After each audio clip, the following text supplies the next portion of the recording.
If you can all please stand for the Pledge of Allegiance. Ready? Begin. I pledge allegiance to the flag of the United States of America and to the republic for which it stands, one nation, under God, indivisible, with liberty and justice for all.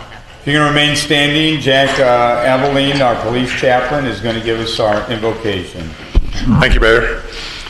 Lord, we thank you tonight for Election Day. We pray that you would continue to guide us and to give us overseers that would desire to do things that would please you.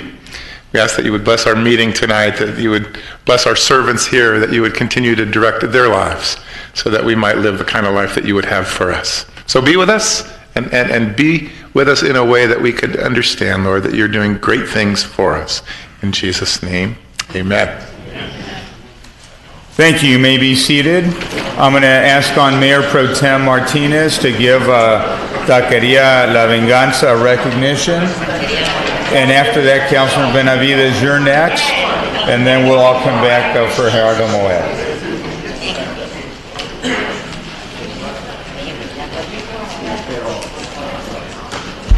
Raul, please come up here and join me. I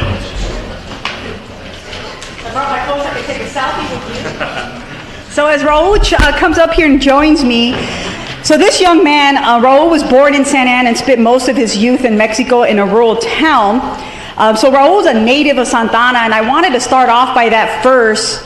And it's because recently in the LA Weekly, you know, there's been this movement here in Santa Ana and across the country in regards to veganism and having a plant-based diet.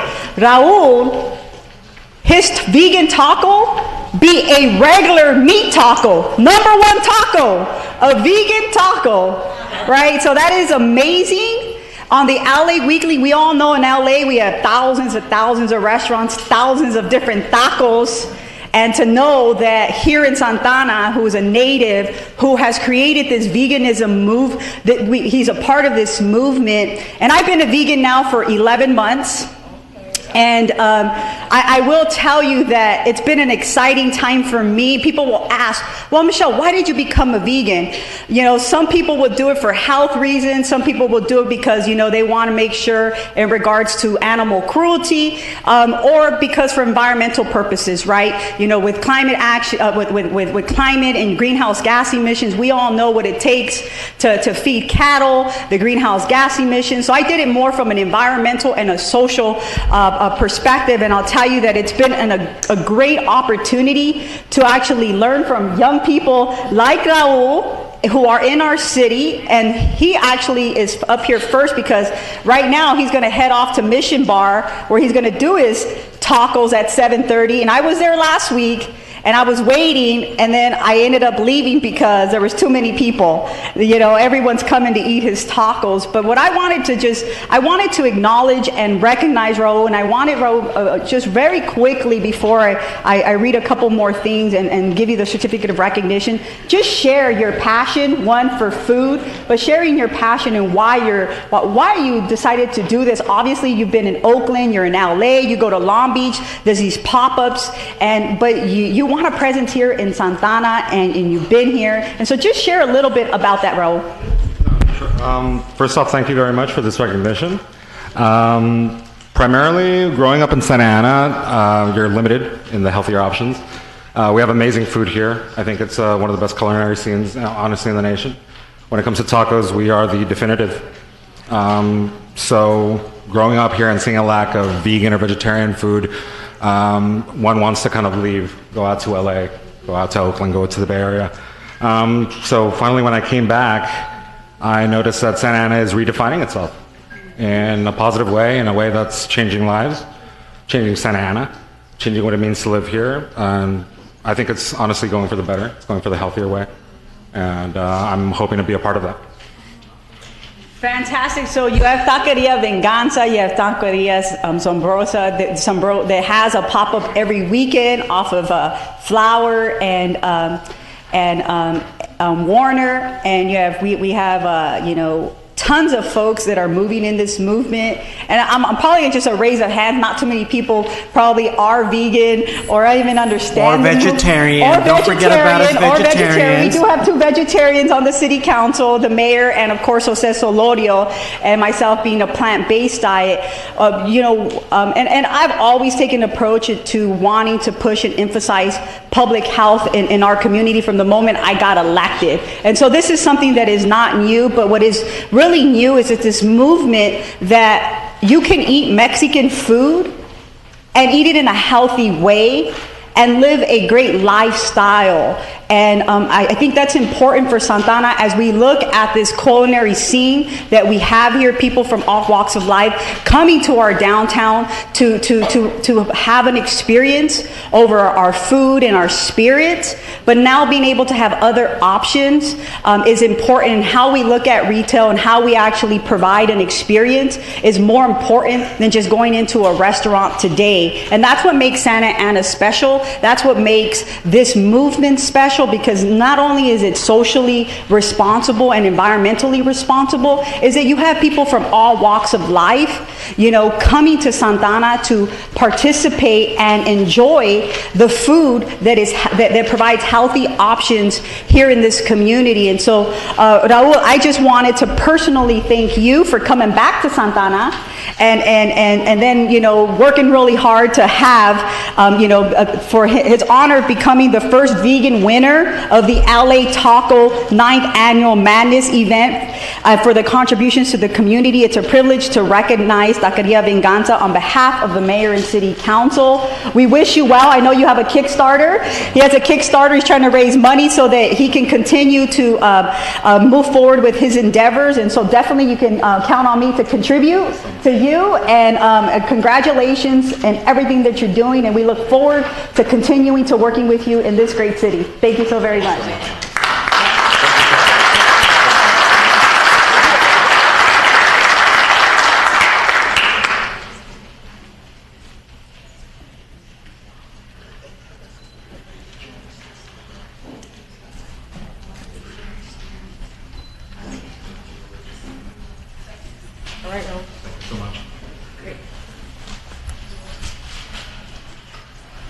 At this time, I'd like to invite representatives from Templo Calvario Community Development Corporation if they would join me up front as well.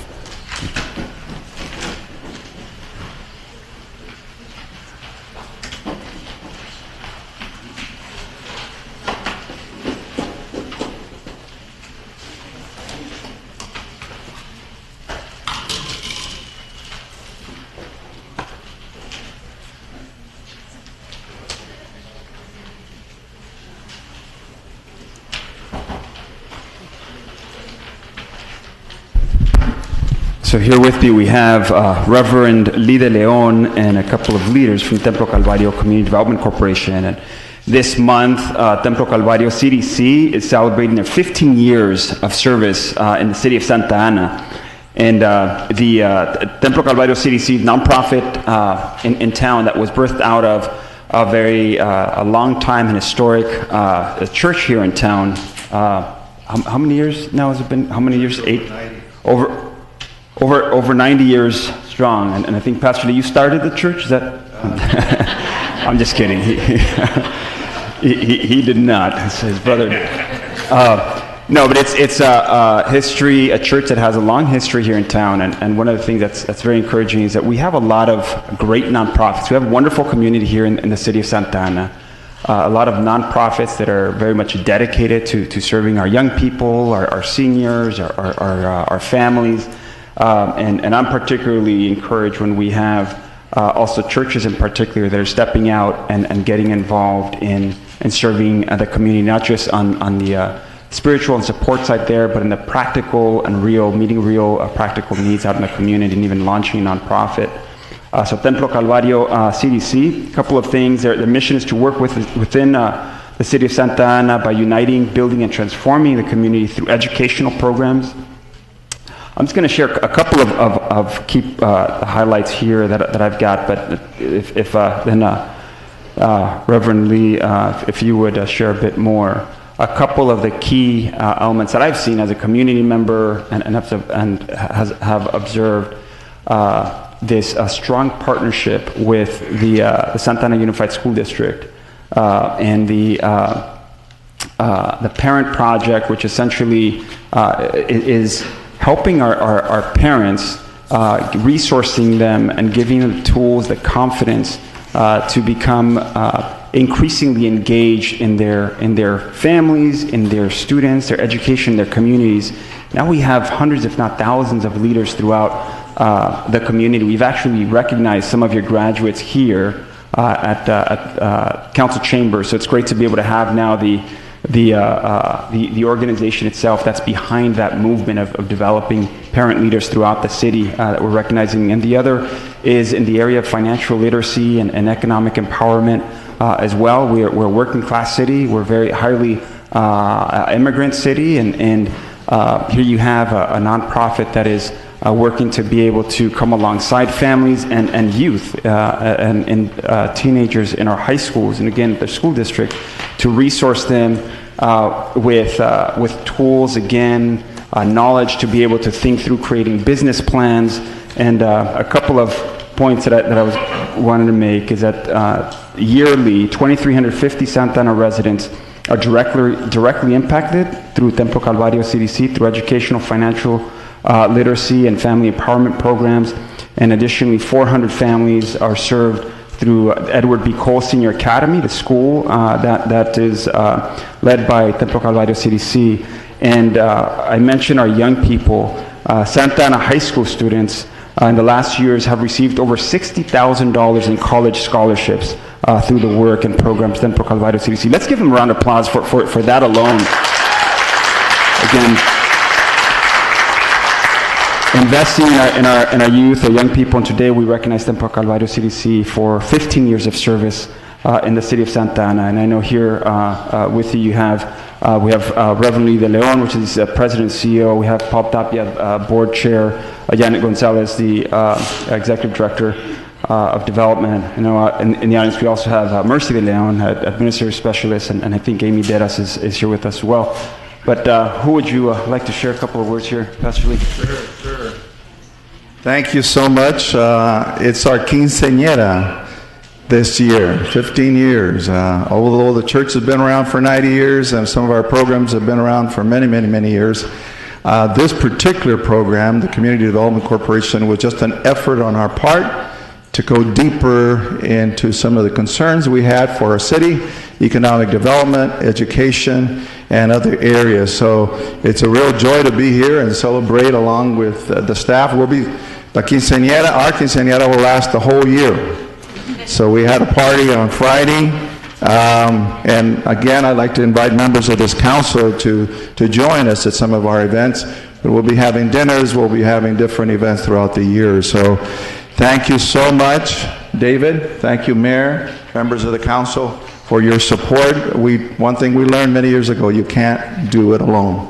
You really need to work in partnership with the organizations and the city, the district. So thank you.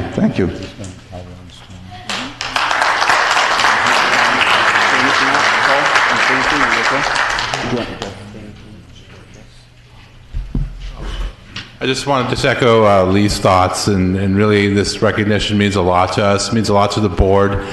Lee, I've known him for over 30 years. What a man of integrity, character, great vision for this community, and we're just so proud of him and his work, and Mercy too as well. So thanks once again. Quite an honor for us. Thank you. Thank you, Paul. Paul is a VP with Union Bank, correct? So it's great to see the corporate community in partnership, again, supporting our nonprofits to serve our community. So here, on behalf of the City of Santa Ana, the Mayor and City Council, we'd like to present the Certificate of Recognition to Templo Calvario Community Development Corporation in recognition of your 15 years of service in Santa Ana and outstanding contributions to our community. Thank you very much. Congratulations.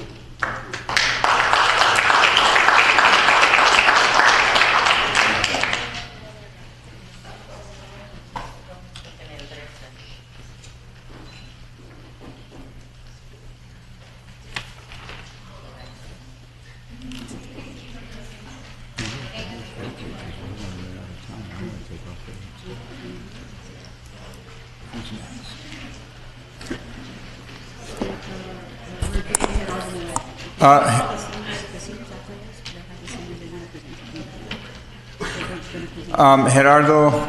why don't you come on up? I'll join you there, but I want the council to come on down.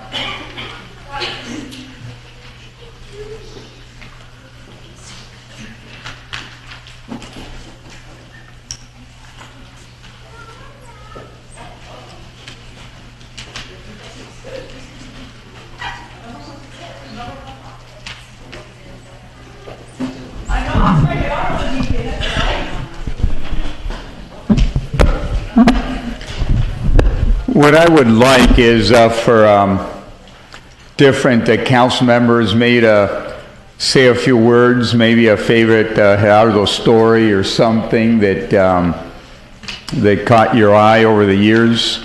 Sal, if you could come on down a minute, we're giving our proper respects to Gerardo Moet. And Michelle, why don't we start with you? Well, Gerardo, you're going to a great city. The city of Long Beach is a wonderful city. It's up and coming just like Santana, so they're very fortunate to have you. One thing that I will say about Gerardo, I've never seen anyone work harder than this guy. Right? We didn't always agree, but one thing about Gerardo, he had no assistant, no secretary, did it on his own, always committed prior to even being in Parks and Rec. He was the webmaster. I never forget that. So Gerardo's always done, he's one of the only few men that I know that can multitask. And he does it very well. Because not a lot of men that can multitask, like women. But I will say that Gerardo can do multiple things and do them all good. So that's a plus, Gerardo. That's a plus. The second thing that I will say about Gerardo, his commitment to not only to our park system with very little money coming in, and to our libraries and to our youth, that Gerardo always had an art in being able to bring communities together to help support one of the most important things I think in our life, which is our quality of life, that wanting to make sure that we have outdoor spaces for our families and for our children, and for him to be able to help the city, help facilitate that and do that. When we got elected in 2006, we were on a fast track to bring in more park space and more partnerships with our school districts, and we applied for a ton of grants, and Gerardo was very instrumental with his staff in making that happen. And so we went from the amount of park space that we have today is because of Gerardo, and I want to thank you, Gerardo, for your commitment and wanting to make sure that we were able to help facilitate that for our residents. And then just lastly, his commitment to our seniors. There are times where we have two of our senior centers that sometimes get forgotten. Gerardo never let that happen. He always brought that to our attention and saying, hey, we got to make sure that we give back to them. And so Gerardo has been very loyal to our seniors. They're actually here today. They want to present something. So after we do the tile, I want to call on Francine Harris and a couple of the other seniors that want to recognize you, Gerardo, for your dedication. And with that, thank you so very much. I'll be calling on you, and we'll go to some amazing vegan restaurants in Long Beach because they have a lot of them.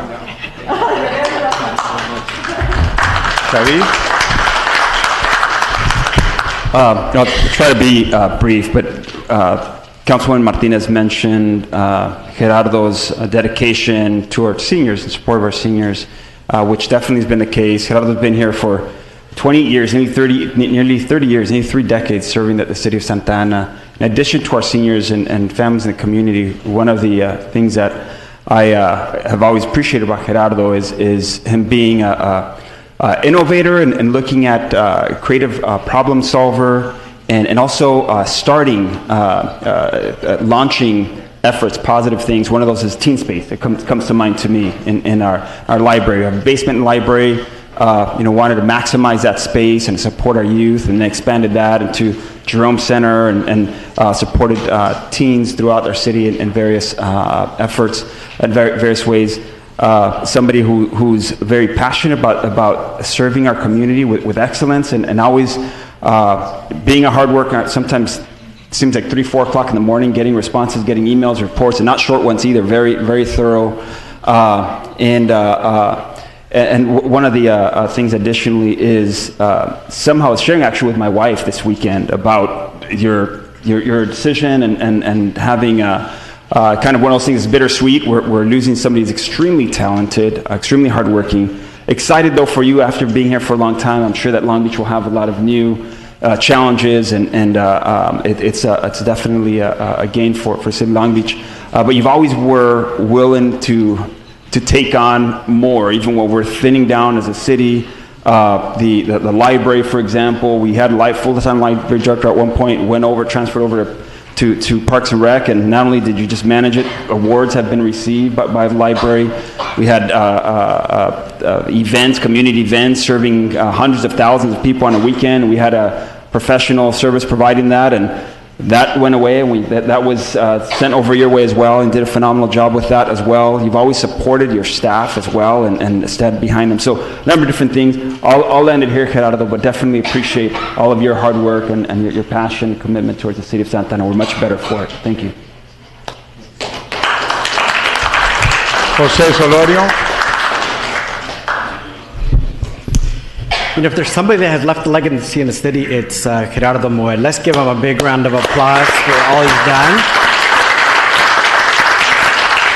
As many of you know, I was on the city council before I went to the assembly, and I'm back. And I mean, I gotta say, you know, under his leadership, we've built probably close to 20 new parks in a city that's built out. That's amazing.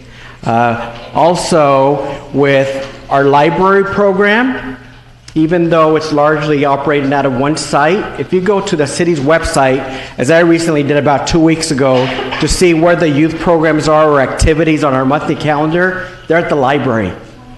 And we have here a manager who knows how to motivate personnel, motivate workers so that they give their energy and their heart to the city. And so the amount of activities and programs that we do out of the library is completely amazing.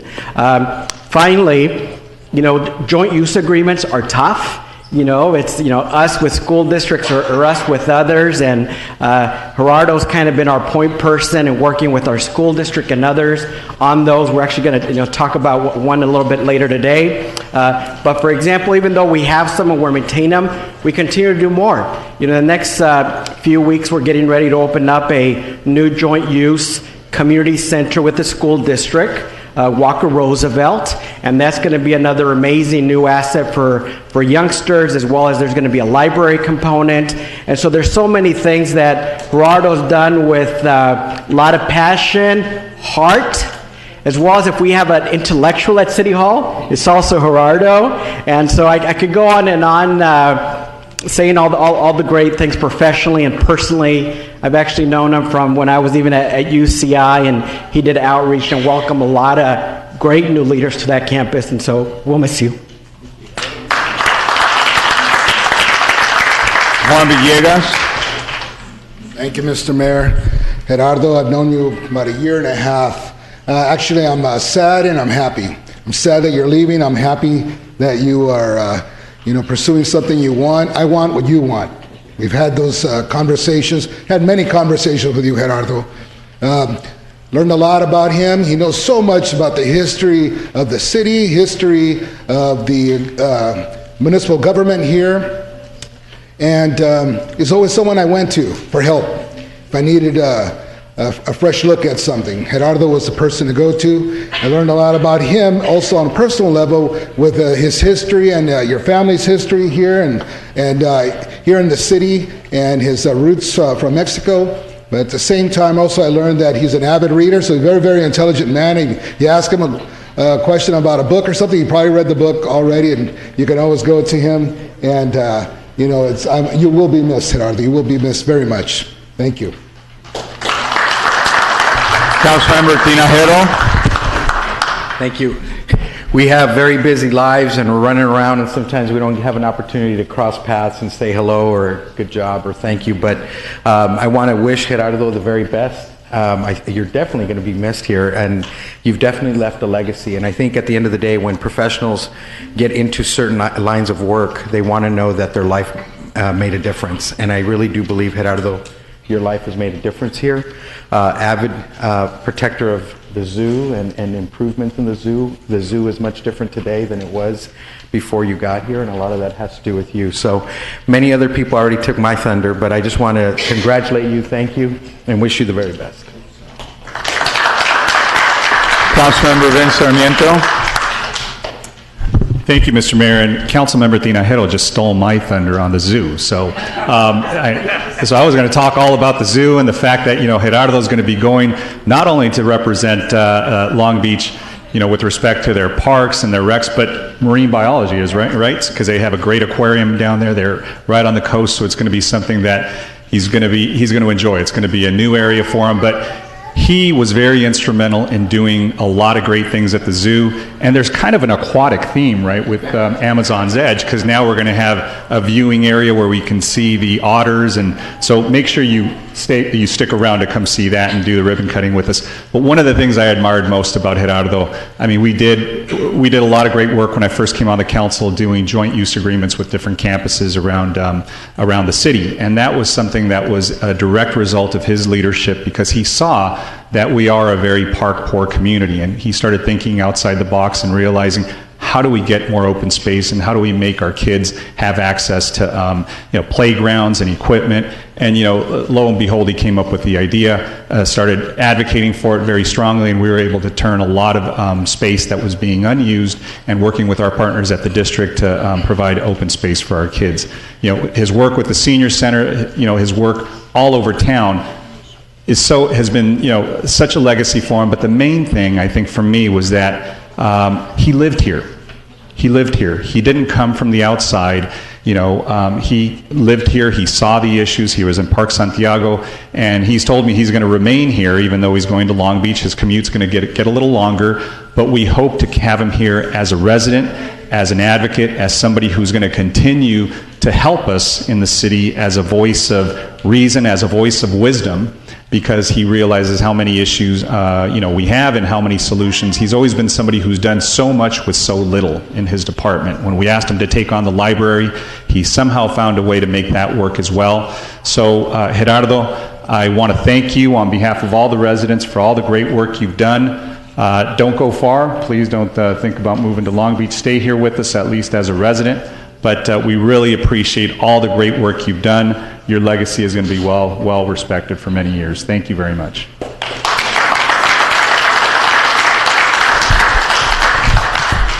Gerardo, why don't you come over here and let's everybody get closer. We're going to get a photo here in a minute. I remember Gerardo when he was running for school board.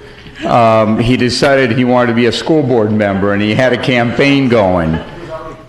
He was already appointed, and he decided, politics was in his blood. And I think it always is from a certain distance from Gerardo. He's still on the fair board at the Orange County Fair, appointed by Governor Jerry Brown twice, and he enjoys that.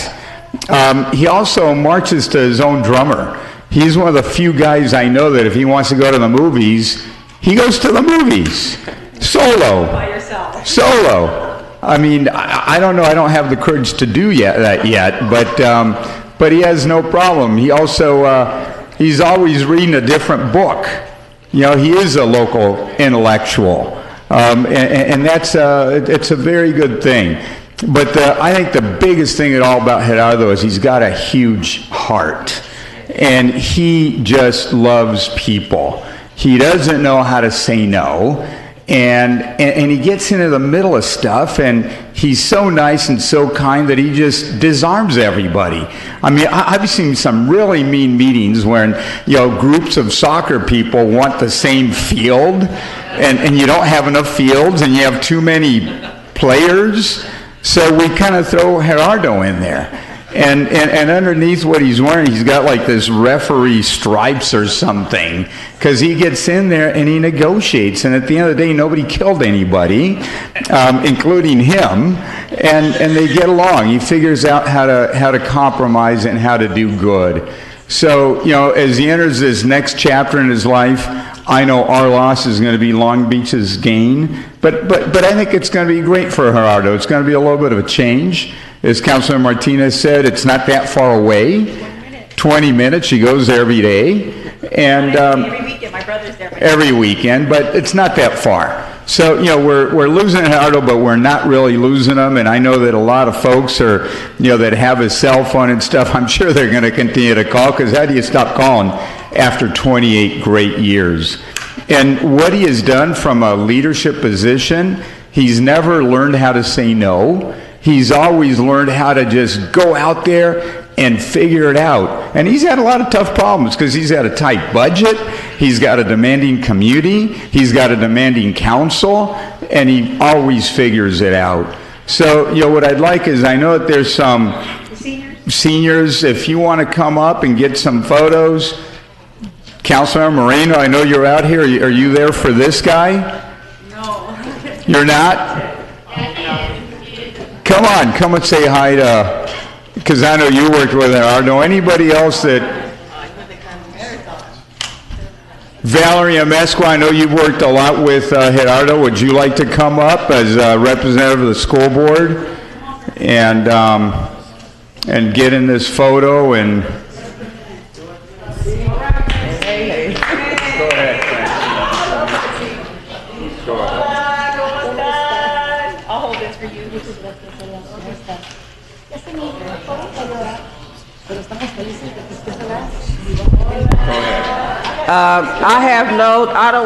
I call him Jerry. I have known Jerry all 28 years that he's been working, and I thank him for putting up with me, because I was a hard one to put up with, but he kept me in line. And yes, we are going to really miss you, and behalf of the Santa Ana Senior Center Advisory Board, we would like to present you with a certificate of appreciation for what you did for your community, our community, for 28 years. And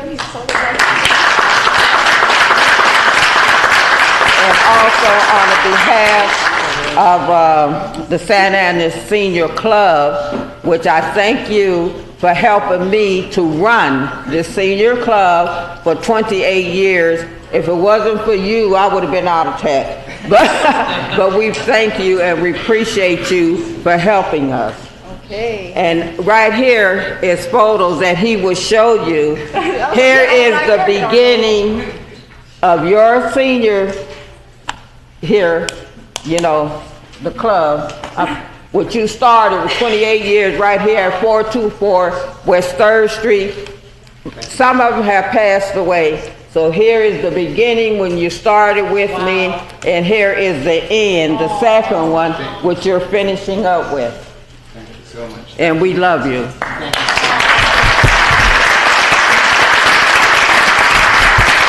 Gerardo, before I present this to you, a few words? Well, I just want to, I'm eternally grateful to the city of Santa Ana for 28 years of the opportunity to serve the public in the great city of Santa Ana. Public service is a passion, and it's something that I love to share with young people because it's a meaningful work. It's very good work. It's something that's very worthy to follow as a career. I want to thank all the city staff, the city manager, all the city department staff. It's been great working with them. I want to, of course, the community of Santa Ana is just, I love serving the community of Santa Ana. Special shout out to the seniors. Yeah. And I want to give a special thanks to the Park and Rec full-time and part-time staff, an amazing team of staff people. They're so dedicated, so committed, and they think on their feet. They're nimble. They always rise to the challenge, and they'll continue to do so. So thank you so much.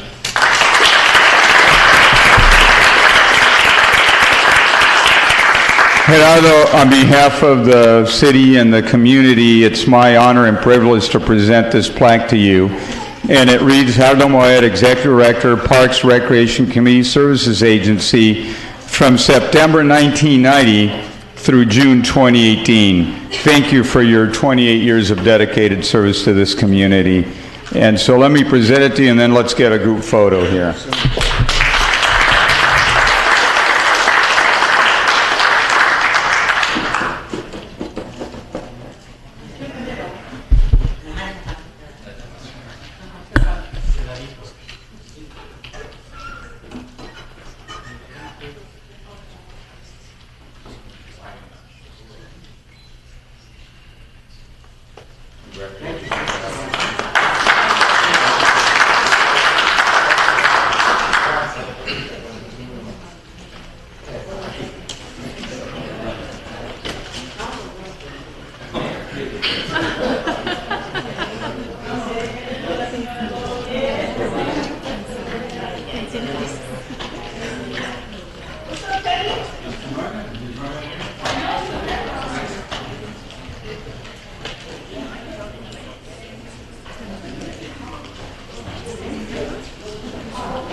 Okay, now we're going to try to get through as much as the agenda as we can.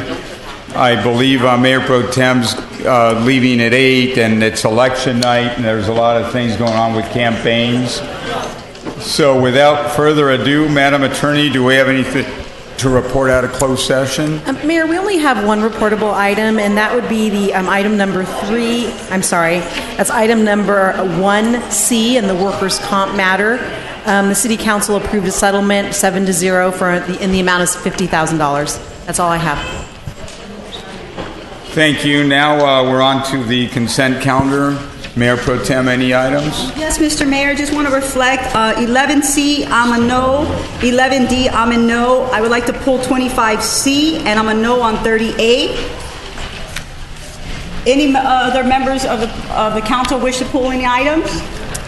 Yes, thank you, Madam Mayor Pro Tem. I'm going to abstain on items 10A, 11A, 11B, 11C, and 11D. I wasn't at the last council meeting for those matters.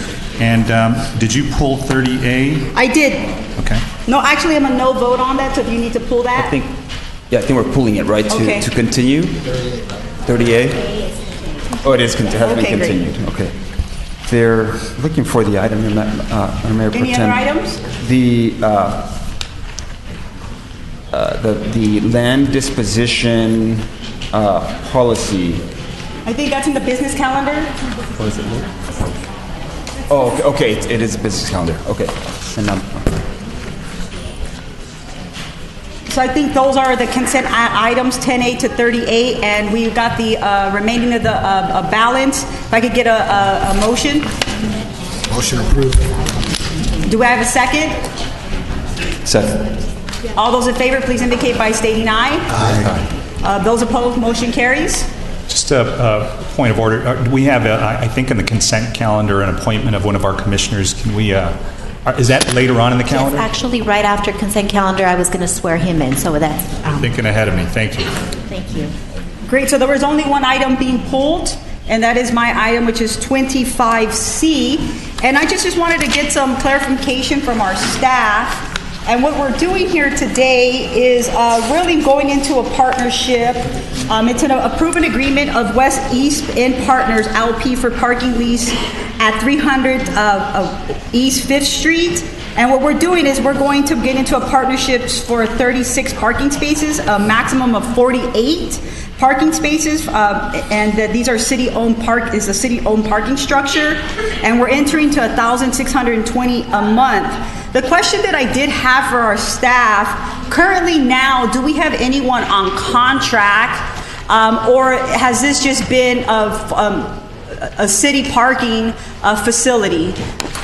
If someone can expand on that for me, it'd be greatly appreciated.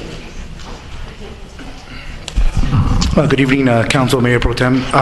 In relation to your question, at this facility we do have a number of monthly, daily users, but there is no current long-term parking agreement at this facility. So this is pretty much the first time we're actually going into a long-term lease? For this particular facility, yes. Yes, and that was my question that I wanted to ask. As we move forward and this possibly works out, will we be looking at partnering up with other potential folks that have temporary spaces there so that we can get our best bang for our buck and fill up that parking structure? Because a lot of times that parking structure stays fairly empty. It's being underutilized. That facility, Monday through Friday, is underutilized, but it does fill up more on the weekends. But this particular agreement, it's really the first of its kind because it will allow for overnight residential parking. Which is fantastic. Mm-hmm. And that's one of the other reasons that I'm asking, because it's a big issue in the downtown.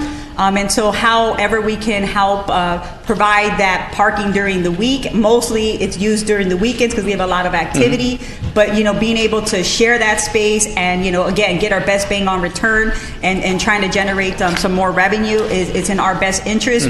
Obviously we don't want underutilized parking. We want to use it to maximize as much as we possibly can. And so I would just encourage our staff that as we continue to do this long-term lease, that we open up and look at other opportunities to making sure that during the week it is always being maximized to its fullest. Sure, of and course. with that, Mr. Mayor, I move the item. Is there a second? Second. Those in favor? Councilmember Solorio? Yeah, just a couple quick questions. If if I read this correctly, we're going to be leasing these spaces for $2 per month? No, it's $60 per space. I'm sorry, per space, $2 per day is what that equates to? If, approximately, yeah. 30. I know for, on-street parking, we charge quite a bit more, and maybe to rephrase the Mayor Pro Tem's question, there are no other similar arrangements we have for other residential nothing that parking stalls? Nothing that allows overnight residential parking at the moment. So the only other one would be at 3rd and Broadway, which is the agreement between the city and Kelsey Fullerton. So for those per day, because they're only there for the day, how much do we charge them per day? That agreement was, again, early 90, that's about $40 a space. For this particular agreement, it's $60 per space. Okay. I would just ask that if we do more like this, that we offer the same arrangement, just so that folks don't think that we're doing anything preferential. Oh, sure, of course. Okay, thank you so much. Yes. Okay, so I think we had a motion and a second. Those in favor, please say aye. Aye. Aye. Those opposed, motion carries. Mayor, if I can ask Adolfo Sierra to come up to the front. He will be sworn in as the new Arts and Culture Commissioner. That's fine, go ahead.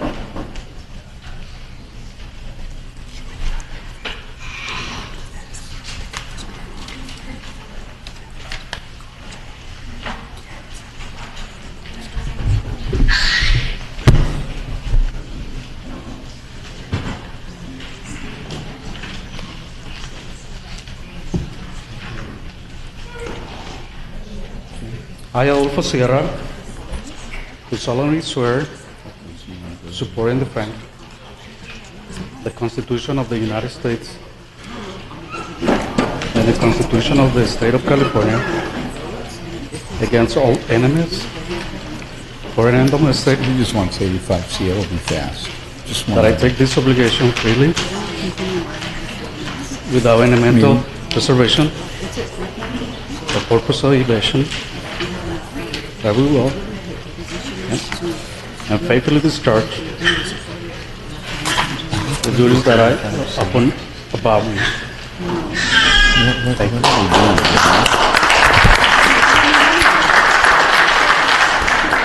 Mr. Mayor, if I could, just while Adolfo is making his rounds and shaking everybody's hands, just introduce him to those of you who don't know him, and I know everybody on this dais knows Adolfo. He was gracious enough to accept my appointment to the Arts and Culture Commission when Lisandro Orozco decided to step down. They're both from Madison Park neighborhood. Adolfo's been doing work on behalf of his neighborhood and on behalf of this city for many, many years. He comes to us by way of his good work on Casa Guanajuato, and he's looking very handsome tonight as well. I like the glasses and the handkerchief as well. So thank you, Adolfo. Give him a big round of applause as he steps down. Thank you for your service.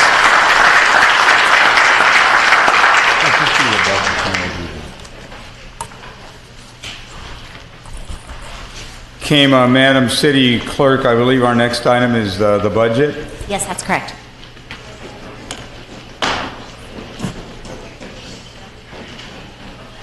So on the city budget, 75A, let me first hear from folks that wish to address us. Madrid de Paz, followed by Ruben Barreto. And I believe we need translation on Madrid de Paz. And then Roberto Herrera. Madalid de Paz from OCO, if you could please come down. Está aquí Madalid de Paz. Si quiere empiece a hablar, ya viene el traductor. Empiece a hablar, por favor. Buenas noches. Mi nombre es Madalí de Paz, soy líder de OCO y residente de Santa Ana por más de 16 años. Tengo 3 hijos estudiantes en Santa Ana. Hoy estoy aquí para apoyar a nuestros hijos para que tengan más recursos. Mis hijos y yo tenemos interés de llevar a cabo clases de natación, pero son muy caras. Nosotros necesitamos más recursos para llevar a cabo las clases y así Hay miles de familias que necesitan recursos. Por eso apoyo para que haya más recursos para nuestra comunidad. Por eso apoyo 75A1.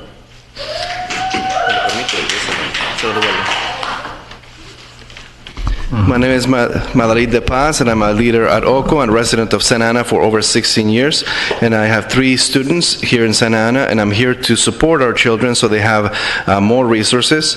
We want to have more swimming classes, but they are very expensive. We need more resources in order to have these classes. And then there's thousands of families like these that need these resources. That's why I'm here to support our community. That's why I'm here to support 75A1.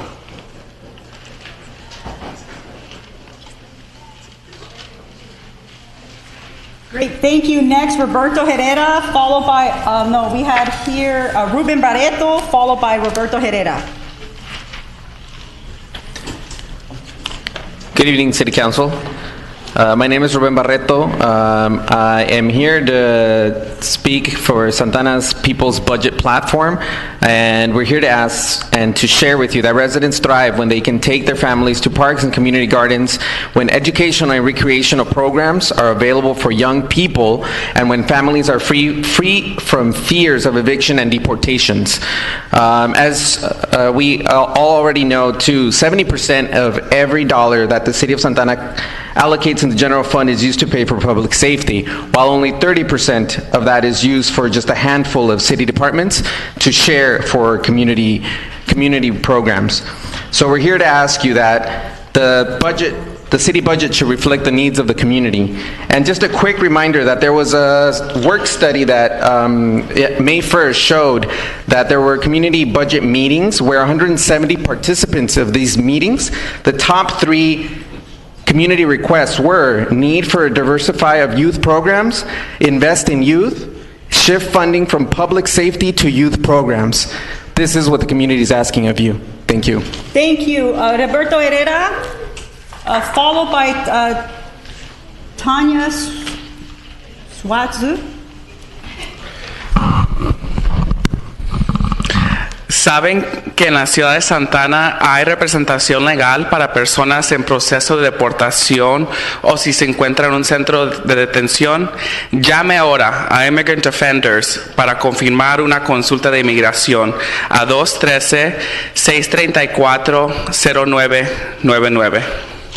Hi, I just did some outreach for you all around the services for universal representation that the City of Santana offers.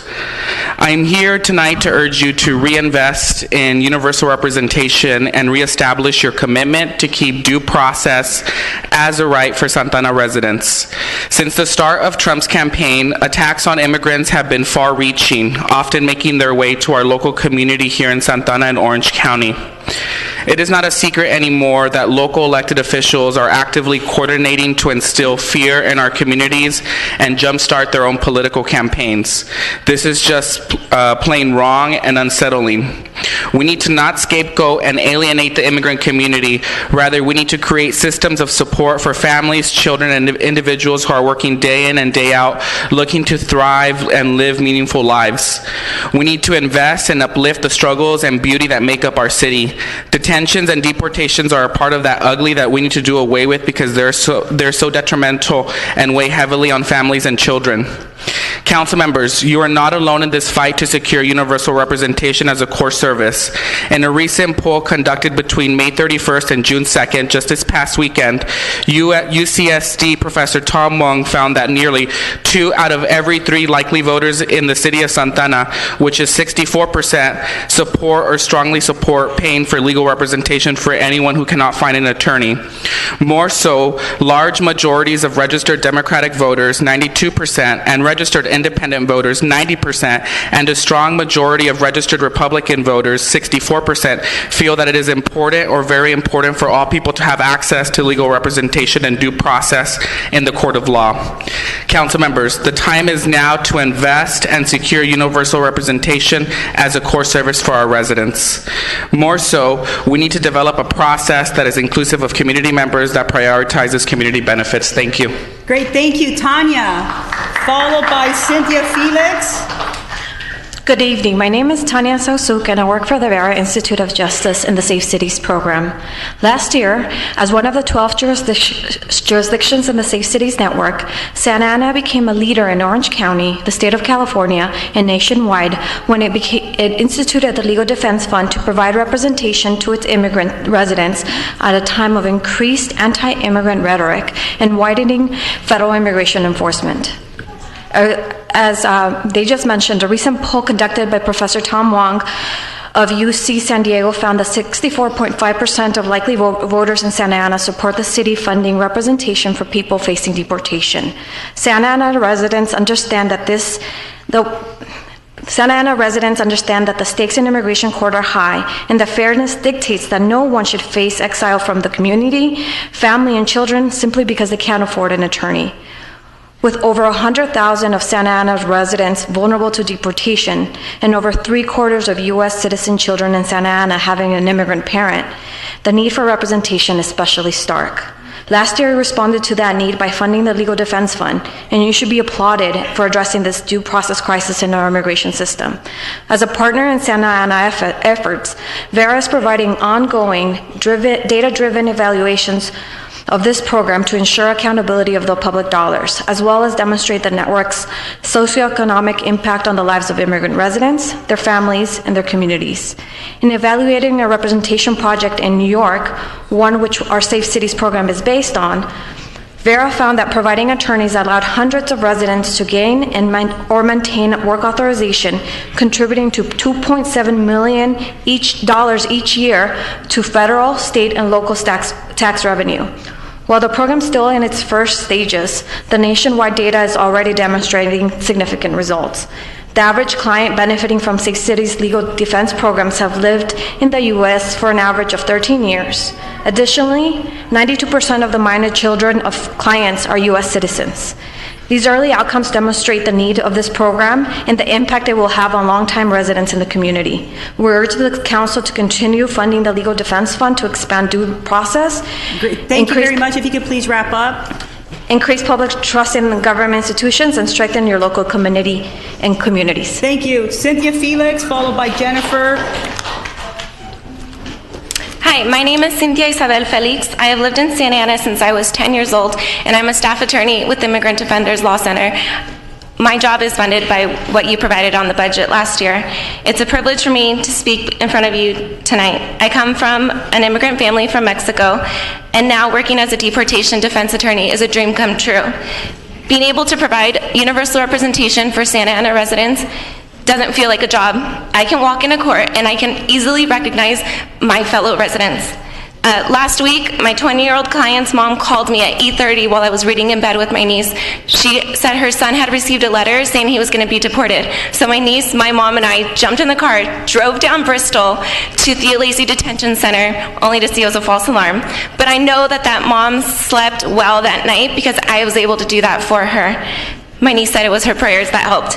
For me, this is what the project is about. Not only helping the most vulnerable immigrant community members with legal assistance, but helping families navigate the immigration system. The worst part about this job is having to turn a client down. I've had to listen to moms crying over the phone when I have to turn away their case, and that's because of the fiscal shortage and the lack of capacity. What I actually did for one client was I printed the instructions in Spanish for his mom so that she could file his notice of intent to appeal. Last week, I ran into a UC Santa Barbara student whose dad has been here for 20 years. He's a legal permanent resident, but he was in detention, and I also couldn't take his case. The family had to pull out a loan so that they had to hire a private attorney.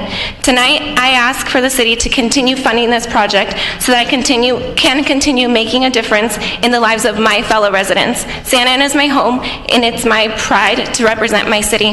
Thank you. Thank you very much, Ms. Felix. Jennifer Carr, followed by Lonel Vasquez. Good evening. My name is Jennifer Coe, and I'm an immigration law professor in Orange County. It's been a pleasure and an honor to work with the city over the past several years in creating immigrant-friendly policies, including the Universal Representation and Deportation Defense Network. And I can tell you that Santa Ana's leadership in this area is being recognized, whether from the New York Times or from my informal conversations with immigration professors and advocates across the country. They see Santa Ana's willingness to act as a visionary on behalf of all of its residents. In the past year, since the city took its first efforts to fund deportation defense, the federal government's war on immigrants has only intensified, from efforts to expand detention, to increase deportation, to exact immigration raids and impose policies intentionally designed to maximize cruelty and suffering. The need for brave local leadership has not gone away, and if anything, the need is particularly acute now more than ever before, especially in Orange County. And so for the past year, a group of law professors, attorneys, and community leaders have laid the groundwork to create a nonprofit organization, the Orange County Justice Fund. And one of the Justice Fund's top priorities is to support initiatives just like this, to work towards a vision of universal representation for detained immigrants in immigration court. I'm actually the president of the board of the directors for the Orange County Justice Fund, and I very much hope to have the opportunity to see the city's support for universal representation continue and to work to enhance private support on this particular issue. Again, thank you very much. Thank you, Lone Vasquez, followed by Josue Hernandez. Leonel Velázquez. Mi nombre es Leonel Velázquez. I'm a resident for almost 20 years. I'm a community organizer with OCO. Every day I hear from the community the lack of resources to recreate their children's and lack of green spaces in places where their family can recreate and educate themselves. That's given me a lot of sadness. Why more than 70% goes to the police and fire department? Enough is enough. We need more resources for the community. That's why I support 75A1. Thank you very much. Is that next? Jose, you're next. Good evening, Mayor, City Council members. My name is Jose Hernandez. I come on behalf of OCORD, Orange County Communities Organized for Responsible Development. And I want to definitely speak up in support of universal representation and the prioritization of community in a moment when, as you've heard in so many stories, and you know, as a person that teaches citizenship classes every week at Immaculate Heart of Mary, I can tell you that our community very much appreciates the Southwest Senior Center, appreciates the center right here, but could appreciate so much more. There's so much need for our children to be more proactive with the way that we address the problems in our community, right? So constantly, like, we have crime problems. Just throw more money at more police so that they can, and then to be able to get into the schools, to start the school to prison pipeline, and that ends up institutionalized so many of our children. And it's frankly just a very important thing that we need to be thinking proactively about. I would love for the city of Santa Ana to be able to do away with years when the city manager and the police chief was one and the same, and so you could see the conflict of interest and the scale was tilted. I would like to see a balance of it. 70% for public safety and 30% for the community is outrageous, and even more outrageous when election season comes out. So I hope that this council does the right thing, represents the community, the youth of tomorrow, and votes for a fair budget that prioritizes the community's interests. Thank you. Thank you. Angelica Quintana, followed by Charlie Ruiz.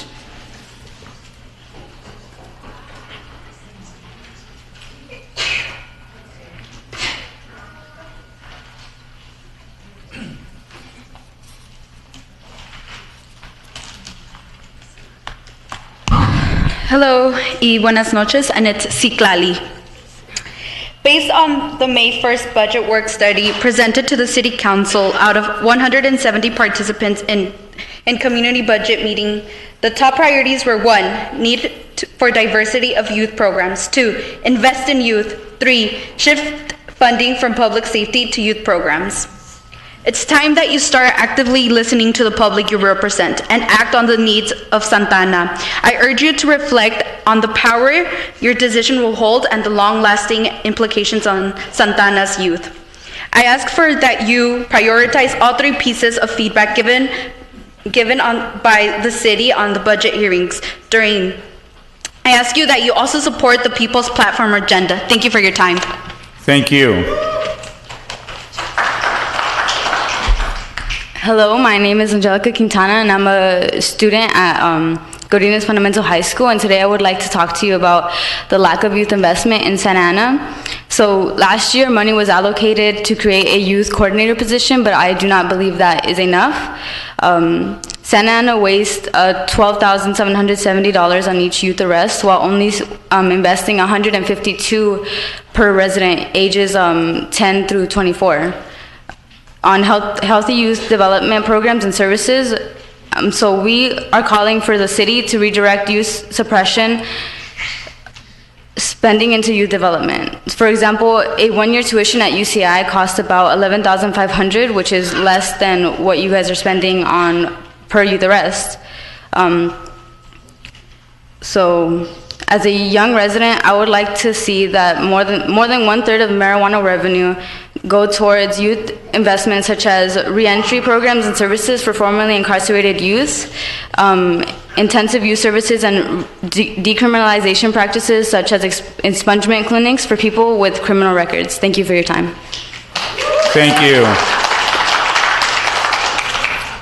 Before we continue with the budget, I was informed by the city clerk that item 11C required 5 votes, and apparently I was not here. Maybe other folks were not as well. So if I just bring that one back for a moment for reconsideration, I would... Are we talking about 11C? Yes, 11C. Is that dealing with the property at Mater Dei High School? Yes, it's the rezoning of 19 properties located on Berkeley Street, Occidental, and St. Andrews Place, from residential to open space. So it's the rezoning part. Mr. Mayor, I'm going to ask if we could table this to the next meeting, because we have 65B that we're going to be discussing. I believe is it 65? This is, to clarify, this is a second reading, correct? We already voted, approved it at last meeting. So this is just the rezone. It's not the money, it's not the street, it's nothing else. No, I understand that. But if I don't support it, then it fails. Or do we have the vote? It only requires 4 votes, but 4 because votes, the okay. mayor was absent during consent vote, we So only look, have 3 I'm affirmative for votes. continuing the other stuff, because I think, maybe we should, but this is a second reading. So why don't we please go ahead and consider it. Okay, so is there a motion and a second? I'll move. Second. Okay, we have a motion and a second. Those in favor, please say aye. Aye. Aye. Those opposed? No. And I'm an abstention because I wasn't here at the first reading. Okay.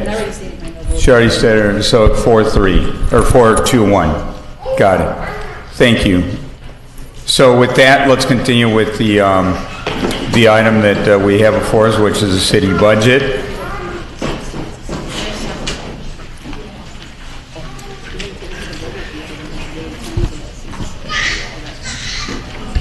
So let me go to the city manager for a moment. Do you want to say anything as we consider the budget vote here today? Yes, Mr. Mayor, thank you.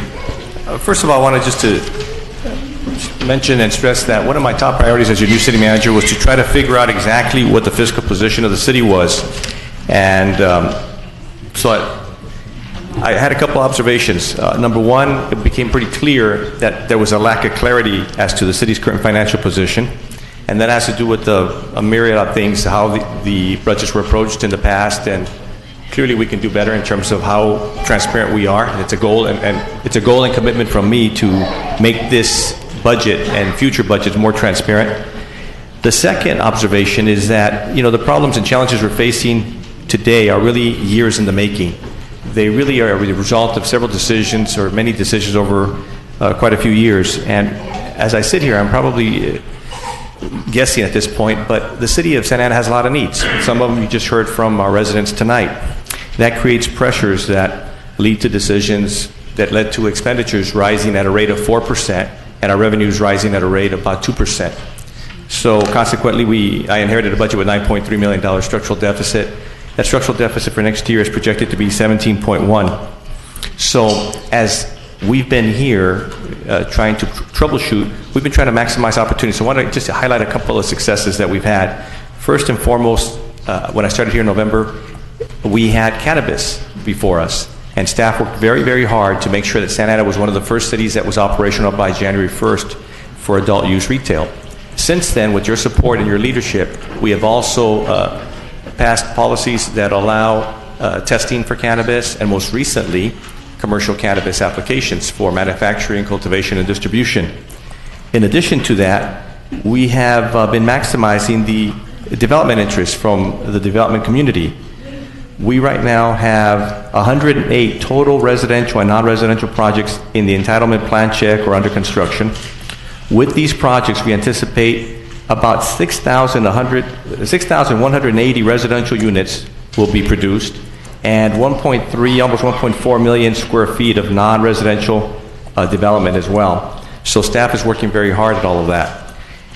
In spite of our challenges, we wanted to make sure that we fund some key investments, and one of them that will lead and support some of this future stability to the city is the general plan update.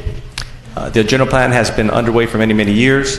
We just hired an executive director of planning and building that's done this in another city, and we want to support him, so I want to provide him the funding to make sure that we get this done. And that is reflected in this year's budget. We also have some investments around infrastructure. Specifically information technology. We want to make sure we're operating in the 21st century. We also wanted to make sure that we had some key positions which we've spoken about in closed session, a risk manager position that we used to have many years ago but went away because of cost savings. Well, we're finding out that it was probably penny wise and pound foolish. Same thing for a payroll manager. We want to reinstitute a payroll manager position because we're starting to have quite a few issues having to do with compliance with state and federal laws. And also, we wanted to make sure that we continue to fund our police officers. Part of the lack of clarity around our budget is that previous fiscal years have not fully funded our police department. We had 55 unfunded positions. This year, we're adding some more money so that we can reduce the number of unfunded positions from 55 to 36. And, well, I can go on into more detail, but I'd rather get on with the presentation. I just wanted to mention that we have been working very hard. I wanted to particularly thank the budget team for their dedication and countless hours, and the executive management team, whose leadership and dedication and fiscal restraint has helped us come up with a little bit of a surplus this year. Our goal this year was to try to not spend the full $9.3 million that were appropriated last year. And I think we've succeeded because of a combination of revenue increases and trying to be using fiscal restraint. And we've also tried to, we have a plan for you in terms of next year how to reduce that 17 million. So with that, I'd like to ask our Executive Director of Finance to start a brief presentation for you.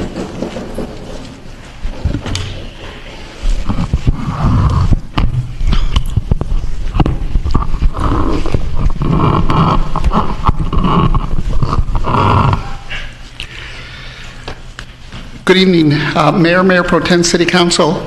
I will be providing an overview of the fiscal year 18-19 budget with an emphasis on the city's general fund. I will also provide a quick summary of the miscellaneous fees and the capital improvement plan.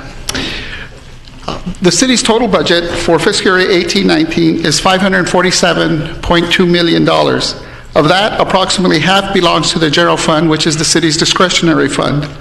The balance of funds and accounts belong to restricted funds, such as enterprise funds, of which the water enterprise is the largest at $60.3 million. Housing assistance is the second highest restricted fund at $51.5. In addition, other restricted funds belong to special revenue funds tied to gas tax, AQMD, UASI, COPS, the Civic Center, as well as capital funds such as traffic safety, the successor agency, and CDBG, among other grants. In terms of the general fund, as the city manager had indicated, we identified about a 17.1 structural deficit for fiscal year 18-19. In addition to the 17.1 structural deficit, we also wanted to address it within the budget, the enterprise fund compliance, which added an additional $1.5 million. In order to address the deficit, what we did is we identified ongoing cost reductions, revenue increase, and the use of unassigned fund balance to help bridge the gap for fiscal year 18-19. As such, 4.4 million in ongoing cost reductions were identified. These will be outlined in the succeeding slides for further detail. Ongoing revenues in the amount of 3.1 million was included with the use of one-time revenue and unassigned fund balance to assist with the budget gap. There was actually some net adjustments that we had included, but these were revenues and expenditures that offset each other, which included, for example, the sale of land, jail revenue, the Fund 98 trust fund, and expenditures related to the general plan, election funding, police officer hiring, and a payroll and fiscal assessment was also included. The cost reduction strategy of 4.4 million is comprised of 1.7 million in departmental reductions, potential cost-saving labor strategies, the reflection of the strategic plan in terms of actual annual expenditures, and $500,000 related to the PERS safety prepayment savings. In terms of ongoing revenue increases, we identified the new commercial cannabis at 2.6 million, the implementation of the user fee study during the fall at 400,000, and potentially some advertising or marketing opportunities that could add another $100,000 in terms of revenue. One of the main elements that we wanted to ensure that everybody understood is in terms of the impacts as it relates to the departments. Each of the departments were asked to identify their impacts as it related to either reductions or increases in terms of revenue. The police department identified 944,000, which really comprised of 459,000 in cost reductions, but also 485 in terms of additional revenue. The reductions as related to the police department involved the reduction of part-time correctional officers, as well as 2 correctional records specialists. In terms of revenue, they had identified the funding of a school resource officer by OCSA, as well as additional revenue related to parking. In terms of the parks and library, we want to emphasize that we will be seeking alternative funding for the 5K and the Plaza Navideña event. But the biggest impact would be that currently the budget contains the closing of the library on Sundays. They would also include the reduction of part-time vacant position assigned to summer sports programs, some landscape maintenance reductions, as well as seeking 40,000 alternative funding for the Catalina trip. As it relates to other departments, planning and building was identified 169,000. Most of it was in result of contractual services, as well as Public Works identified utility savings as a result of the new street light project, and then all the other departments had some miscellaneous cost reductions. In terms of the city's general revenue fund, the sales tax continues to comprise the largest component of the city's revenue base at 47.9 million, followed by property tax and the property tax in lieu of. The utility users tax continues to be the 4th highest at 25 million, with the balance coming in from the other funds, which include business license and the hotel visitors tax. The cannabis program now is growing in strength and most likely will overtake, will probably get into the top 6 in the coming year. In terms of expenditures, the general fund expenditures is at 260.4 million. As indicated, the general fund expenditures with the police department is at 131.7 million, or 50% of the city budget, and combined with the fire department at 53.9 million, account for 71% of the entire fund budget. Parks and Recreation budget is 20.6 million, or 8% of the budget, with the balance of the departments filling out the rest of the pie chart. As a general overview in terms of what is in the budget, we wanted to highlight the fact that currently we assume no new labor negotiated increases in the budget. We reflect a PERS increase of approximately 5.9 million in additional monies. We include the increase for Orange County Fire and Care contract at about 2 million. We also include a current projected average daily population for the jail to add another 1.9 million in jail facility revenue, and at the same time provide the 1.9 million to maintain current police officer recruitment levels. We also reflect partial funding, as we identified earlier, for enterprise fund compliance at 1.5 million, additional funding for the workers' comp at 1 million, general plan funding that we've added at 850,000. Dependent on how many measures that go to the ballot, we've added 600,000 for the November elections, 250,000 to conduct a general fiscal assessment, and 100,000 for a payroll review.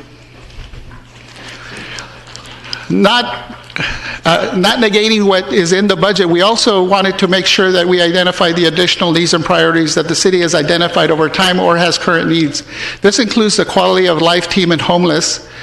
Obviously, as indicated by some of the speakers, more youth programming, the necessity to continue or to enhance funding for economic development, the need for additional police officer recruitments.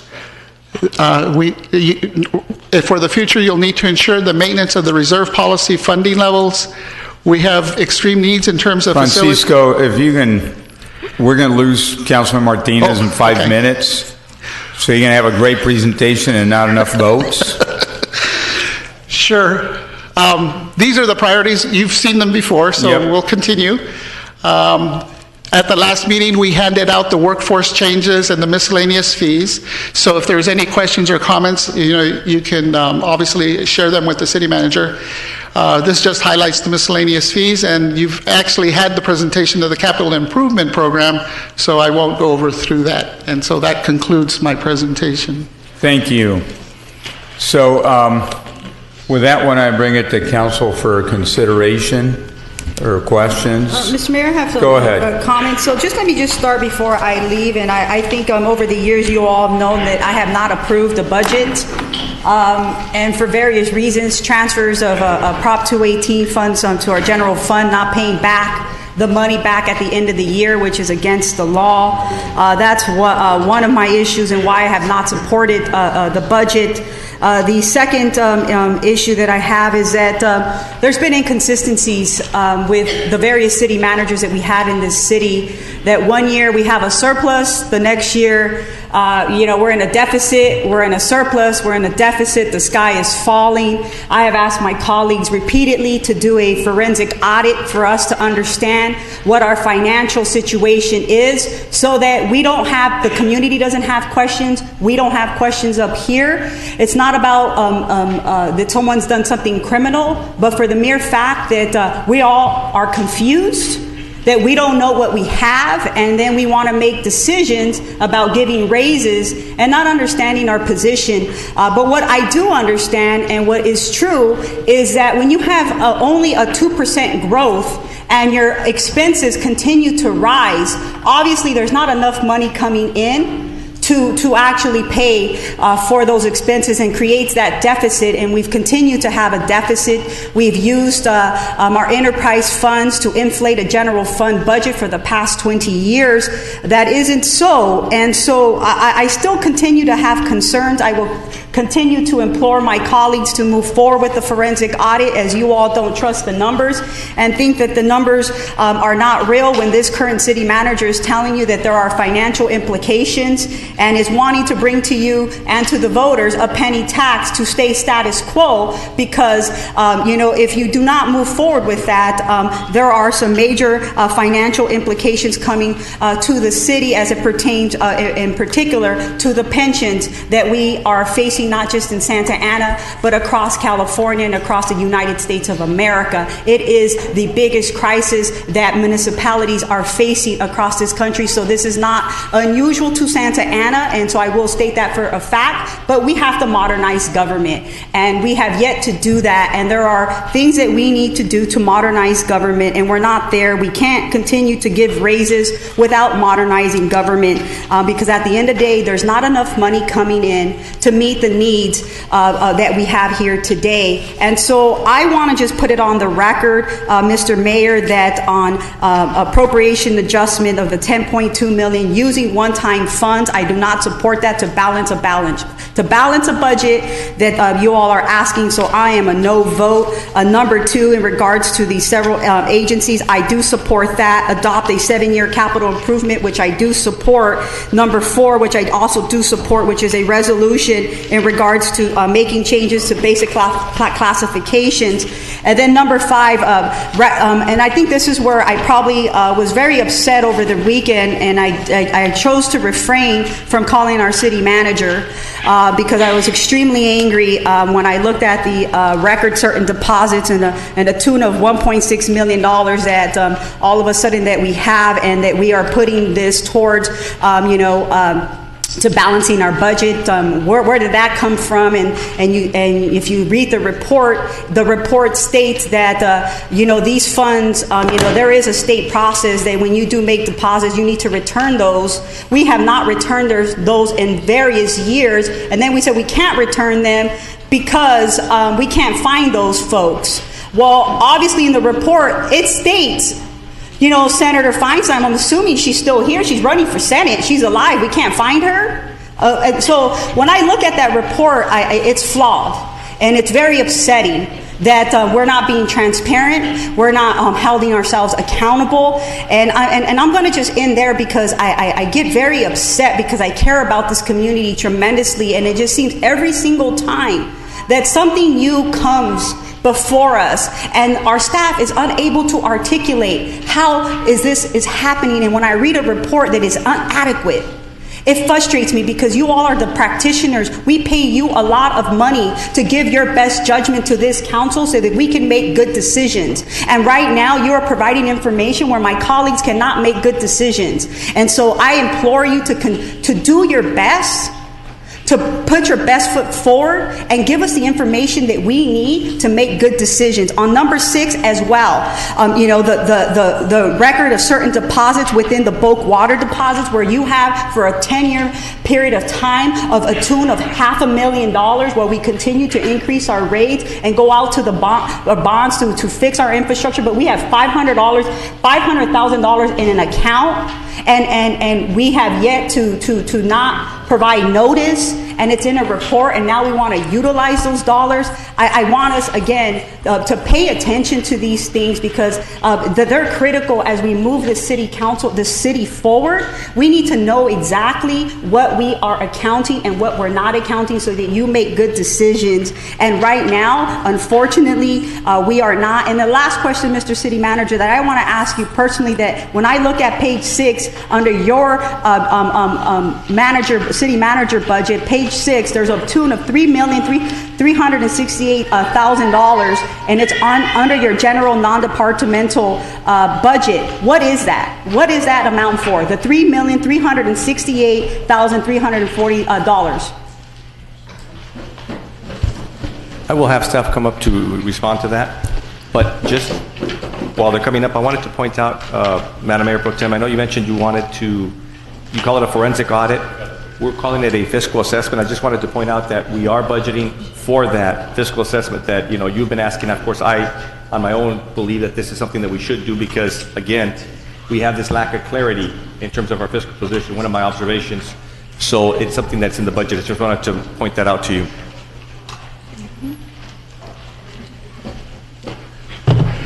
So in terms of the non-departmental, what's included in there, and I'll have to provide you a further breakdown, is really, it's the debt service, it's the transfer that comes through the general fund to the IT department, as well as various contracts that the city manager's office maintains.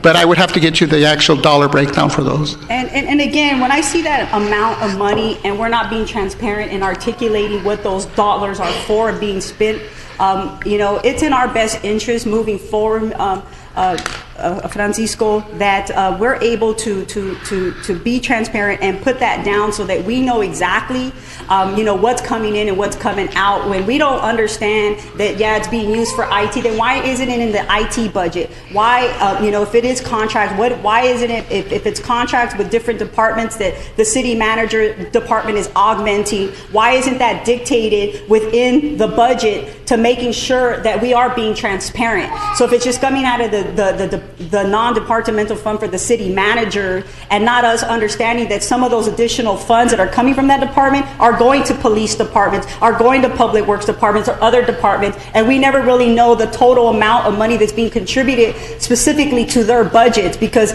we put 3 or sometimes in a tune of 5, it's been higher in the tunes of $5-6 million I've seen. This is probably one of the lowest that I've seen in our time. And so I would just ask to, again, provide the clarity so that we know it and we understand what that money is being used for. Thank you. All right, with that, I know we're going to start losing folks. Maybe let's see if there's more questions and or potentially a motion or a second for a first reading. Thank you, Councilor Tinajero, please. No, I appreciate it. Thank you to the staff for providing information. I want to respectfully disagree with not everything Councilmember or Mayor Pro Tem Martinez said, but I need to be real clear that she can speak for herself, but I'm going to speak for myself as far as understanding what's going on with the budget. I don't think everyone is confused about the budget. I think some people might be. A little history is the previous city manager that was here slowed down the hiring of a variety of different positions in departments. When you talk to department heads don't worry about the longevity of the budget of a city. What they worry about is the strength of their department. So if you're head of a department, you're going to want to always bring in more people to help with the new projects. That's normal. There's nothing wrong with that. What happens is every time you bring in a new employee, there's also a PERS component to that. And so when you have a PERS component, it also increases your budget for that year. And if you have a deficit, it increases the deficit. The previous city manager had come in and slowed down the hiring, made some adjustments on the city to bring in more revenue. It's not smoke and mirrors, because we did have a surplus, because prior to him coming here, we had almost like $2 million in our reserves. And so the surplus started building. It's not smoke and mirrors, because there was an organization that came and did a complete audit of our financials and saw how financially sound we were, that they gave us a AA rating, which helped us with other areas. Whether you agree or disagree, this is an entity that banks don't like to lose money, so they're going to make sure that things are set in a certain direction and that things are financially stable. So that being said, numbers change because different scenarios change. That city manager is no longer with us. Okay? Interesting enough, he leaves. We go right back to where we were prior to that, where now we're talking about cutting and potential deficits and all of, things that we don't like to talk about. We are where we are. We do have game plans, and our staff has started working very diligently in creating some short-term and long-term fixes so that we can move in that direction. There are some things in this budget that I would like to see. One of them is we have to make sure we had people come up here and speak about representation for our individuals who are facing potential deportations.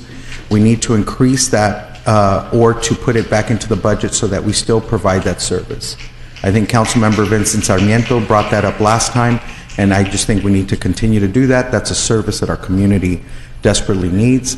I think we need to collaborate. This is an opportunity for us to collaborate with the Santa Ana Unified School District because we have talked about collaborating, we've talked about joint use, but they have many after-school programs in the district that we could either help support.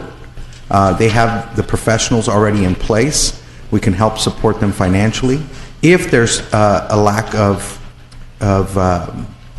employees to be able to do it here in the city.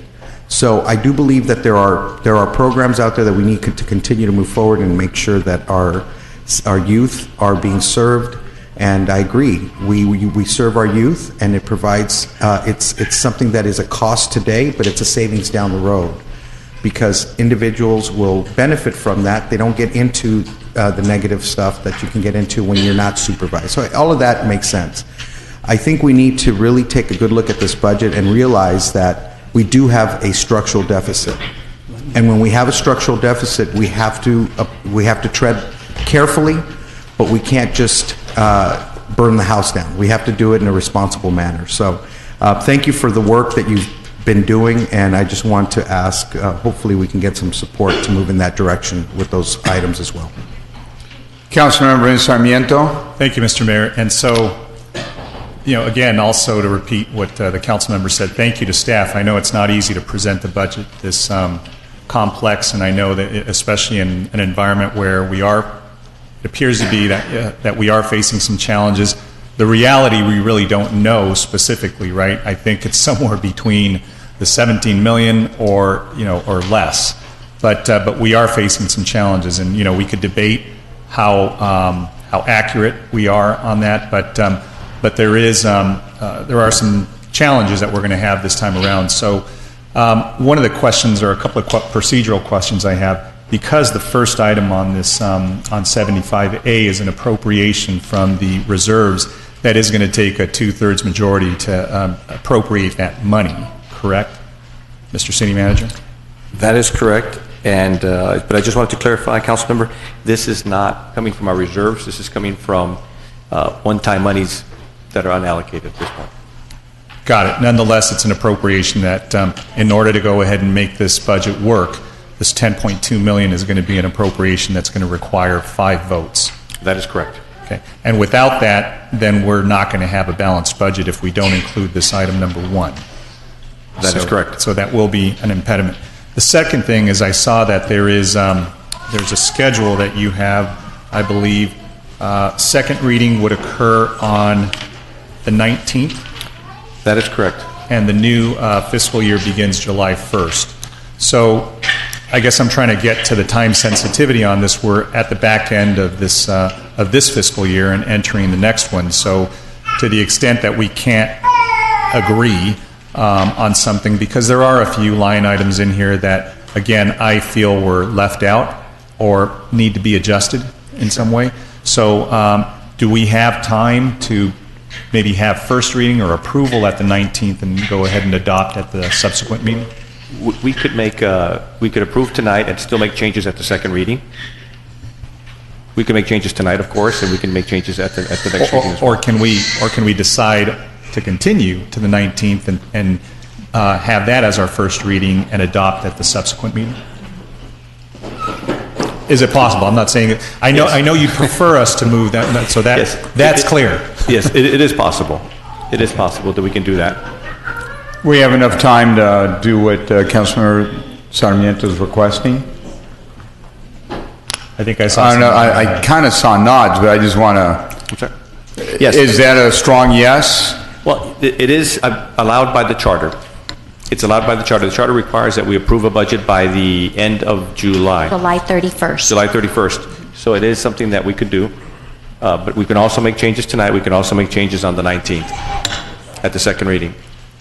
And certainly, if we were to go ahead and delay this to the 19th, then the second reading would have to happen on the first meeting of July. Understood. And Mr. Mayor, traditionally what we've had is had some time to be able to make some adjustments between the time I agree that we with you. first see this, and maybe there's some work that we can do on this, bring it back on the 19th with those adjustments. I would be comfortable with that, but do other folks want to speak?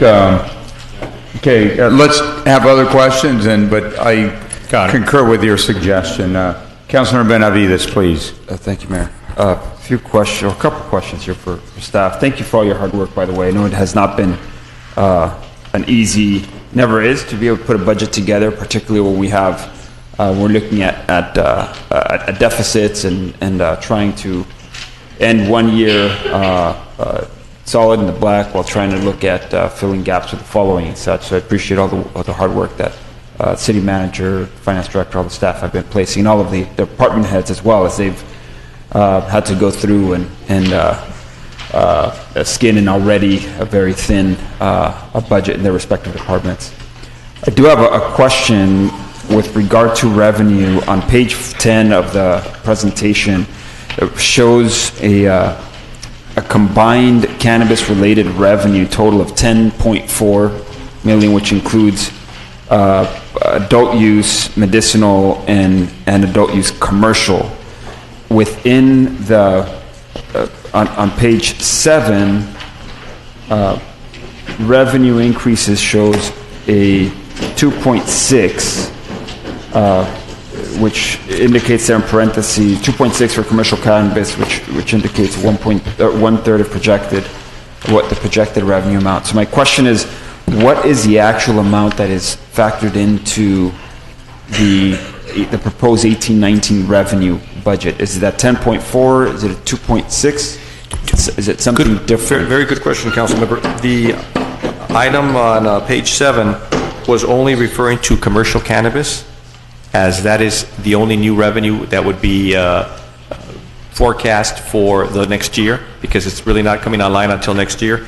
Okay. And at 2.6 is basically 1/3 of the low-end estimate. There are two ways to generate revenue from cannabis. One of them is a base revenue based on the square footage.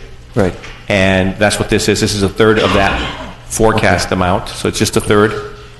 And what you see on the other page, on page 10, is a total forecasted revenue from cannabis. And in fact, it's summarized. You see 10.4 as a designation for the blue slice of the circle, but on the right-hand side, just above the number 10, you see a breakdown of that 10.4. Medical marijuana is 2.3 million.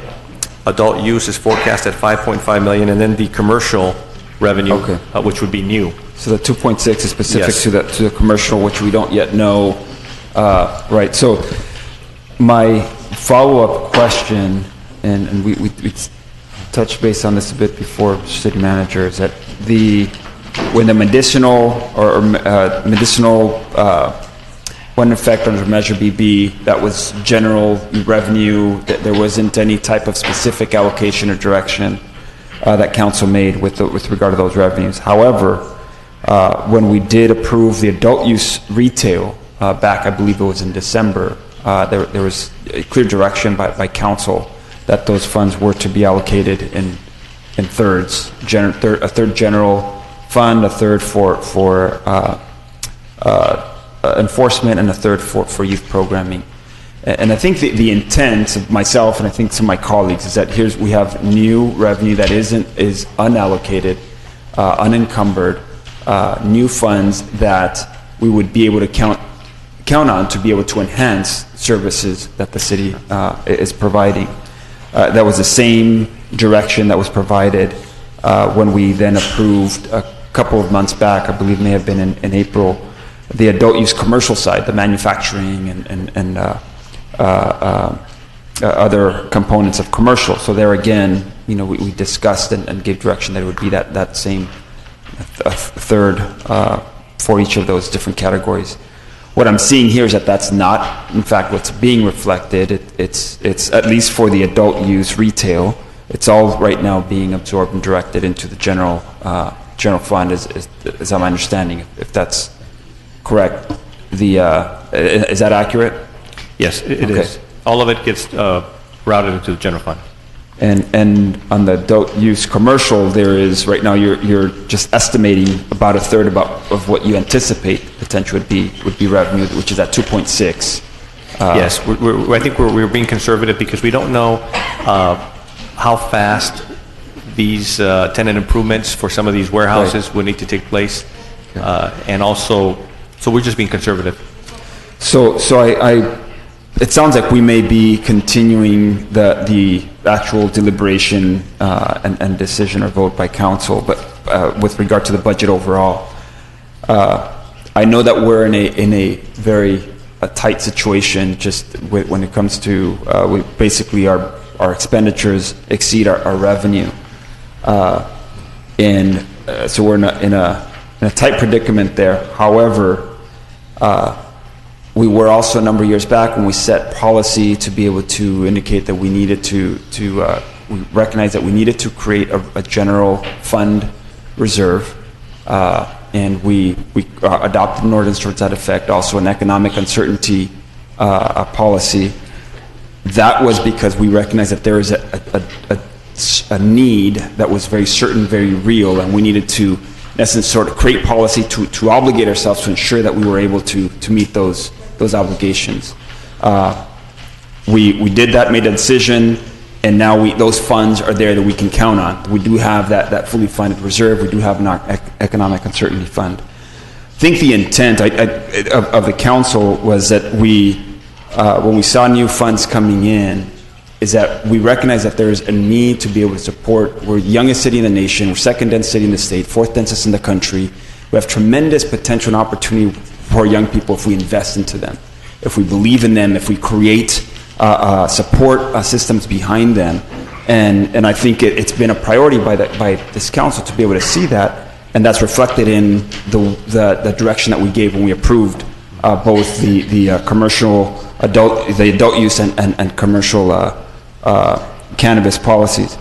So at this point, we're not seeing that reflection here, and unless we take a step to actually hold ourselves accountable to that effect, we're not going to see that. So I'd like for us to be able to think through and figure out, maybe it's not a third for this next year going out, and maybe that staff can come back with something that is tangible, that is substantive, but maybe still allows for some of that flexibility for there to be larger funds to go towards general fund. We clearly need it. However, there needs to be a mechanism by which we actually follow through on that priority that the city has provided by way of some of the public meetings that the council has also directed. Otherwise, we can verbally say youth are our priority. We see needs in the community, we want to invest in them, and it doesn't go beyond lip service. So we need to make sure that we have an opportunity to be able to create the mechanisms by which it becomes tangible and real, and we see that level of investment. Along those lines, similar lines, there was some, we recognize the needs within our community. One of those, we took some bold steps last time to be able to set some funds aside towards universal representation. There's one-time funds that we were able to identify in the city clerk's budget. As we go into this next year, some of the needs in our community remain. We've been able to take bold steps in leadership while other cities have in the county taken steps to actively and verbally attack the immigrant community. In Santa Ana, I think we've taken pride in standing up for the community. So perhaps even within those cannabis dollars, within the youth support, maybe a part of that is supporting youth by way of standing up and providing universal representation for their families, for parents who might find themselves in a position where they're having to fight deportation in order to be able to keep that family together. I think that there's an opportunity there for us to be able to look at creatively how we can provide for continued support to some degree for that service that's very much needed in our community. So those are my comments for now. Thank you. Thank you for those comments. Councilor Solorio. If I may respond. Go ahead. I wanted to just mention, Councilman Benavides, that we literally struggled with that directive of trying to figure out how to, use these monies for additional services while we're struggling with an increasing deficit. We really struggled with that. We were trying to see how we could deliver on that, and obviously it's very tough when the deficit keeps growing every year, and the result or the need is really to reduce costs and actually increase revenues to close that gap. We have tried to, in the way we budgeted, to try to preserve funding in these key areas as much as we can. I mean, the cuts are pretty gingerly proposed at this point, and we're still trying to support public safety and, of course, all the other important programs. With the adult use, with the commercial cannabis, we only budgeted a third, and so the idea was that at mid-budget, depending on what happens with any kind of ballot measure or any kind of revenue measure, we would come at mid-budget and we would then reevaluate. And things were successful, then we could go ahead and the rest of this money that would be forecast and coming, we could then, address some of those priorities in a more clear and satisfying way. But the only alternative we had come up with is to free up this amount of money and offer it for these programs.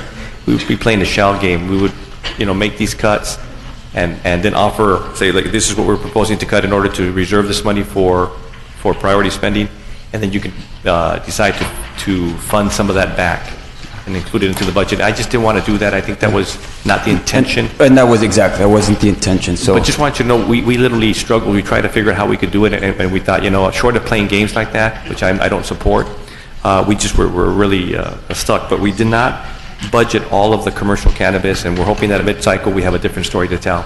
And I appreciate, and you did share with me before that staff did struggle with that, and I appreciate that, and I believe that going forward. I know for me personally, in order to be able to feel comfortable supporting a budget when we do, sounds like the next meeting come around, some of these actual follow through and not just theoretically, if possibly, depending on how things are mid-year. I wouldn't be able to support something when it's very kind of open-ended and ambiguous that way. I won't be here during that time, and so I would need to be able to see that we're truly that there's a mechanism in place, whether it's ordinance, policy of some sort in place to be able to ensure that we're actually going to see that type of investment in our youth programming.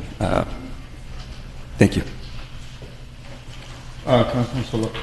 Thank you, Mr. Mayor. I know for the public it can sound alarming that we have a projected $17 million deficit, and it is alarming, but I would tell you that every year most municipalities, including Santa Ana, you have a projected deficit, but by law we can't do deficit spending. We can't print money like the federal government, so we do balance it before it's time for the next fiscal year. But this council has made some tough decisions, which is why we're willing to put it out there that we have these challenges, but we're going to make some tough decisions to get us there. I would say, though, that I'm a little disappointed in this staff budget presentation because we now have had literally 3 to 5 budget discussions from the dais. We've made general and specific recommendations, and I don't think any of them are reflected in here. I mean, we've talked numerous times about the use of those cannabis commercial dollars.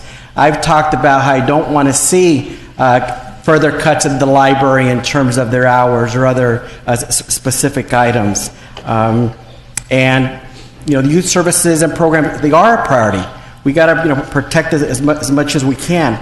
In terms of police services, and I know there were some individuals that spoke about their thoughts on it, what the general community needs to know is that really based off best practices, we should have about twice the number of officers that we currently have. We have approximately 300, but we should have many more. And right now, especially given our homelessness crisis, there's more issues out there. And I know some people say, well, you just want to keep hiring more officers, but I always remind folks, we have many of these officer positions in the budget. And sure, maybe for various reasons, some positions we can't fill, but there are many that we can. So literally today in the police department, there are 100 vacancies, sworn and non-sworn positions. Again, maybe some doesn't make sense to hire, or even if we want to, we can't hire them fast enough, honestly, but it's a priority. On the cannabis item, I appreciate hearing our city manager saying that the staff has struggled to figure out how to put the cannabis commercial money, 1/3 youth services, 1/3 enforcement, code enforcement, city attorney, and police, and then the other third admin. And that was a directive. I mean, it wasn't a cute idea that we said, hey, let's do this. In fact, the only reason we got the votes to move in that direction was because of that commitment. And I know some would say that, staff isn't trying hard enough to implement it. Some folks may say it's misappropriation of dollars if we have formal actions on formal programs and the money isn't being used appropriately. I would go as far as saying something like that maybe even should go into like a special enterprise fund so we could track it really well. And we have our challenges. So sure, it might mean that we put some of that money to say, we're going to save the library hours on Sunday. we're going to save, this special police program over here, or we are going to fund those code enforcement spots that we've been meaning to. And then maybe the rest is to replace other lost funds, but I know we can do better. I know too there's, I think, a suggestion to add another $1.9 million in the budget for some police position. And I know on multiple occasions I've said, that's not even necessary. We have a number of vacancies there already. There's a substantial police department budget with many positions we can't fill. There's no need to increase this idea of a supposed $17 million deficit. There's no need to make that worse by saying we need another, $1.9 million for that police function. Lastly, I'm glad that Councilmember Sarmiento did suggest really doing the formal votes in 2 weeks, because that's the schedule we had last year. And another reason for it is I think there is some serious consideration of a penny tax. I'm not sure if I support that yet, but I think this community needs to have a conversation about that, because we do have a very service deficient city. In the past, we've just let our funds whittle and whittle away at the size of our workers in Santa Ana, whittle and whittle away, and that does not make for a better community.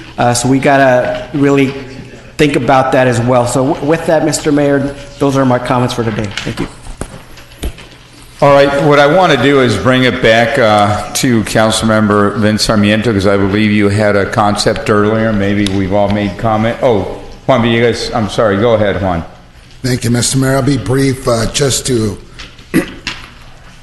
reinforce what Councilmember Solorio was saying regarding public safety. As you all know, I'm very big on public safety. Thank you.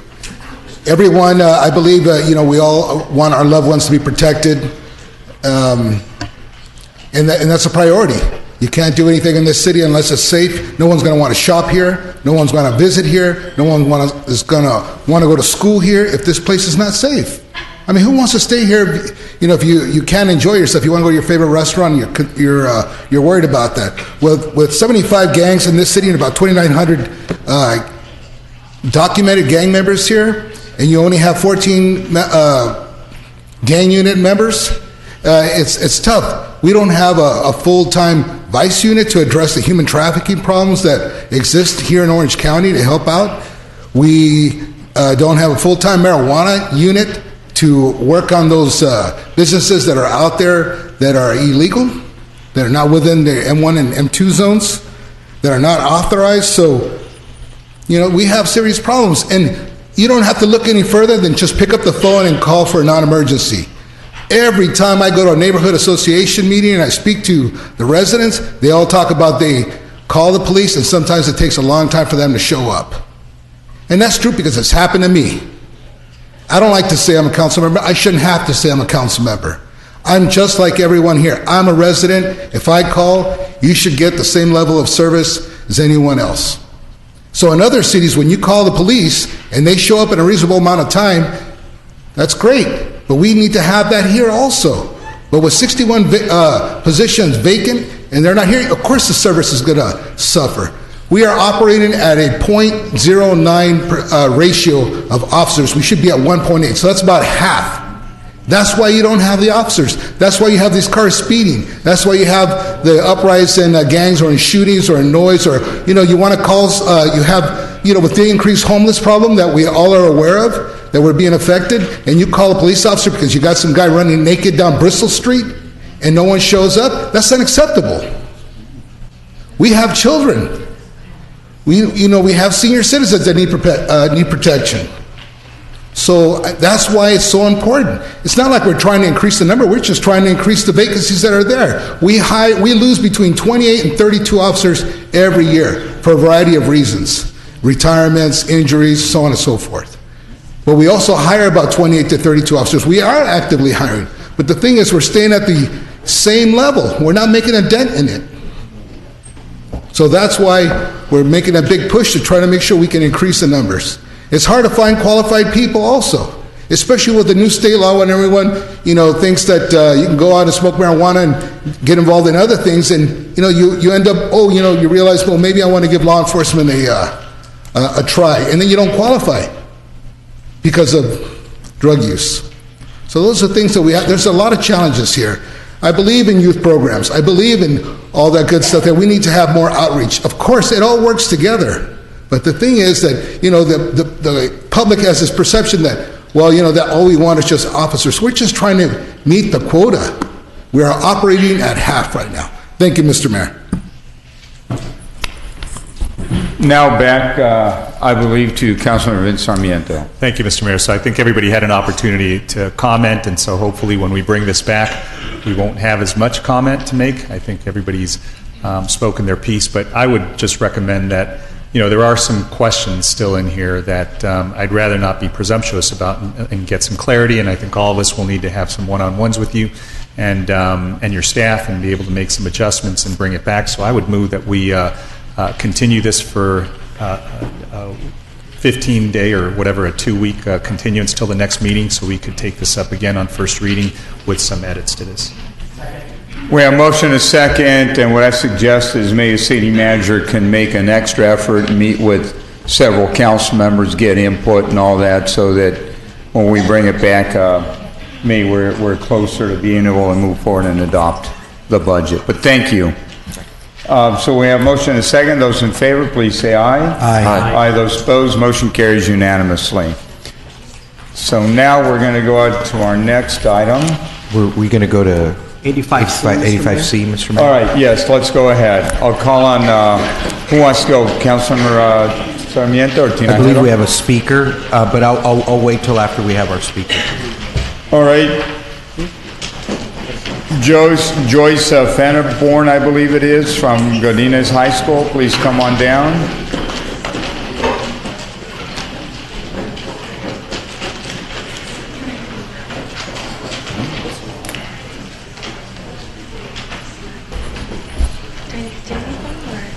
Be nice, Joyce. Yeah, I'm going to speak. Hi. Be nice. Oh, Sal. Go ahead. Hi. I have a lot of parents, and I'm a teacher. I just want to say to the students that spoke previously, both of them go to Godinez, and Sitlali, who's a recent graduate, was one of my awesome journalists. My name is Joyce Fearborn. I am a teacher and a resident and definitely a voter in this district. And we're here to talk to you about the joint use agreement that has been in place with the city at Godinez Fundamental for the past 11 years. It's not working out very well. And the easiest way to explain it is my principal, Jesse Church, has to cut a check for $20,000 this summer to you guys to use our own gym during the summer. We talk about all these great programs for our kids. We're trying to do that. And what happens is that Godinez has been too successful with our athletic program and academic program. We have first-rate academics at Godinez, but second-rate athletic facilities. We're the only high school in all of Orange County that does not have tennis courts or a swimming pool. You try being a parent and picking up your kid at 8 o'clock every night. It's exhausting, me just telling you that. Now try being the kid. Our athletes spend 13 hours a day just to go swim in a pool. They walk over 2 miles to go play tennis. And we can't even use our gym when we want to. And if we want to, we have to pay out thousands of dollars. This has been continuous. The item's on your agenda. You need to talk about it. Safety is a really big concern too. We've had a couple times where we've been on lockdown, or we've been, told to stay in our rooms. Because we have a stranger on campus. We have a stranger on our track and field. If a stranger comes on our track and field during PE, our PE classes cannot be conducted. And we have to reserve the fields to run our PE classes during the day. Does that make sense to you guys? It sure doesn't make sense to me. Our athletic director spends more time organizing the schedule, calendar throughout the year, just to make sure that we are covered so we can play our games. We had a soccer tournament last year. We have one of the #1 soccer teams in the country, and we had a tournament at our own school, and we couldn't even reserve our fields. We had to send them to other schools. Can you imagine trying to explain that to other teams? Isn't this a home tournament? Yeah, but you need to go to Carr, and you need to go to Valley, and that field field that's right over there that you can see, we don't get that because we didn't reserve it 7 months ago. It's like that all the time. We want to serve our kids. We want to serve our kids really well. And we're standing here because we're exhausted. There's so many other reasons, you guys, I can go into. We emailed you. Our athletic director emailed you. I emailed you. A couple more of us did. We just need to coordinate a better joint use agreement. If you can wrap up, it's red. I'm done. Thank you. Thank you. Thank you so much. I should have said that sooner. Oh, okay. Oh, come on. We had a lot to say. You could have all Thank 6 of you. us speak. Thank now you, let's guys. come back. Who wants to go first, Sal or Jose? All right. You want to go first? Oh, okay. This is a surprise. And he's got a handout. Well, it's a city council member who's working. Yep. But he didn't request this on the agenda. But anyways, go ahead, Juan. Thank you, Mr. Mayor. So we had a education, Youth and Education Community Services Council Committee, April 23rd, where we were briefed on the JPA and the efforts behind it. And the committee received an update on the partnership on these efforts, and the report explained how Godina's joint use functions, and this was shared with Orrin Williams from the Santa Ana Unified School District, and it was verified for accuracy. So all of you here have the handout, and it tells you exactly how these facilities are used. So the ones that are in red below on the map are available to Godinez for their use whenever they want to, and it is provided free of charge. I'm just trying to make clarification of this. And the city does not charge for the high school for the use of the non-joint use park facilities in accordance with the fees approved by the city council on miscellaneous fee schedule. So I provided the map, I provided all the information. Councilmember Tinajero was absent at that meeting, and it was myself and Councilmember Benavides that were present. So I wanted to share this information with you, and if we could call Director Moet up front, it would be helpful if you have any questions. Thank you, Mr. Mayor. Can we bring up... All right, let's go ahead, Sal. I think we need to bring up Mr. Church as well, because there's a question. I think the question that's being asked right now is that there are no funds being paid to the city. Is that what, Mr. Villegas? Is that the question you had? Yeah, I was bringing this information forward on how they charge and who they don't charge, and Director What we Moet. want to find out is, in fact, is the Santa Ana Unified School District paying the city of Santa Ana for the usage? Gerardo, if you can go ahead and explain a little bit further on this report. The map actually that was referenced by Councilmember Villegas shows that the joint use facilities, which is the 2 ball diamonds, the football field, the Godinez Gymnasium, the Performing Arts Center, and also part of the joint use is the parking structure. The high school, when it has needs after school hours to use those facilities, they get priority, and the city does not charge any city fee for those. It's free. What we do charge on, I believe it's blue. The blue is the high school uses for PE during the school hours, what we call 5 and 6, field 5 and 6, which is in blue, and some of the fields in the soccer complex. Those are not part of the joint use. Those are part of the park, and we just apply the miscellaneous fee. And that's what we do charge, but not for the joint use. And we haven't, since I've been a director, and that report was reflected at the last council committee, and that report was verified with regards to accuracy by Assistant Superintendent Orrin Williams. However, Ron did speak to Mr. Williams today. Ron, if you can, perhaps this might clarify some of the confusion. Thank you, Ron. Please. Thank you. Just for clarification, the $20,000 that the previous speaker was alluding to, I followed up with Orrin Williams and found out, wait, we don't charge the school district. Where's this $20,000 payment going?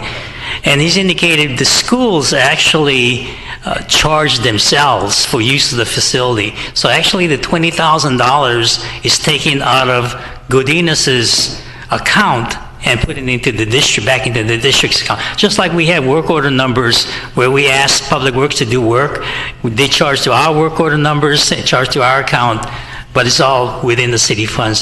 So the $20,000 is all going back and forth between the district as part of their operation. So that money does not come to the city then? Correct. Very good. Thank you for the clarification. Mr. Church, can we have you come up? I just want to hear your position here on this. Well, first of all, good evening. Thank you for allowing me to represent not only Godinez High School, but the city of Santa Ana, as well as Santa Ana Unified School District. Unfortunately, I wasn't prepared to litigate the technical allocation of funds or payments, but I definitely want to thank the city for even considering 85C, which says that allow Godinez High School to enhance the security controls, main campus. We're talking about the physical structure, the theater, and the gym. I'm hoping that we can at some point have a meeting to discuss how to amend that agreement, because contrary to what was stated, we don't have complete control of the gym or of the theater. For example, if the bleachers are broken in the gym, who pays for those? When we have an event in the theater and the soundboard goes out or the lighting goes out, who pays for that? When we have a stage manager, who provides the stage manager and who pays for that? We pay for that. Also, we have a huge security concern. It's not reflective of the city, it's just in the time that we live in, where we're located. We don't have adequate security in our parking structure. We've had 7 break-ins this year. I believe your police reports will reflect that. We can't get to our theater sometimes because it's overbooked because of the joint usage, because as you guys do know, by definition, people can reserve the theater and the gym by going through the city. So as simple as it may seem publicly for an athletic director or athletic directors or even our VAPA department to schedule events now, which is what we're doing, that actually handicaps us to have extemporaneous rehearsals and different things like that. So as opposed to me talking about the funding, I would leave that to the assistant superintendent and superintendent. But I do wish that we could have a meeting to talk about amending the joint usage so that all of our kids will have access to it. And then also we can properly maintain it for our kids and for the community. Thank you. As I don't know if Councilman Villegas is finished. Mr. Moet, do you have anything else to add to that regarding parking and all? Yeah, when the city Parks and Rec rents out to the community the joint use facilities to a third party, let's say some dance group wants to use the Performing Arts Center for their recital, the city charges the school district fee to pay for the custodian, to pay for the stage manager, and transfers that money on a monthly basis to the school district. And we have accounting and all that. So any third-party user, whether it's a charter school, a private school, a nonprofit organization, to use the ball diamonds, the gym, if it's available, if it's not being used by the high school, the city, Parks and Rec, because of our joint use agreement, we provide the permit. The city does not take any fee for the joint use. We take all of the fee, 100%, and provide it to the school district because it's the school district fee as defined in the joint use agreement. The next thing that I want to mention is, as you know, for the last 8 years, we have been in the process of doing a land exchange to allow the Santa Ana College Adult Education Campus to stay there. Why? Because of the deed restrictions. The 84 acres that was provided by the federal government many years ago was in perpetuity to be a public park for recreation purposes. The National Park Service allowed the joint use Godinez because the 18 acres that the recreational facilities that the Godinez has is going to be used as a public park after hours. If we change that, we have to find 18 acres of land exchange of new parkland, just like we're working on the 2.6 acres for the adult education campus. Or else it reverts back to the city, to the federal government as land. That's very clear in the federal deed restrictions. It's the same thing that the Joseph Prentice family would take back the zoo land if we failed to have less than 50 monkeys. It's a funny story, but it's true. That's what the legal deed restrictions occur. So that's something to consider. Thank you, Mr. Moet. Councilman Solorio, please. Councilman Tinajero. Thank you. I appreciate it. It's in my ward, so usually you get that courtesy, but that's all right. We're gonna move forward.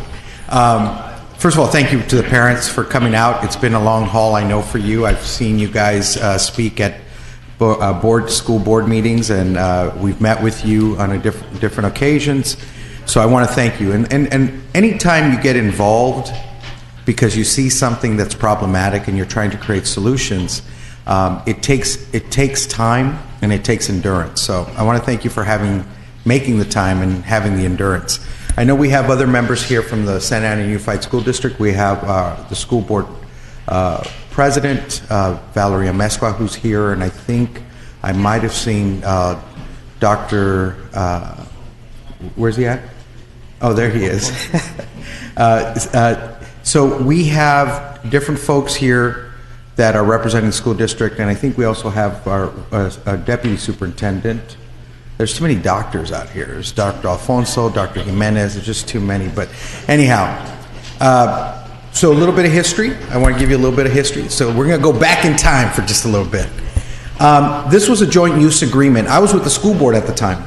And the school board, one of the things that I need to clarify is I don't think anybody's talking about the fields tonight. So when we talk about finding 18 acres, we're not talking about the field space. But I just want to let you know, I grew up on Stanford, which is right by Stater Brothers. And this area that you see that has a track on it and has baseball fields and so forth, when the park was opened, I think I was like 8 years old. I was all excited. I went out to Centennial Park, and that area was all dirt.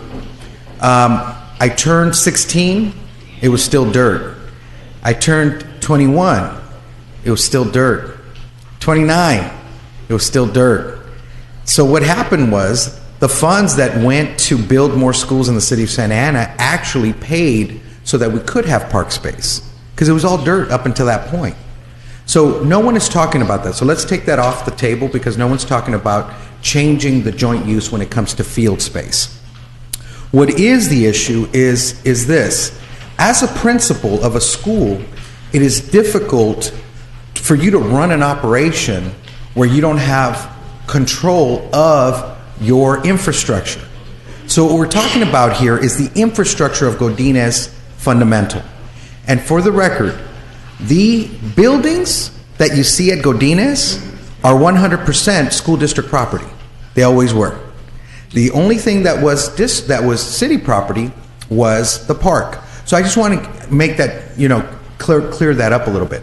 So let's pretend you're a basketball coach and you have a tournament that's coming up, okay? And you did not reserve the basketball court a while back and you want to do something on a Saturday. Well, if someone's already programmed it, you can't go in. The other issue is this, is if you are a theater teacher or you want to have any type of activity in your theater, it's already been booked. So a theater or a teacher has an idea, we want to showcase some work, we want to do this, we want to do that. If it's already booked, it's already booked. You don't have that opportunity to have something, something that's new or organic that's growing to go and showcase it, because it might be already taken. But I think the biggest issue here is that for the administrator, there is a cost, okay? And let me tell you something. What the money that is brought in by the joint use does not cover all of the costs that are associated with that, because costs have to be spread out. And so what you have is individuals that come in, who's going to take care of your gym? Who's going to be the one that's going to look after the gym? Is it going to be the coach who uses it all the time for his or her students? Or is it going to be the outside person that paid a nominal fee to use it for the entire weekend? But at the end of the day, it's the coach, it's the administration of the school that has to deal with the aftermath. It's not us, it's them. If something gets broken, they fix it.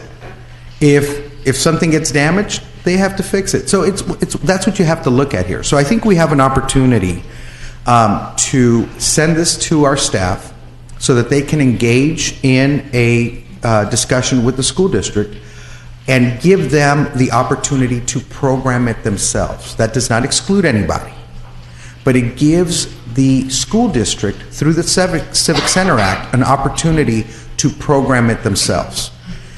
I don't think there's really a reason for us to use their facility, their gym or their theater, and not, in other words, I don't see the reason for us to program that. We can still use it, other organizations can still use it, but they have to go through the School District Civic Center Act. So again, this has anything to do with the field space. In fact, I support the joint use on the field space, but this is becoming an issue at that school. And it's one of our top schools in the district. So we want to protect those investments, and we're serving the same population. So I want to bring it up, and I want to thank Councilmember Solorio because he's taken an active approach in this as well. And he's really been at the table and has been critically thinking to how we can make this work without hurting the city and without hurting the school district. So this is just an opportunity to start showing that we want to be partners with the school district, because at the end of the day, we're serving the same community. Thank you, Mr. Mayor. Thank you. Additional thought or comment, Councilor Solorio, and then Benavides. Thank you, Mr. Mayor. I know at the last meeting and at this meeting, we're talking about a lot of the excellent academic institutions we have in our community, whether it be Mater Dei on the private side as an example, or today Godinez. And part of the reason why I'm really involved is, both my children have had the opportunity to go to Godinez, in the top school, very successful, and we want it to succeed. But before I make some specific points regarding this item, and since it's Director Moet's last meeting, I'll ask him a couple of softball questions, because I know there's quite a bit of talk about the finances and the general role. For our work scheduling all these meetings and doing what we do with this joint use agreement, does the city make any money for its general fund? No. No. Okay, that's good. So yeah. So it's revenue neutral there. From the perspective of, is it always easy, or do we sometimes get complaints or issues with scheduling, including odd hours, evenings, and weekends? I think the kind of work that Parks and Rec, we always get some complaints, but it's always a pleasure to do that. Yes, you handle all those things well. Thank you. Those are my questions. I bring this issue up because I know at the beginning of this talk there was a lot of discussion about the finances. This item here isn't about the finances. I think that this item here is about the fact that we have a joint use agreement that's about 10 years old plus minus and needs to be fine-tuned. And I think you kind of heard from the audience that there's different issues, points of views, ambiguities. I would argue that, number one, security, particularly with all the campus shootings and issues around the country, giving the school a little bit more control over who comes on and off the campus, I think that's important. From the perspective of maintenance and scheduling, if it's the school district that does the scheduling evenings and weekends, because they by law need to continue to, via the Civic Center Act, make it available to the community or to the city, it's still going to have that use and that function. I think too what also happens, a lot of these joint use things end up being over the weekend or evenings, and so when school starts up again on Monday morning, who gets the calls or the visits? It's the principal, it's the assistant principals, and they're having to scramble and following up with the city, hey, what happened, who came, why? If it was campus personnel more directly involved, it would be a benefit. Finally, these changes, we're only talking about the physical facilities kind of on the enclosed side of the campus, that those be managed by the school district, but with priority use for the city when it needs it, which we really honestly don't use it that often, but that there be priority use. And the other spaces, as was mentioned before, the open space is going to continue to be open space. The joint use is still going to be there. The activity is still going to be there. Really, they're not Santa Ana students or Santa Ana parents, school district parents or students. There are communities. Residents and users. So we're really talking about the same folks. And again, finally, even in terms of with any perceived loss of use of the facility via the Civic Center Act, those facilities will all be available to the city, to the community, but with a little bit more organization. And again, just in closing, we're just saying, hey, this is important enough to the community and the parents. Let's engage our staff to work with school district staff and the parents to figure out how to update this joint use agreement so it can last us another 10 years. Thank you, Mr. Mayor. Thank you. Councilor David Benavides, please. Thank you, Mayor. I appreciate that. You can go ahead and no, I might call you back, Gerardo, but for now you can go ahead and hang out over with Ron on the side there. But I may have some follow-up questions for you. In fact, I know I do. I appreciate just everybody's thoughts, passion around this item, and I understand the perspective that the speaker came and presented with regard to having a facility there, and it would seem that it would be always available, that it would make sense, it would always be available to the school, the gym, the theater, the fields as well. I think the fact that it is a joint use and the way this came together, I think Mr. Tinajero, Councilman Tinajero was referencing what all came together. Let's remember that this is Godinez Fundamental High School at Centennial Park. It's a school that's at a park. And perhaps part of what we're finding out here is that maybe it wasn't the greatest idea when it was conceptualized, because the way it did come about, as was referenced, the academic buildings are on school district property and land, and that was designed and agreed upon. It also was agreed upon that on the park side, the school district would be able to build and some of its amenities and make those available, that those would be available for the school exclusively during school hours, but that afterward it would be able to be a park. That's what true joint use is, that it's available at times for the district to be able to support our students during school hours, then afterward that it would be a part of a true integrated part of the park. As was referenced earlier, the school still gets priority whenever they have need and interest and desire to use it. They still can. They do have priority to be able to schedule. So I am concerned about the idea of, but some of the comments that were made by one of the council members is that it's their gym, that it's their theater, that it's their space, their facility.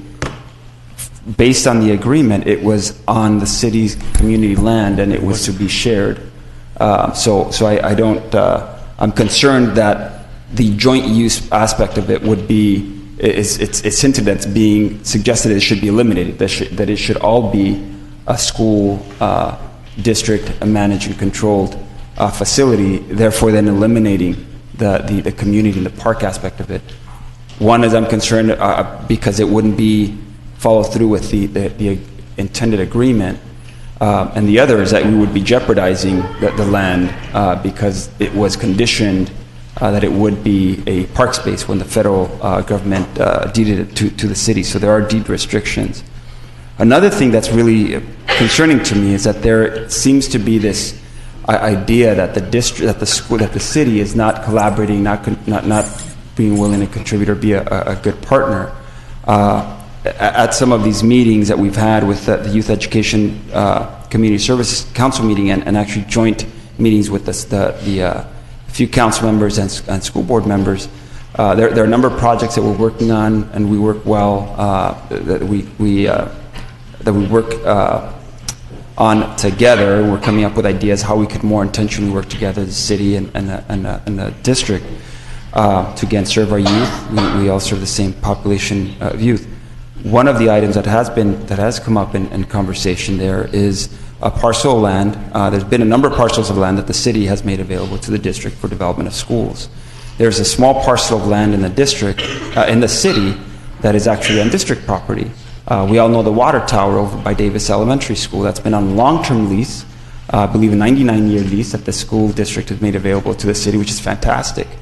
But I don't know if the community knows that that lease has come due, has come up and has expired in essence.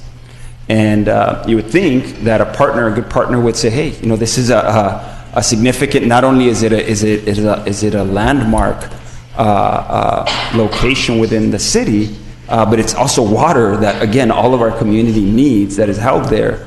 Well, the district isn't saying, let's extend the lease at $1, for the next 99 years, let's make it available, or let's deed it over. The district is saying, hey, let's go ahead and sell it to the city, find out what the top value of this land could be, and let's charge the city for that.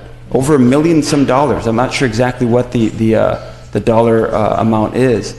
So it's very concerning. It's disappointing that only that the message is that the city's not doing enough, when in fact we're following through with the agreement that was set in place, and that here on this example, where the district could easily, say, hey, city, this is something that we haven't been using for the last 9 years, and likely won't be using. It's got a water tower on it that we're being billed for it. So in this whole context of conversation, if we're going to discuss how else the city might be able to collaborate, which maybe there are some ways that we could address some of these concerns with regard to safety, let's remember, one, that there is this deed restriction, two, that it is intended that it is on a park and that it should be available for the community, and the other, that there are other partnership opportunities where the district can offer something to the city, such as the land over by at the water tower. And I don't know if any of the staff, Mr. City Manager, Mr. Parks Director, if we know what that dollar figure was. You may not. It was a couple months ago for the water tower. What the requested value are. I know our Public Works Director is also no longer here. So if we don't know offhand, do we have? Our water manager is here, and he would have a better idea. Okay. I mean, it's gotten to a point where we've had to look at, we just acquired another parcel of land right down the street where we've had to look at, does it make sense to move the water tower altogether in order to be able to address this? But is there a dollar figure that you... It was about $1 million. $1 million, I think it was north of $1 million, but thank you very much for that. Those are my comments, Mr. Mayor. Can I just say Yeah, something? go ahead, and then I know there's others that want to speak. Go ahead. I'm trying to contain myself and be as professional as I possibly can on this one, but it's a little bit difficult today. So I'm going to have to just kind of speak a little more bluntly about this. Let's look at this one more time. No one is losing field space. No one is talking about not having a joint use when it comes to the field at Godinez. There's no change. So any concern for having, being able to play on the football field or soccer field or anything like that, no one's talking about that. What they're talking about is the structure that is on district land that the city paid no money to build. So let's not forget what happened there, okay? The reason why I'm so fired up is because when I was on the school board, I couldn't understand, there were other people that were putting a lot of pressure on the city council that lived in that neighborhood right down the street, and it was a handful, it wasn't a large group, that were putting pressure to force the district into complying with some of these things that didn't match up. In other words, forcing the district to put the buildings in as part of the joint use. It wasn't just the field space, because remember, it was the field space that the district had paid for so that our residents had field space. Remember I told you it was dirt. So I want to make that clear. So no one's asking, what's interesting is no one's asking the school district for money. Mater Dei is going to be asking us for money in a little bit. But no one's asking the city for money. What they're asking is, you just let us program our gym and our theater. It does not exclude people. If people apply, they can still use it, but it gives us that opportunity to have control. Now, that being said, let's go to the water tower, and this is why you have to be real careful and you have to know the history. A couple of years ago, the school district came to the city and said, let's do a swap. The city staff said, yes, Santa Unified, here's a list of properties that we can use in the swap. So you decide how you want to do this. You pick 3 properties that match what the water tower land is valued at. So go ahead, Santa Ana Unified, go find those, or tell us what you want to use. Here are some of our parcels. We can do a land swap. Santa Ana Unified goes and starts to investigate these parcels of land. They come back to the city. The city goes through starts going through a transformation in leadership, and the properties that were given, they were given like 5 different properties to look at. right? The city gave the district about 5 different properties to look at. The district looks at them, identifies 3, brings it back. Oh, we sold 2 of them. Okay, see, this is why you have to know the history and know what's going on. The district's always been trying to figure out a way to work with us on that water tower.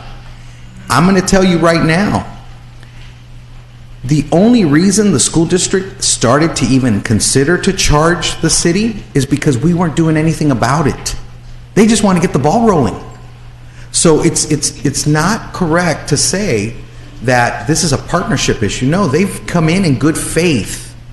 And we are the ones that have not been straightforward with the district on this.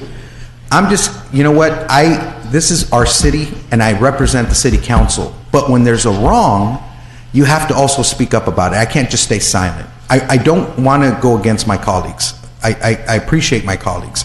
But on this one, there is no harm. So that's what you have to look at. When you create policy, where's the harm? Okay? So there is no harm. You still get to program the facility. The community still has access to it. They just have to go through the Civic Center Act, and no one is changing the field side. So those are my comments. All right, Councilor Vince Sarmiento, and then I'll come back. Thank you, Mr. Mayor. And simply what I wanted to do is make a motion to move the recommended item. I think the recommendation is simply to have our staff speak with the district staff. So that seems simple enough. We're not going to be adopting any policy tonight. Let's find out. I know I was on this committee when I was a young council member many, many years ago. And I think we created some of these joint use agreements. And so, yeah, they get vague over time. They get, stale. They need to be addressed again. And maybe what we could do is have both staffs work on that and come back to the city council and bring back some assessment and some recommendations. But I don't see any harm in revisiting this and looking at this. I think there were some valid points made on both sides. I think we both agencies serve the same constituents. We want things to be done fairly. I think we want things to be done well. And, I know when we created a lot of these joint use agreements, it was done because we saw a need on both sides. So to the extent that, one party may feel aggrieved and another may not feel like, there's a fairness in these agreements anymore, look, there's no better way than just to revisit this. So I'll simply make the motion for us to allow our staffs to work on this and bring it back. We have a motion and a second. Councilor Solorio? Yes, Mr. Mayor, I think we have 2 ways forward on this. One is we can vote on the item, and I think it's a good item, but I do worry about, perceived division up here. And another approach may be just for, 2 or 3 of the council members. We can't have more than 3 because of quorum issues. And we sit down with, our city manager, and Gerardo will be gone, but maybe Ron Ono can join, and some school district folks, and we focus just on this, and we can vet out any questions or issues that have been raised. The key thing here is there are disagreements. It's an old agreement, and we ought to make the situation better, for the community as well as for the understanding of the city. So, Mr. Mayor, I don't know if you have any thoughts, but either way would be good. But I think there are clearly issues, even though they might not be humongous issues. I've got a couple thoughts, but does anybody else want to speak? Councilman Benavides? Sure, Mayor. I think ultimately there is some discussion that needs to take place. I think there probably are some points that can be addressed, some ways to be able to work more closely together to address some of the concerns on scheduling and such. The motion as it's stated here, I do have concerns about just moving forward with the motion because it does give specific direction to amend the agreement. So I think it's giving direction before we're able to do some fact finding. So I wouldn't be comfortable with supporting the motion because again, it's specific direction to amend agreements, which I wouldn't be comfortable with yet. However, having some of those discussions would be helpful. Those are my comments. So just to clarify, the intent of the motion was to not come back not to amend it because we would have to adopt any change that would have to be proposed or submitted by the staffs, then we would consider and we would either vote it up or down. So that was my, clarity or lack of clarity when I was making the motion. The other question on creating an ad hoc, don't we already have a subcommittee that addresses these issues? So I'm not sure if we kind of layer on top of that, but we, I think, have a 3-member subcommittee that's already been convened. So do we, to have an ad hoc on this one issue? Correct. I'm not disagreeing with it. I'm just saying, for efficiency purposes, do we want to consider doing that? Councilmember Villegas, I believe you serve on that committee? Yes, sir, Chair. I was supposed to meet with the school district, but we couldn't agree on a date because it was scheduling conflicts, so we can revisit that then. Look, my 2 cents would be if we have a committee, maybe it's best to have that committee try to take this up with the school district and see if they come back with a recommendation. I would prefer that to right now giving staff direction, then staff will feel compelled to come back with something because they were given direction, and we might be putting the cart before the horse. Obviously, there's enough discussion that folks want something resolved. I'm not 100% clear on what it is, but I think in the committee it could be discussed. And if they come back with something that we can all approve, we go from there. So I know right now we have a motion and a second. I don't know if there's a substitute motion, and if there is, we'll consider. If not, we'll vote on the original motion and go from there. What's the council's wish? I think we should just vote on the one that's on the floor? Vote on the motion.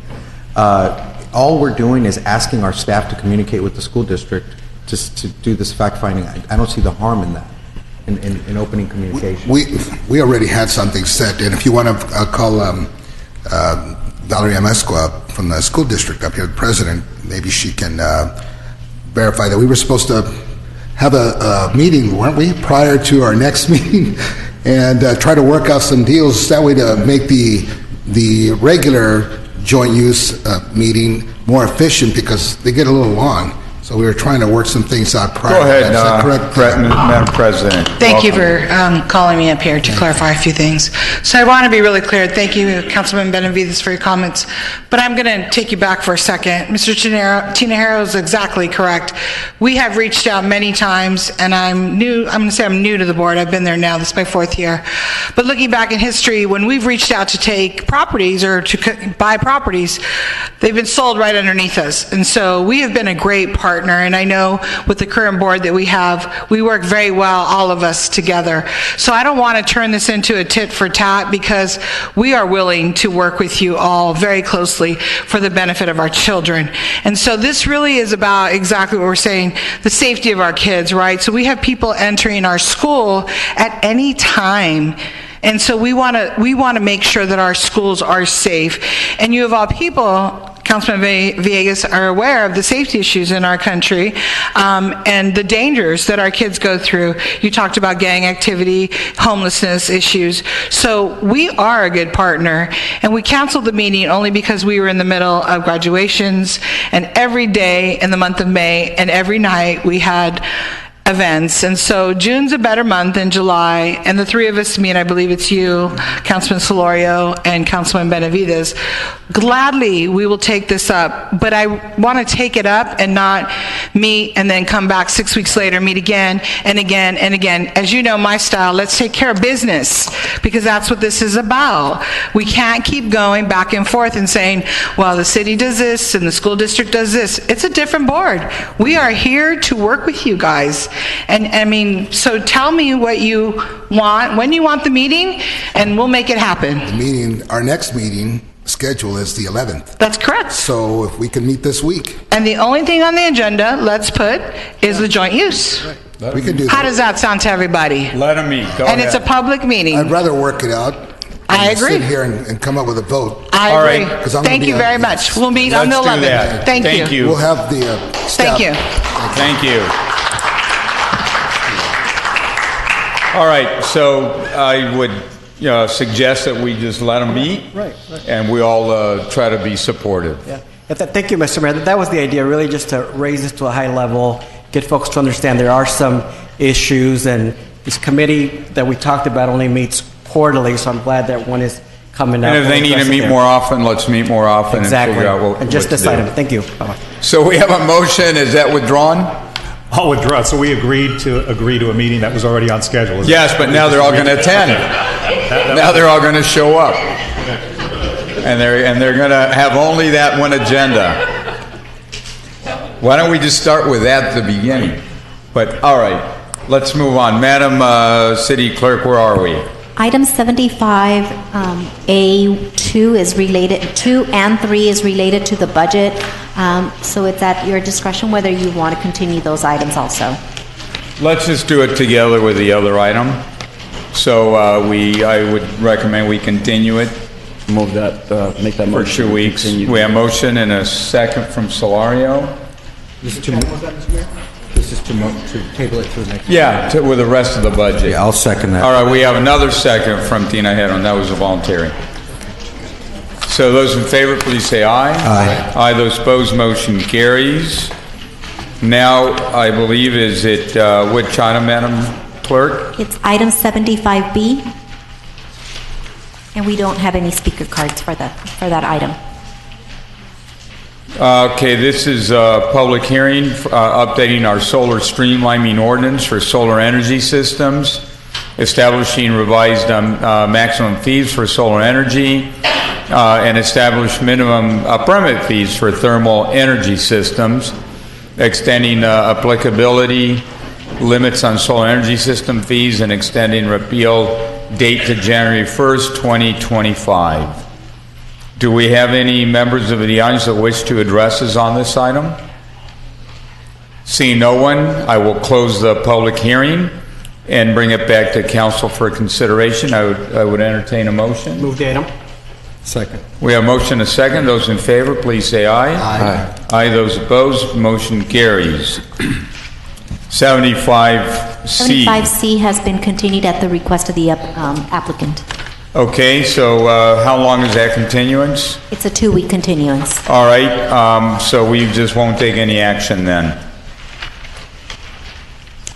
75D, is that the next item? Yes, that's correct.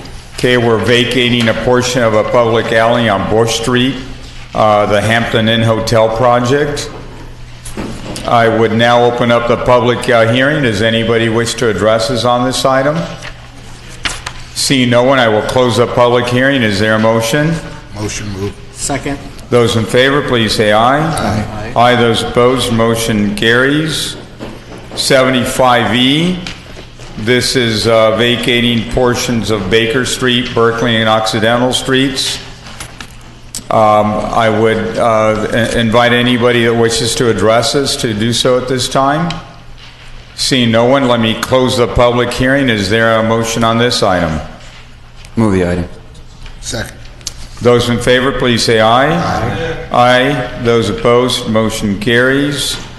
55A, this is giving notice of a general election to be held November 6th, 2018. And we have some speakers. Jorge Rodriguez from Oco.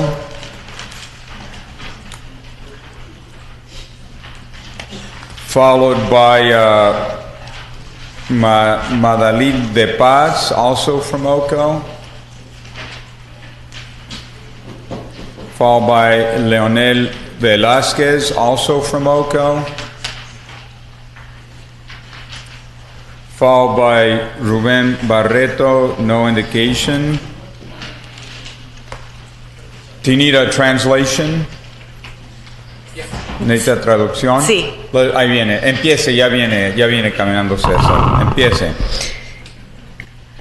Buenas noches. Mi nombre es Madalí de Paz. Soy líder de OCO y residente de Santa Ana por más de 16 años. Tengo 3 hijos estudiantes en Santa Ana. Las elecciones en general son injustas porque se inclina a beneficio de la Unión de Policía. Es por eso apoyamos las elecciones por distrito y un mapa justo para las elecciones noviembre del 2018. Por eso apoyamos 55A1. My name is Madrid de Paz, and I'm a leader at OCO and a resident of Santa Ana for over 16 years. I have 3 children who are students in Santa Ana. The general election is unjust because it goes to the benefit of the police union. That's why we support district election, ward elections, and a right and a just map for the elections in November 2018. That's why I support 55A1.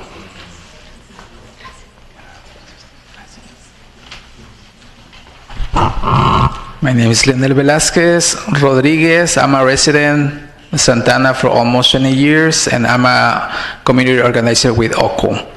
Our Santa Ana voters need more representation. Enough, it's enough. No more abuse of authority. We want this district election as soon as possible. That's why I support 55A1. Thank you. God bless you.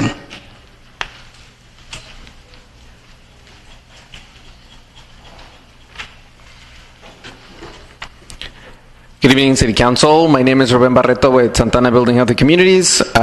We support equitable representation through district-based elections. We support equitable representation through open and transparent selection of new district lines. We support equitable representation that will give a voice to the Vietnamese community in Santana. We need district-based elections in Santana. We support item 55A1. Thank you. Ruben Barreto, Teresa Lee, Miguel Hernandez,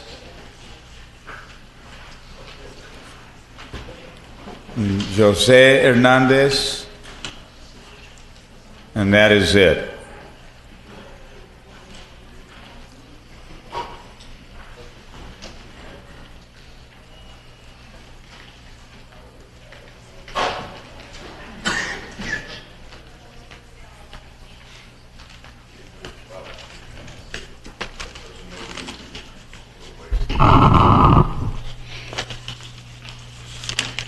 Good evening, council members.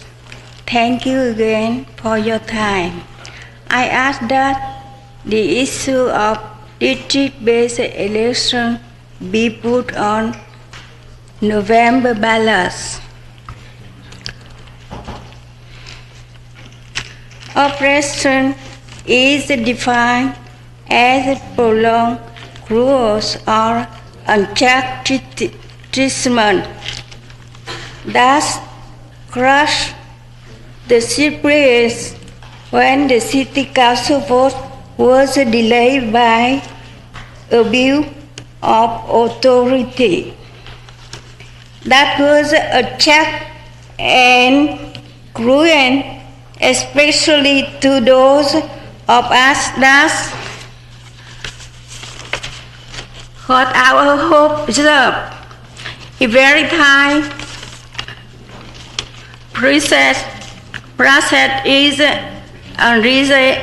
unreasonably postponed is another attention of unchecked treatment. I can honestly say that my spirit is being crushed, and I can fairly say this process is becoming oppressive. Let us put an end to this unchecked delay by November. I support the 55A1. Thank you. Thank you very much, Teresa. Jose Hernandez.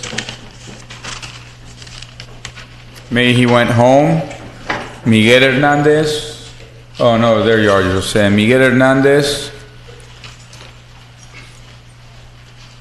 Go ahead. Good evening again. Just to reiterate our previous support accord for the district elections issue. Teresa up here representing the Vietnamese community and so many other folks that can't make it or haven't been here, but are definitely caring about this. And so we hope that the council does the right thing, votes to approve, to put it on the ballot as soon as possible so we can get real representation here in the city of Santa Ana, and turn it the way that so many other cities have already done, because we know that it works better by the constituents. Thank you. Thank you, Jose. With that, let me bring it back to council. I'll call on Councilor Benavides and then Solorio. Hey, Mayor. These are items that we've discussed before, and I think at this point we have the opportunity as council to just move forward to place on the ballot. So I'll be supportive and be ready to make a motion. I'll second it. Go ahead and make a motion. We have a second. Any discussion? Councilman Solorio? Mr. Mayor, I know there's been some general discussion on this in the past, but I feel unless this is tied to the ward map consideration, I don't know that this really helps us with the issue we're trying to address, which is the possible violation under the California Voting Rights Act. So a question to our city attorney is whether this is time sensitive, and maybe we can postpone it for 2 weeks so we could have our special legal counsel that's going to be helping on this review and see if passing this is a good course of action or not. Yes, you do not have to take action on the item tonight. We thought it might show good faith that we're moving in that direction. However, you have until the last meeting in July, as I recall, I'm looking at the city clerk, to put these measures on the ballot. So you have about a month left. So for that reason, I won't be supporting this item tonight. So I won't be supporting it, or if maybe there could be a friendly amendment to postpone this for 2 weeks.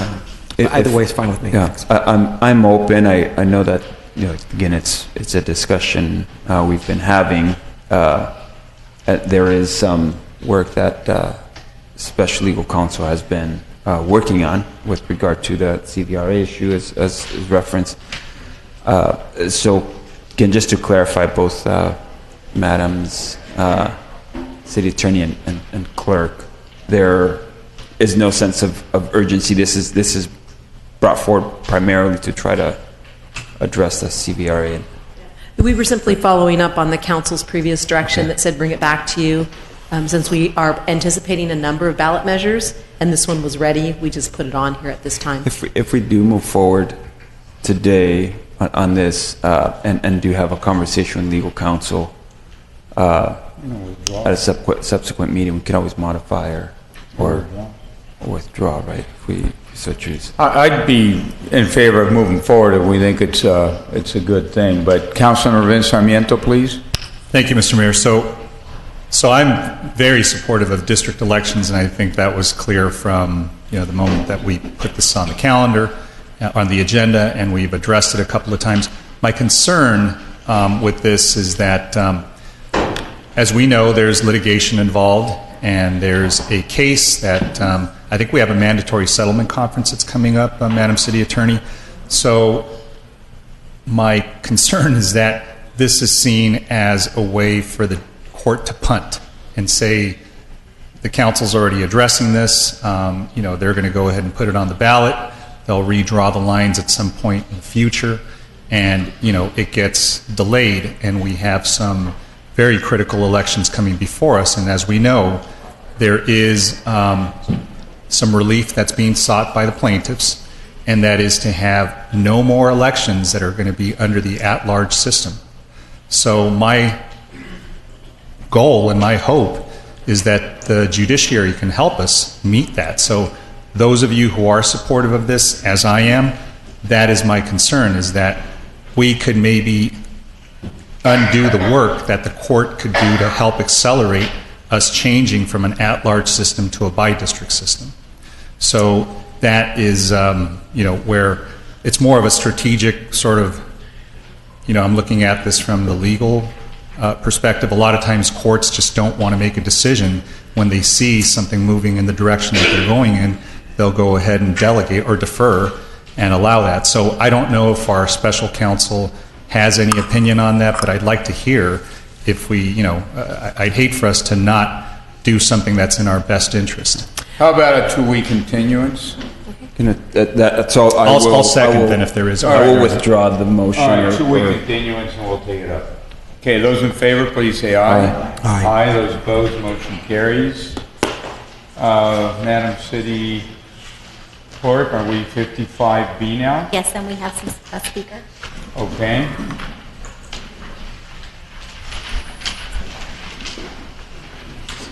Thomas Hartnegg, I believe it is.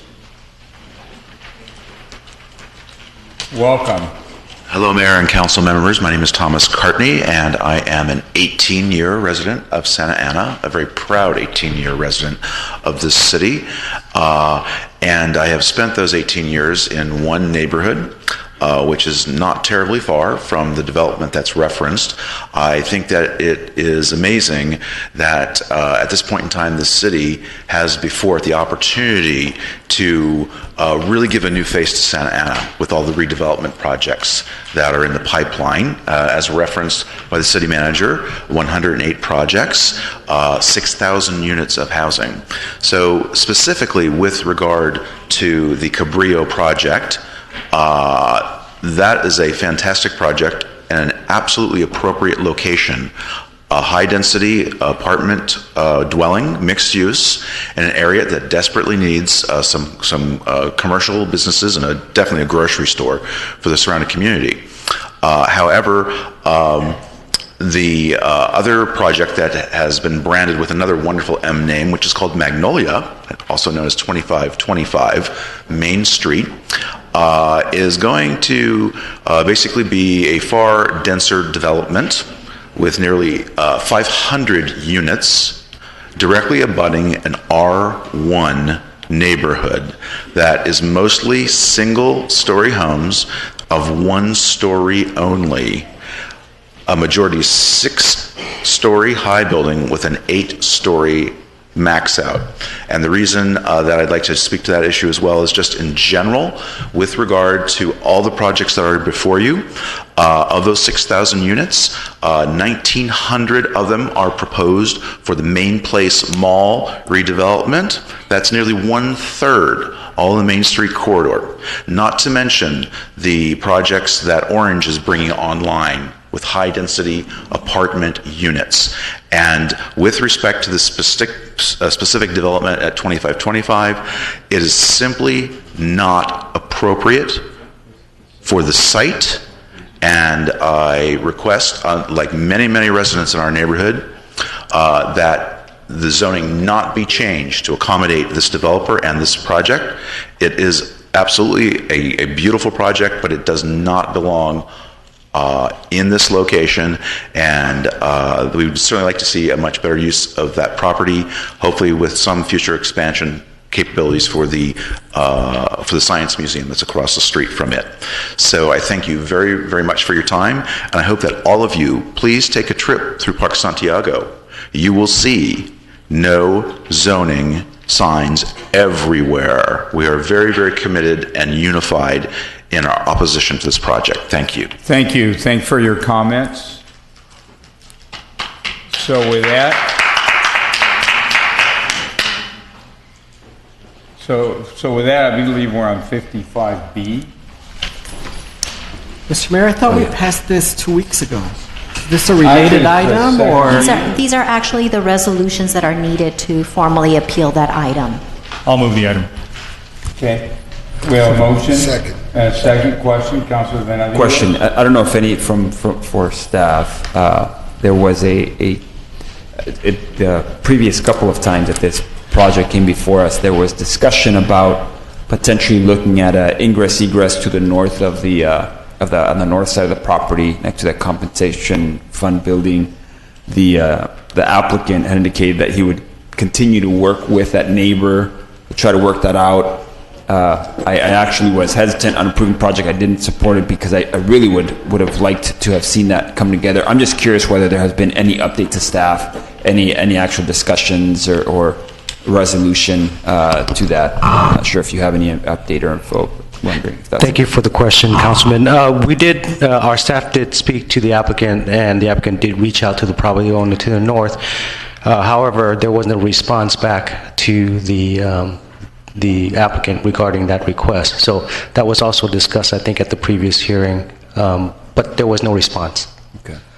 Thank you for that update. I don't know if the planning manager has any later hot off the press info that may have recently come up.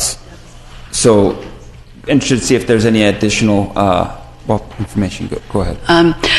I did speak with the applicant today, and they have had a very successful conversation with the state comprehensive building to the north, the property owner of it, and they are hoping that they may even get resolution to the issue within the next month or so. So they're very optimistic about it as of today. Fantastic.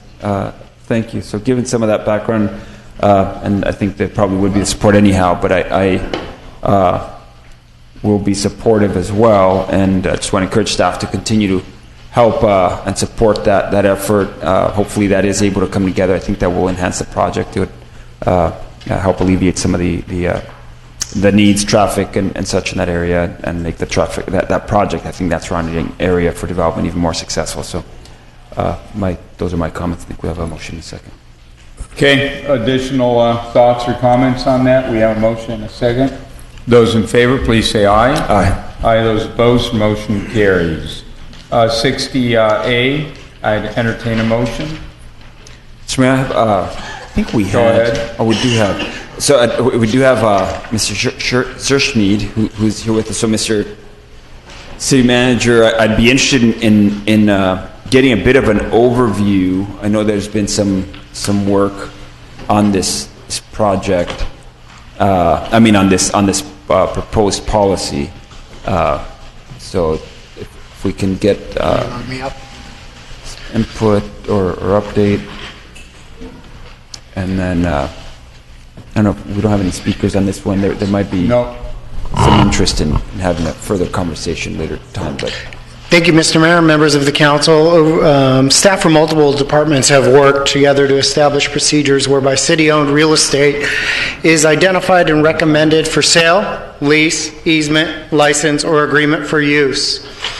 The intent of the policy is to provide an orderly and transparent, open, and fair process for public, private, and nonprofit organizations, individuals, and other entities to acquire remnant, unneeded, and marginally used real property assets. The policy is comprised of 7 sections. Section 1 is the guiding policy. Section 2 designates the clerk of the council to function as the official custodian. Section 3 establishes a real property disposition committee. Section 4 describes how those real properties will be classified in the real properties interest for disposition. The 5th section provides a process for nonprofits and community organizations to formally affirm their interest in acquiring and leasing property. The 6th section of the policy provides the disposition procedures and details on any special requirements before disposition, such as the use of brokers, appraisers, come into play. And the final section provides a process for the leasing of city-owned property. And now I'm going to reintroduce my predecessor, Robert Zerschmied, that will talk about the background of how we got here. Bob. Rob. Thank you, Steve, and good evening, Mayor and council members. It's nice to be back here tonight. Just by way of a little bit of background, this process got started through some direction from the council. You were looking for a systematic policy to dispose of real estate assets. And so following that up, we did form the group with all of the departments that are listed on the slide: City Manager's Office, City Attorney, Community Development, Public Works, Parks and Rec, and Planning and Building. We presented a draft policy to the EDIBT back in March. We then met with the Equity for All Coalition on March 22nd, and then we had a subsequent meeting with them on the 18th. We did a workshop item here before the council, and we did make some revisions to the policy resulting both from council member comments, primarily from council member Solorio, and then also some adjustments trying to respond to the request from the Equity for All Coalition. And a couple of the changes that we made there were this is a staff committee that's proposed to make a staff recommendation. Those committee meetings would be held publicly, they would be noticed, and there would be an opportunity for comment. We also I can just refer to my...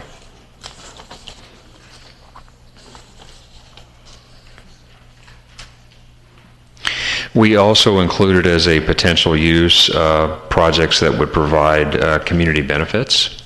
That was an interest. That was one of the interesting, or one of their points. And we also added, prior to issuing a solicitation for a particular property, that we would follow certain of the provisions of the Sunshine Ordinance. And that would basically require a neighborhood meeting. We give neighborhood residents surrounding the site an opportunity to give comment on their views on how it should be developed if disposed of. So with that, I think you'll probably have some other testimony tonight from some of the Equity for All representatives, but I think with that I would wrap it and be happy to take any questions you might have.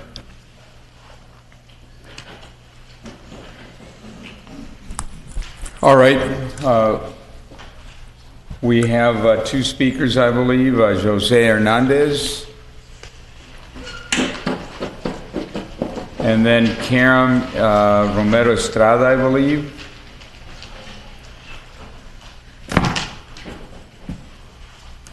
Jose, if you sit a little closer to the front, our meetings will be shorter. No, keep going, I'm kidding. Yeah, there's... Go ahead. I'll let that go. So good evening, Mayor, again, City Council members.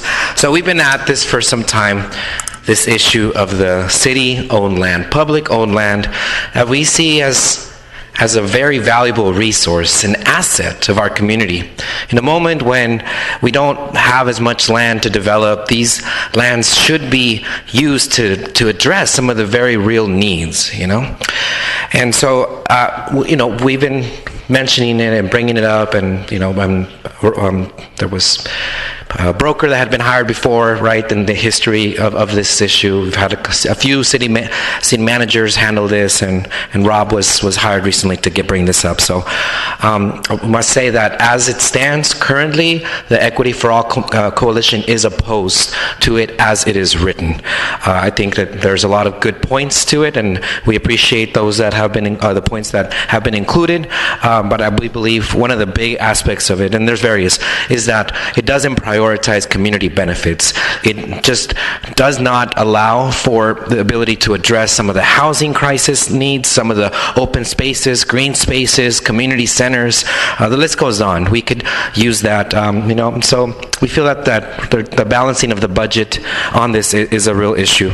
So there's 4 asks, and I'd be happy to send this to you, and we actually have emailed it to the council. 50% of the community representation to be on the Real Property Disposition Committee. The creation of a designation G for land to be developed by a community land trust, which, as Irvine has shown and has been showed nationwide, is the best way to do affordable housing by the city, and also address the homelessness crisis. 75% of the parcels to be categorized as either having a community use or benefit potential, and also that 50% ultimately be developed for these purposes. And lastly, that if it were to be worst case scenario, that it to be sold off, that 30% of the proceeds from the sale of the property, those without funding restrictions, as we understand, many of them do have the transportation restrictions, to be put in a community fund administered by the Community Development Agency to be used exclusively for community projects. And within those 30%, 15% would be directed towards Universal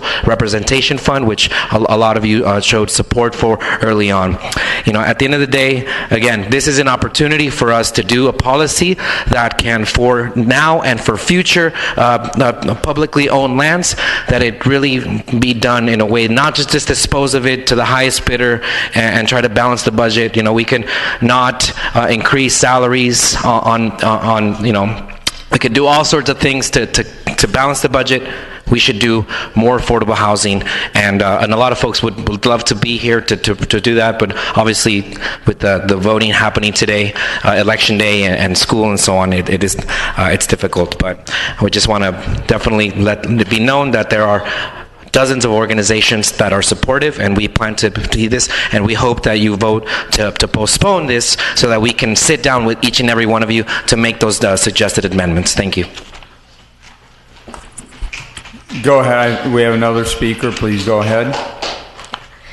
Good evening. I'll keep my message short because my colleague mentioned a lot of similar points.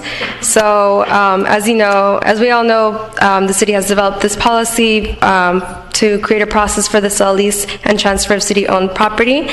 As we understand it, the policy right now, of course, there's a need to meet city needs, but we feel like it's really unbalanced in also recognizing in meeting residents' needs, as my colleague said.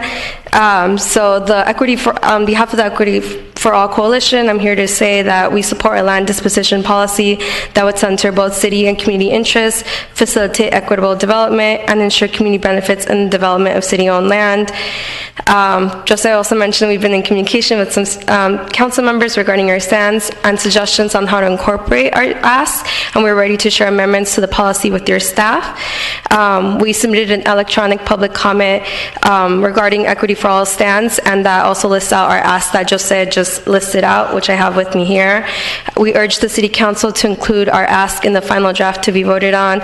We ask that you postpone this item so that we may take the time to arrange meetings with council members to review and discuss our amendments, which we already have prepared, so that the policy provides the greatest benefit to the communities that we serve. Thank you. Thank you. So with that, let me bring it back to council for consideration. Mayor, I want to thank staff for all the hard work on putting this together. I appreciate particularly the meetings that have been held both with council, the community meetings as well. I think we're very the proposed policy does reflect a lot of the different priorities.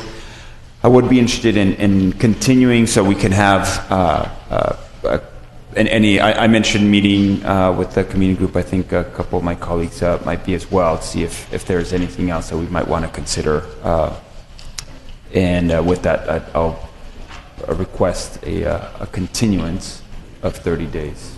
All right. Is there a second on the request for the continuance on this item? Second. Those in favor, please say aye. Aye. Aye. Those opposed, motion carries. We're now on 65A, is it? Okay, I would be willing to consider a recommendation by the council on this item.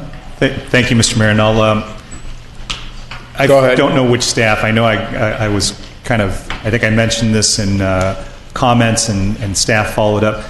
Madam Clerk, do you want to just recite very quickly what those recommendations are? It was actually drafted by Julie Castro.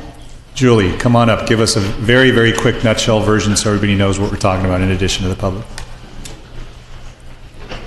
So we caught you snoozing there, right? Good afternoon, Mayor and Council. So the policy essentially was taken from the council committee, from the council meeting per your direction, where it was to reduce the council presentations to one presentation per month per council member. In order to just become a little more efficient with the time, the council meetings. We also expanded on that policy to include some parameters for certificates and proclamations for events outside of the city council meeting. In general, that's, taken our common practice where it's about 20 certificates per outside council meetings or 2 proclamations per outside city council meetings. That can always be adjusted at any time with the direction of the City Council. So thank you, Julie. So, Mr. Mayor, I'm not sure. I think you were here or maybe not, but there was a meeting when we came out maybe an hour later than we really should have from closed session, and we had a lot of people waiting, not only to receive certificates and be recognized by the City Council, but also to just conduct council business and city business. So I think a couple of us had recommended that we try to set an internal policy that we be a little bit more efficient. So I don't know if it was a recognition per month, but it was a recognition per council member per meeting, is what I remember. That would make more sense. So because what I was saying is if it was 2 presentations per council member per meeting, we could have 14 recognitions and we'd be here for a very, very long time. So that was one efficiency. The other one was just getting ourselves out of closed session on time so we can begin at 6 and maybe starting our closed session earlier or maybe recessing our closed session at 6 p.m. and convening again after the regularly scheduled public meeting so we wouldn't keep the public waiting. That was the other one. And the third one was to, as we impose time limits on public speakers that come before us, to self-impose those same limits on ourselves so we don't go on and on. I think all of us. Yeah, I know. I'm hurt by my own policy. But so 3 minutes for each of us. And so it was a consideration for all of us. And I think we've tried that in the past, but we've never codified it or we've never really adopted it. There is a resolution that's in place currently with decorum that speaks to those elements, as you mentioned, that can be revised and staff Isn't the can chair supposed to impose, sort of enforce that? But we've had some laxness, I think, from our chair. So maybe he needs to have a copy sent to him. All right. Pleasure. The council will be happy to update the resolution and also amend the policy as proposed to one presentation per council meeting instead of the per month. Yep. And the time limits are in there, and we also include trying to get out here on time as well to be respectful of the public and folks who are watching. And for clarification, the time limits aren't included in the policy for the So presentations. whatever we're talking about to now, just to augment the policy. Let's put it in there. Certainly. Okay. And can we have... want to modify it and bring it back, or you just want to give direction? I think modify it and bring it back. All right, let's do that. Go ahead Then with that it's direction. in writing, but, That'll be clear. I'd also like to have the clerk monitor the time per council member so that it's not the mayor, and not because I don't think the mayor could do a great job.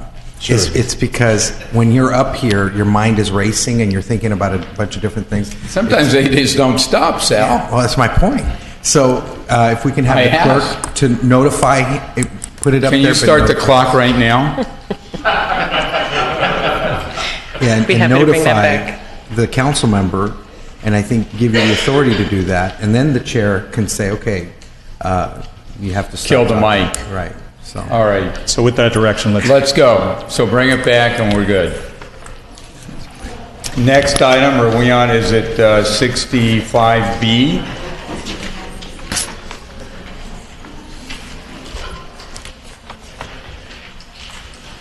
Okay, David De Leon, Jose Hernandez.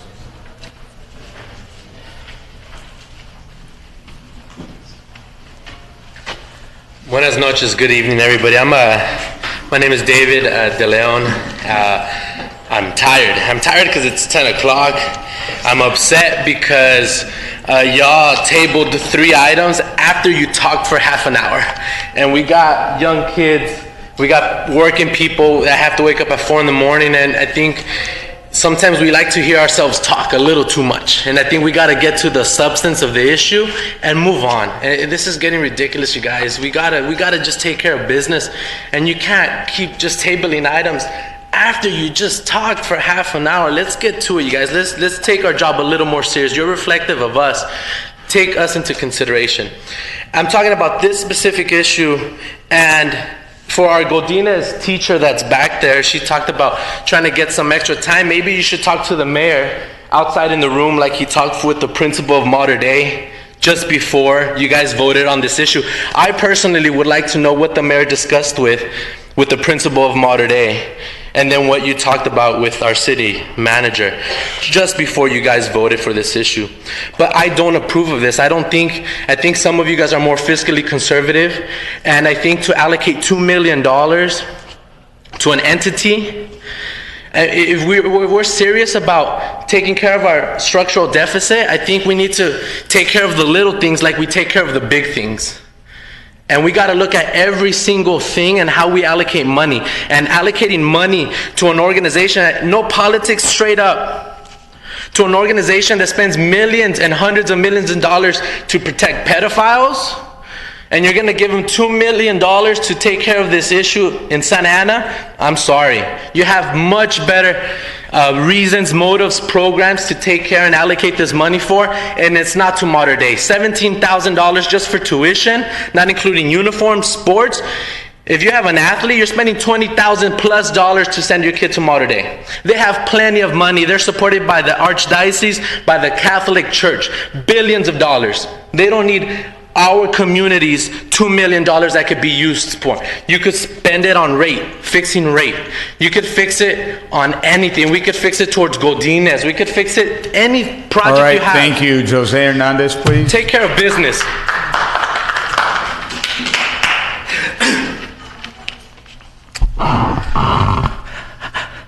This is Jose Hernandez, Greatest Hits here tonight. So,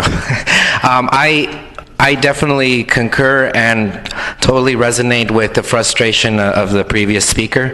I think it's great that we can make these more approachable. I mean, it's to me it's insulting enough that we have to get wanded every time when other city councils don't. I mean, I still will never forget that, and so that takes a while. But then folks talk way too long, and then people can't speak and hear what's happening. So that and also so to the point, which is a Mater Dei issue.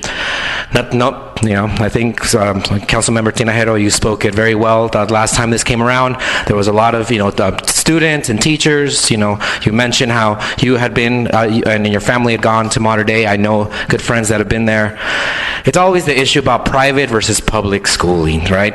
And in a moment when OSHA and Mater Dei, they get so much love. And I remember saying this one time, Santa Ana, where we have a school for the arts but can't afford art in schools, and it's a real tragedy when these people can come in and ask for $2 million or all these subsidies, and our kids are struggling. We can't get uniforms. We can't get some support. So I really think that this is a bad idea.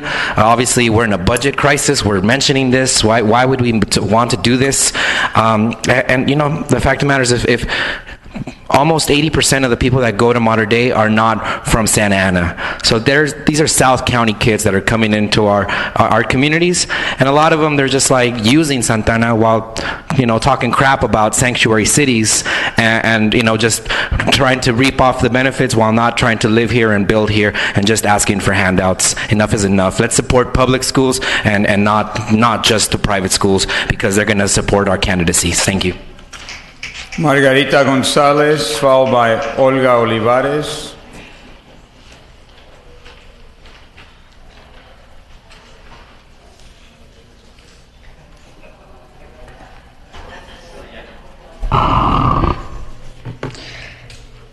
I do have a timer, so. Good evening, Mr. Mayor, members of the council, and public. How much money does it take to repair Santa Ana streets? I will talk about the East Side neighborhood, and I'm sorry that Michelle Martinez is not here. Maybe $1.8 million can fix our streets where the pavement looks like a cement puzzle and potholes. You also need a street lighting, repaint curves and cross lights for students' safety during school time at Roosevelt Elementary. Our community, our children deserve better treatment and service for the city. And I don't support 65B for the improvements for Mater Dei High School campus parking structure expansion project. To be in a private school, it's a choice. So if they don't have parking structure, I'm sorry. That comes with the enrollment package and dues. We're struggling with parking. All of us are struggling with parking. What makes them special? And you know what? I'm so sorry to hear this, that you guys are taking the opportunity to provide this money to Mater Dei. Like I said before, we're struggling. Everybody's struggling with parking. And, Godinez is one example. I used to live at Stanford for the past 25 years, and we're struggling really, really bad with parking. All the parents, they're actually using the parking lot at Stater Brothers, corner of Fairview and Ettinger, and that creates a chaos. That's a chaos. And as a business owner, I have to close my business because there's no business since the parents are taking over, the parking spaces from a business. What are you guys doing? I mean, I don't see you guys are doing anything. So please do something in favor of the community, not just one special group of people. Thank you. Thank you. Olga Olivares, followed by Valerie Mesqua. Good evening. First time up here. I feel so strong about this subject. Council members, please vote no on the funding. It's one thing for them to want to do this project. It's another thing to fund it. The youth, the nonprofit organizations, the public schools of the city of Santa Ana need your support and the funding. I think Mater Dei can take care of their own. When you fund a private school, you harm public schools, nonprofit organizations, and the people of Santa Ana. Thank you. Thank you, Valerie Mesqua, followed by Patrick Murphy. Good evening again. And when I come up here, it's no disrespect to any of you, and I always welcome you to come to a school board meeting as well and express yourselves. We're talking about Mater Dei. Let me share a little bit about Santa Ana Unified, because a lot of you up here support us, and I thank you. But, Mr. Pulido, our wonderful mayor, you've never really talked about Santa Ana. Like, I know you were at NAC on Saturday, and thank you. We have a 93% graduation rate. Let me say that again, 93% graduation rate. We are investing a lot of money in the arts and drama and mental health and expansion of programs, but we need more assistance? Yes, we do. And that's what we're talking about, working together. We have Via Intermediate at the corner there of Chestnut and Grand. We need to make it easier to be accessed by our parents and our staff. It's very dangerous. Thank God there have been no children hurt or killed at that corner because we can't even get in and out of our building. So when you want to talk about expansions or giving space to create a parking lot, let's talk about Via, because those are our children from Santa Ana. Those are our children. Juan, your daughter, I believe, attends one of our schools, or did. I think she may have graduated. Congratulations. You do not want her attending a school where you cannot get in and out because of traffic issues, because it's dangerous for her and for the community. I think as a council and as a school board, we need to continue to work together. And when you're supporting a private entity, a private school, and not supporting Santa Ana Unified, where our kids attend, there's a problem. And we need to be very transparent about that. So we want to continue working together. But if you've got money for Mater Dei, and let's talk about how much money you have for Santa Ana Unified, because our kids are just as important, if not more important. And no disrespect to their children or our children. It's like the homeless issue. South County doesn't want want homeless there because of their children. Well, they want to leave them here in Santa Ana. We tend to forget about our kids here at Santa Ana Unified. On a regular basis, we say, oh, they're okay. They're okay. Now, if you're going to do for Mater Dei, you got to do for us as well. And let's continue to work together. And I know my red light's on, and thank you, Mayor Pulido, for allowing me to go over a little bit. But I just have to say, if you want add another agenda item, Mr. Villegas, let's add the expansion of Mater Dei to Monday's meeting, because we really need to address this. So thank you. Thank you, Patrick Murphy.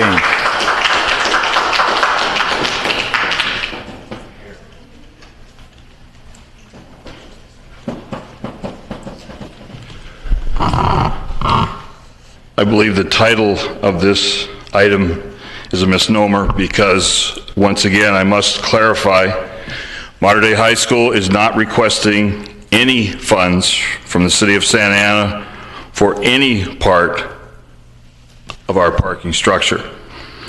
What Mater Dei High School is requesting is that the city council direct city staff to speak with OCTA regarding what we understand to be excess revenue left over from the Bristol Street widening to improve two aspects of the city streets in this area. One is to add signalization and improvements at the corner of St. Andrew and Bristol. This would be for the good of the city. This would be the good of traffic flow. And this was shown in the environmental impact report. And it would be for the safety of the local community, not for modern day students. We would also ask that the improvements to St. Andrew, the upgraded blacktopping, would also come out of this project. Modern Day High School is withdrawing its request for SB1 monies for the public alleyway. We will take care of that. The overall cost, based upon discussion with city staff and asking for these two aspects of city improvement from the OCTA money, is approximately $800,000 for city improvements. Thank you very much. Thank you for that. Let me now bring it back to the City Council for comment and consideration. I know that earlier I'd spoken to our city manager, and I know we were talking about potentially a continuance so that you could speak more to OCTA. However, I think if we are able to state this in such fashion that it doesn't involve any city money, only money that's potential excess on Bristol for Bristol improvements, that might be a win-win situation. And if I understand correctly, Modern Day just committed through Pat Murphy to spend additional money out of their own pocket for public improvements, such as the alleyways and the curb cuts and things towards the back. So things that often the city would normally do for people, developments, neighborhoods. Here they're now agreeing that they will pay for such improvements. So with that, I don't know if there's a council comment. Councilmember Tinajero, please. Thank you, Mr. Mayor. One of the things that is frustrating to me is that when someone comes up and speaks and says, I'm not asking money from you, but I'm asking for you to go to OCTA for excess funds from the Bristol Street widening to come to us for our project. Why aren't we asking for that money to come to the residents of Santa Ana? There are streets that need to be fixed. When I first got on the council, we had to go bond some money so that we can fix our streets. Yet here, once again, we already gave them pretty much a parking lot. They use that parking lot there on Bristol and Ettinger,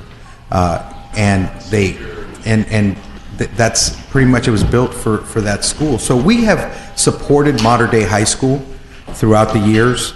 What I do want to tell the council is this: if you are utilizing funds, if you are going to OCTA to utilize funds for a private institution, how do we tell our residents that this is the best use of our money when there are streets that need to be repaired?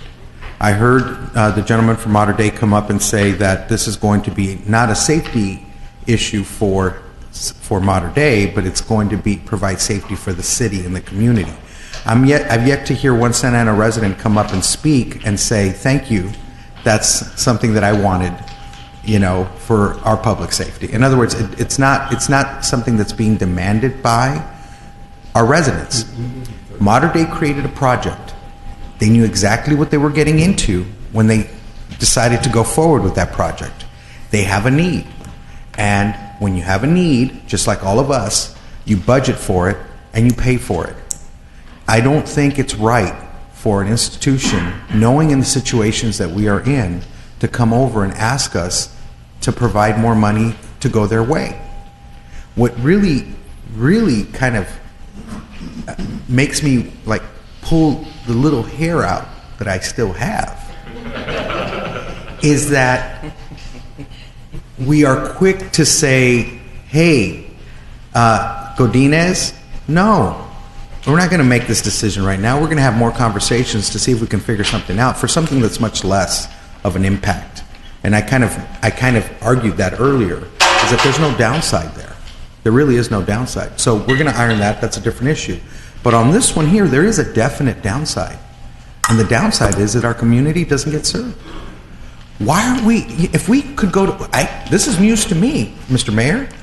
I didn't know that we had excess funds at OCTA that we can go lobby for to pay Bristol Street. To pay for our streets. No, Bristol. We could still use it to pay Bristol. There's still needs at Bristol. I didn't know that we had that money where we could use that, but all of a sudden a friend comes over and says, hey, this is what I'm looking, let me see if we can figure this one out.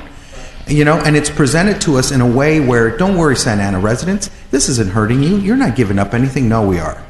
And so that's why I can't support this today, Mr. Mayor. All right, thank you. Additional comments, Councilmember Benavides and then Villegas. Thank you, Mayor. You know, this is for. No, it's not. No, it isn't. I was that frustrated that I couldn't. But it's frustrating. The rhetoric, the conversation, the comments, even from the public. Frankly,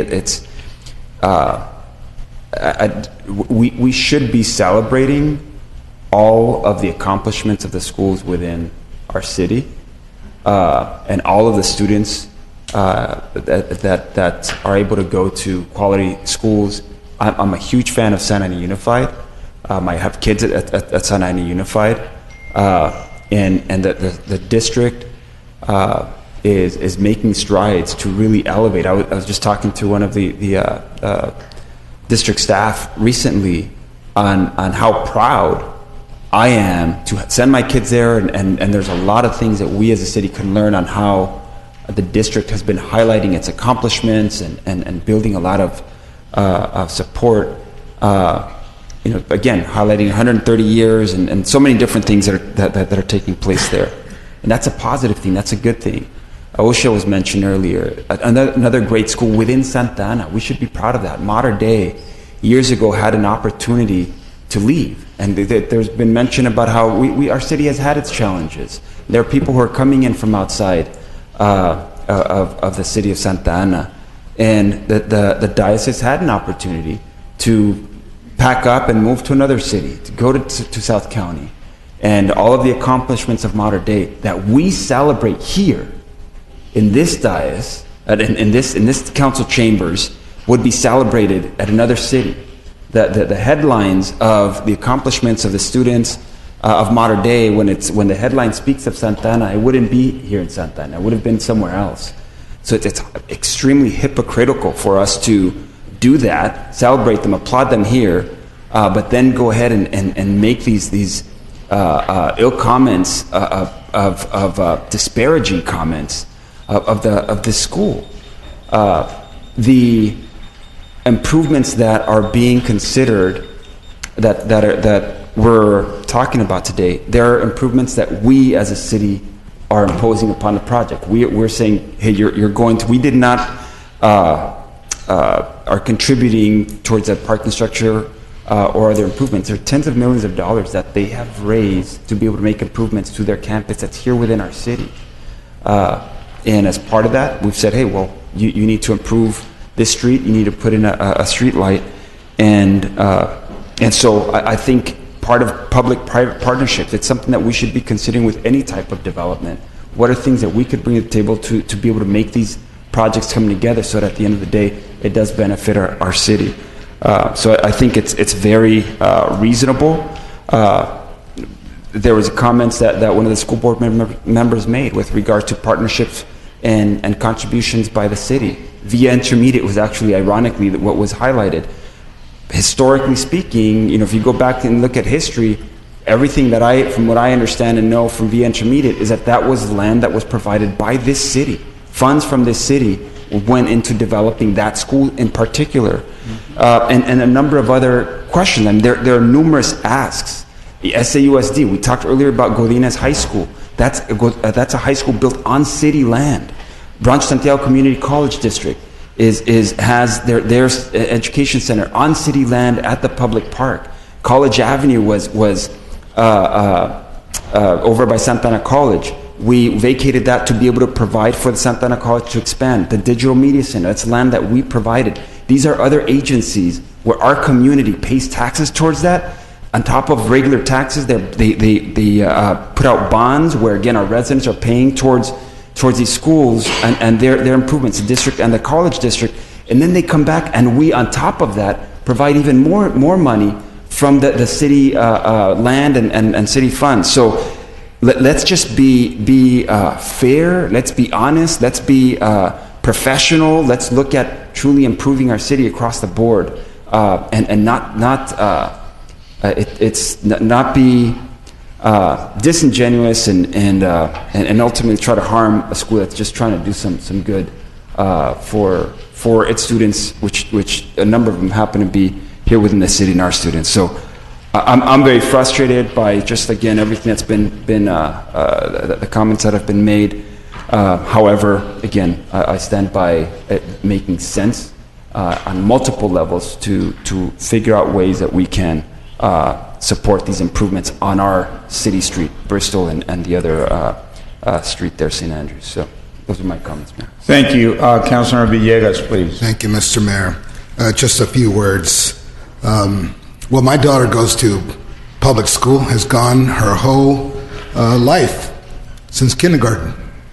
And I'm a big supporter of public schools, and I believe in it, and it's our choice. And as a council member, I shouldn't be put in a position where I have to pick and choose over the schools, because it frustrates me when I see this battle going on between the public schools and charter schools, and how they want to drag in the private schools. You know, as a council member, I'm the council member for everyone in this city. That's my job. No bias. If the charters, I support anyone who wants to go to school. Why wouldn't I? And in the end, it's still the parent's choice where they want to put their children. I'm a parent. Hey, I choose public school. And I'm proud to say I do so. But if a charter school comes up and asks and they want me to support, I'm going to support. Private school comes up, hey, can you be here for us? Absolutely. Public school asks me? Of course, absolutely, I'm there. Why not? So now, in regards to this issue, I commend Mater Dei for getting this parking structure project up and running, and I want to help because I know it'll alleviate the big parking issue that we got in that community.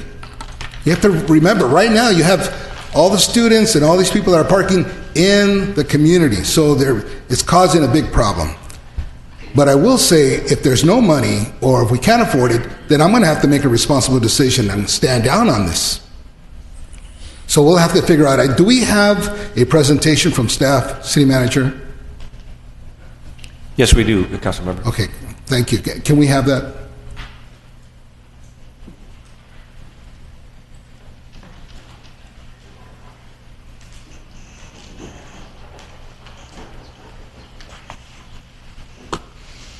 Good evening, Mayor Polito, members of the council.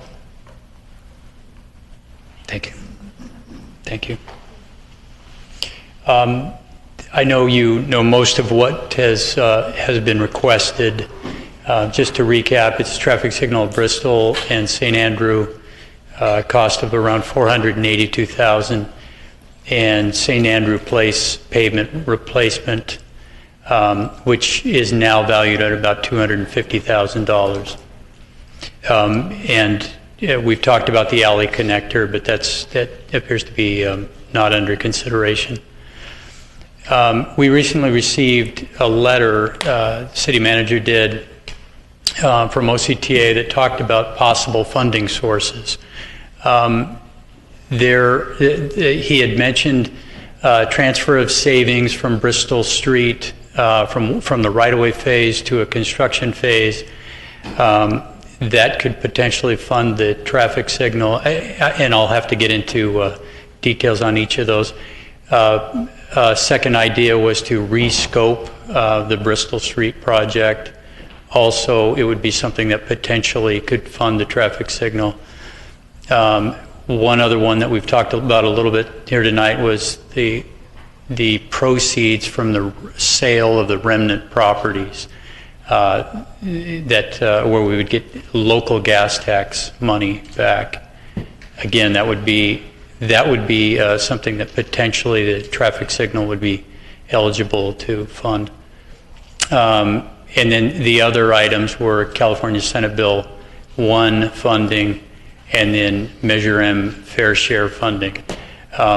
Just real quickly on that, separate or different from what the staff report said, we've dug a little deeper and found that it doesn't look like the Measure M fair share funding would be any of the improvements would be eligible for that kind of funding based on the M2 guidelines.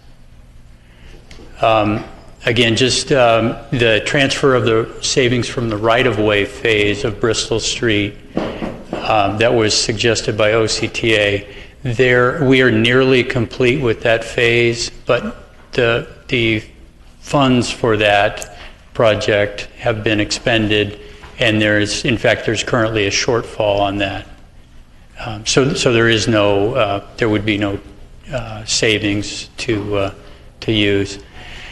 The next idea of rescoping Bristol is it would be very problematic. In order to reduce the segment or eliminate project elements, it would not be feasible to come up with the potential $480,000 that would be requested. Beyond that, that project isn't scheduled to begin until 2019, and any potential contingency savings wouldn't be available until about 2020. Now, and the bottom there is the important part. That project is currently underfunded to about $5.1 million. Current estimate is around $33 million. Current available funds are around $28 million. Staff is pursuing grants to fill the gap, in addition to considering the property sales for along Bristol Street that could backfill that. And that brings us to the next one. The property sales along Bristol, we are very interested in that, and that property is pending the disposition policy that was discussed tonight. Staff had considered that the proceeds would be used, they have to be used on Bristol Street, and they would potentially fill the project funding gaps that we have. Further, other considerations would be utility undergrounding, and however, obviously, the City Council could designate $482,000 for the traffic signal for St. Andrew and Bristol traffic signal. On the SB1 funding, that hasn't been discussed much tonight, but it's the revenue is expected annually is around $5.8 million. The current year allotment has been spoken for. The projects have been programmed and submitted to the CTC. Out years, we currently have projects listed in it's in our own staff documents for roadway repair. Delay of those roadway repair projects would increase those costs, but council could defer those and recommend for submittal to the California Transportation Commission in 2019, 2020, and the following year. That's $732,000 for both the signal and St. Andrew road repair. I mentioned earlier that on Measure M fair share, we don't think that money would be eligible for the improvements. And then finally, there's just a matrix of the three different requests and what types of funding we think would be available for that. If you have questions, I'm here to answer. So based on that, it doesn't seem like they qualify for any of those funds. Not correct, but I'll speak in a moment. Okay. Well, Are you done? No, Do you want to be recognized? Thank you, Mr. Mayor. Do you want to be? Question. Yes. Okay, go ahead. So based on, I'll reiterate my question, based on that, it doesn't look like they really qualify for any Let of those me, ones. the traffic signal would be eligible for the property sale proceeds, assuming we had enough money for that, because there are funding gaps in the Bristol projects. And we expect that some of the proceeds from from those property sales would go to fill the funding gaps.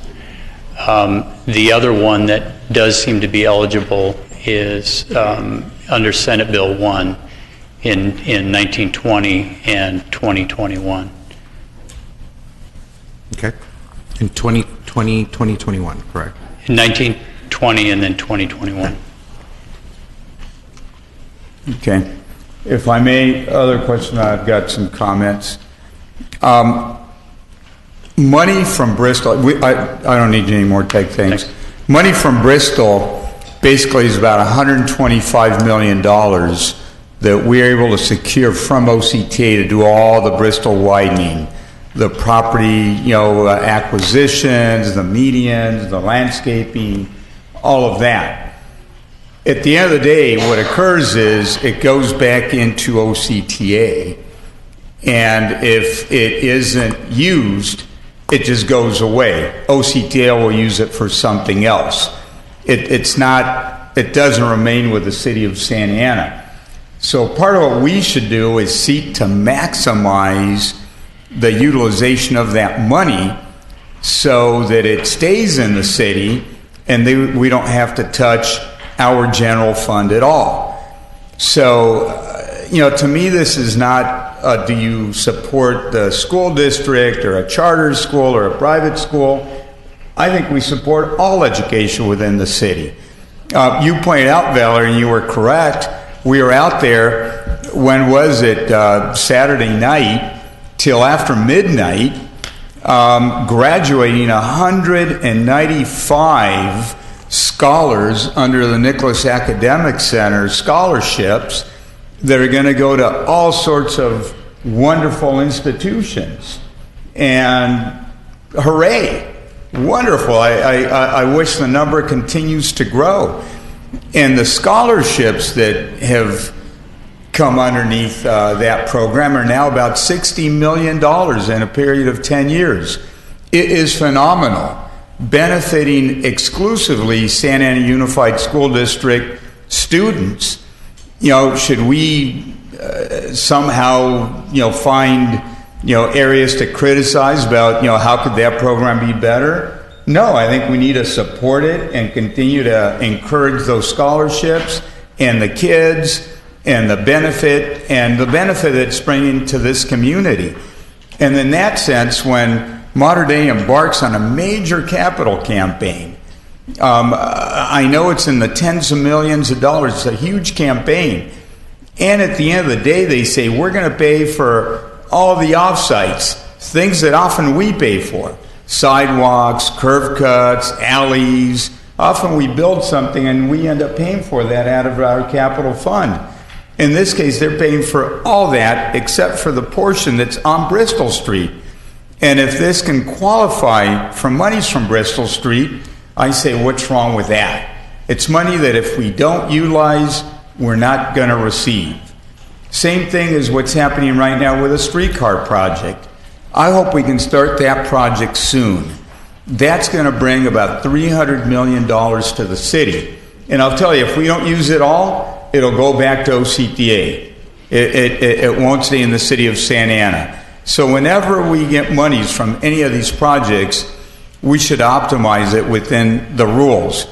What I would move is that, we adopt a motion, give staff direction, not to use a cent from any city dollar, i.e. our capital improvement project, Measure M2 money that can go to any other city street, SB1 money that can go to any other city street, only money that's restricted to be used only for improvements along Bristol Street.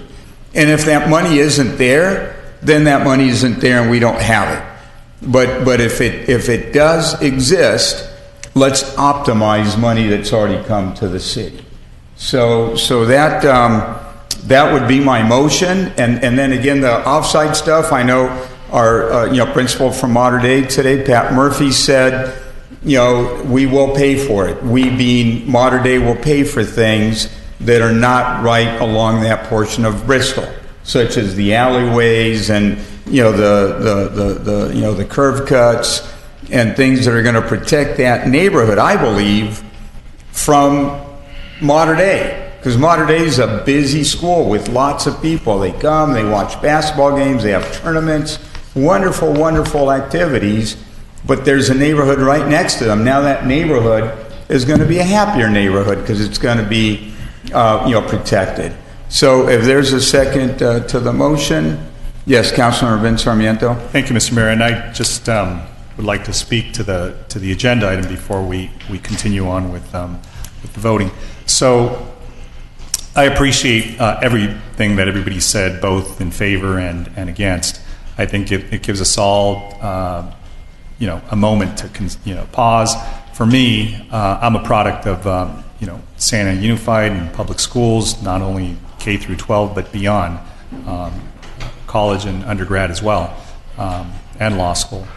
But I have my kids in a secular school, and that's a choice I make, right? Because I know that that's something that I believe they needed some faith in their life, they needed some structure, they needed a spirituality that wasn't provided to them, and I think that's a good environment for them. But that's any parent's choice.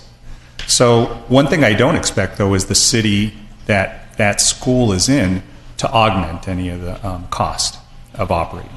That's something that I believe those parents that send their kids to that campus have to absorb. That's why you make that decision. You don't do it because you expect a subsidy from local government, county, or state. My concern is that to the extent that there are transportation authority dollars out there for the issues and the capital improvements that Mater Dei is seeking, to the extent that they otherwise couldn't be used anyplace else.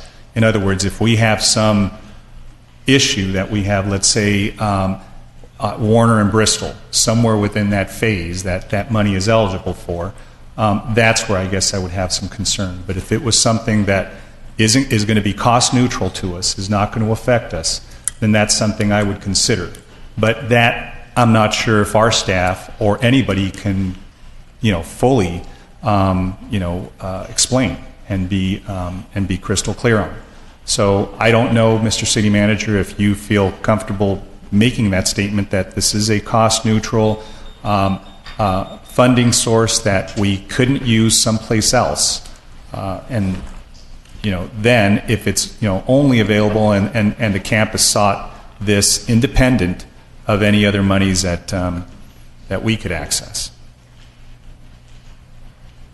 Well, at this time, I was reviewing the memo that OCTA sent over to our mayor, and they had about 4 options that they listed, and then a 5th one that they didn't number. The 5th one was the M2 turnback, which staff has just identified does not qualify because of the guidelines that prohibit us from supplanting funding that would otherwise come from a developer for developer-related project.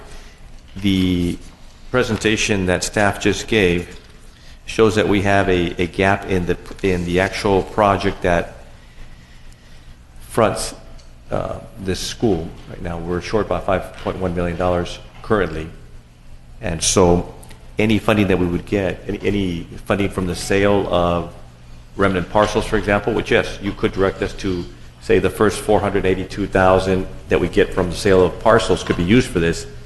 But the fact is that staff was planning to use it to try to backfill that $5.1 million gap that they have for this particular project. They were telling me that the program is underfunded as it is right now. We're coming to the end of the available funding that we've been using to leverage. Like the mayor suggested, the staff has been leveraging that initial seed money for competitive grants in order to be able to do more work than the $125 million would originally have funded. So what the staff report has is a list of projects that are programmed into the future that we could defer if it's a policy call, you could defer a project that's already highlighted, and So short answer, these monies couldn't exclusively be used only for this. They could be used to augment or to fill gaps and address other issues that we have along the Bristol corridor. That's correct. The Bristol corridor has funding gaps. Okay. So, I think what was said before, the city and this, councils before have been very supportive of helping the school district with land and property and other ways. And I think the city's been helpful to Mater Dei as well in relaxing some zoning and trying to make sure that land use efforts have been made to make sure that there's some cost reduction, on their end. So I think we've helped both, the private schools, secular schools, and public schools. To the extent, Mr. Mayor, you can find, you're the representative from the council on the Transportation Authority, if there's some way you can come back with some assurance that that a funding source exists that we can't use. I can't really be supportive because I believe, and I think that this was your original comment to me, was that you were going to go back and talk to the director, the general manager, and see if there is some way that you can make this happen without, with it being a cost-neutral effort. If I may, then I want to go to Councilor Solario. Several things have happened which are making this much easier. One is Mater Dei has agreed to cover a portion of the cost straight out of their pocket, a portion that's really on public land where, public cars are going to drive and, where there's going to be a common alley, things that normally, we would pay for if we're building something in the city, a street, a sidewalk, et cetera. They're paying for that.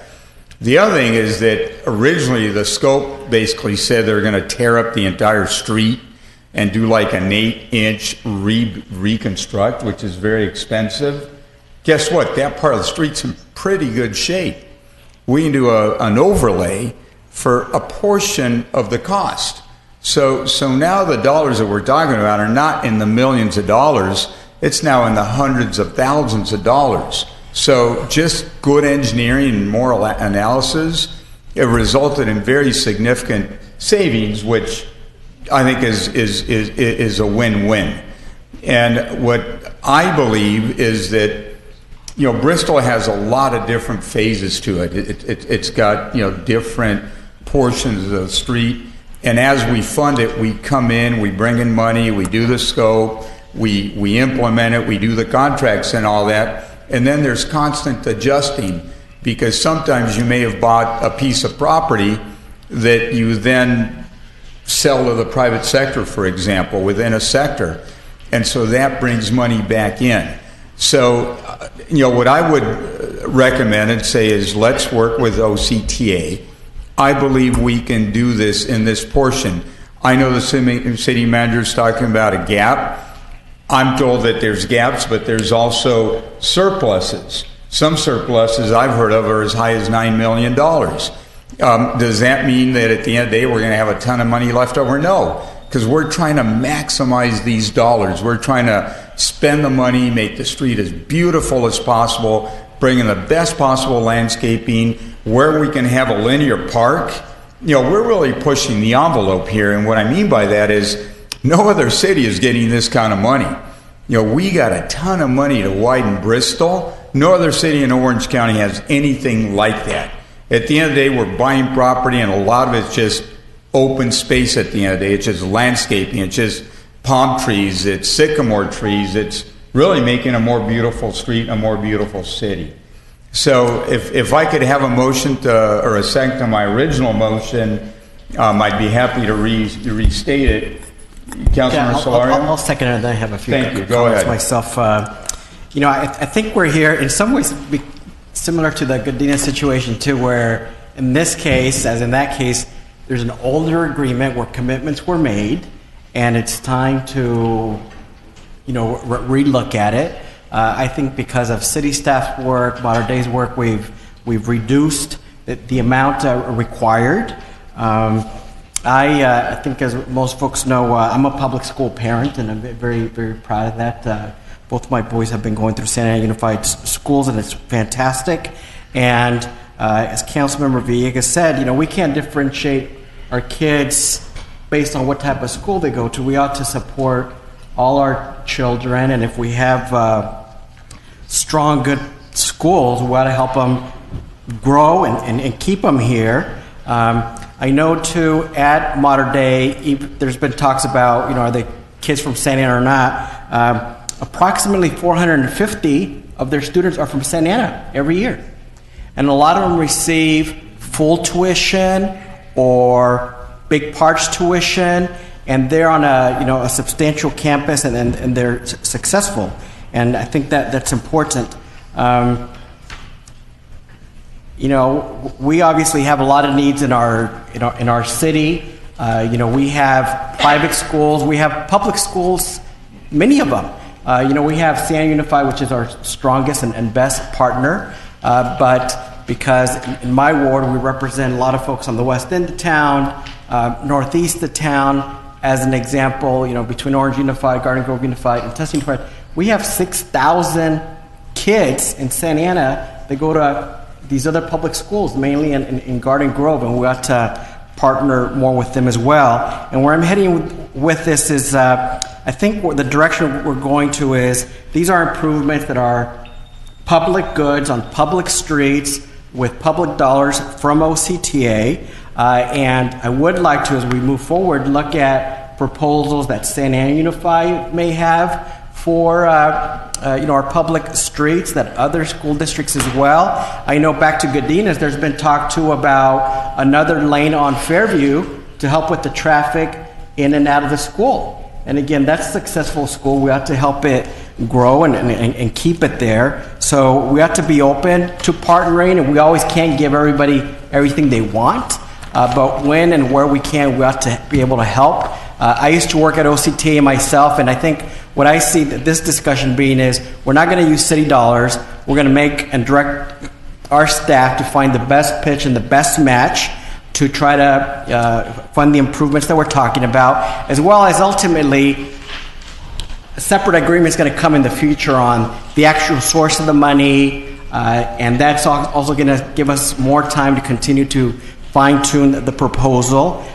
So I'm supportive, really, just to give direction to staff to find the best match of dollars, OCTA dollars, and then come back in the future with a more fine-tuned proposal. Thank you. Councilor Villegas. Thank you, Mr. Mayor. Real quick, so the motion is that if there's money left over from the Bristol project, correct? Correct. Is there any money left over from the Bristol project, Mr. City Manager, that you see?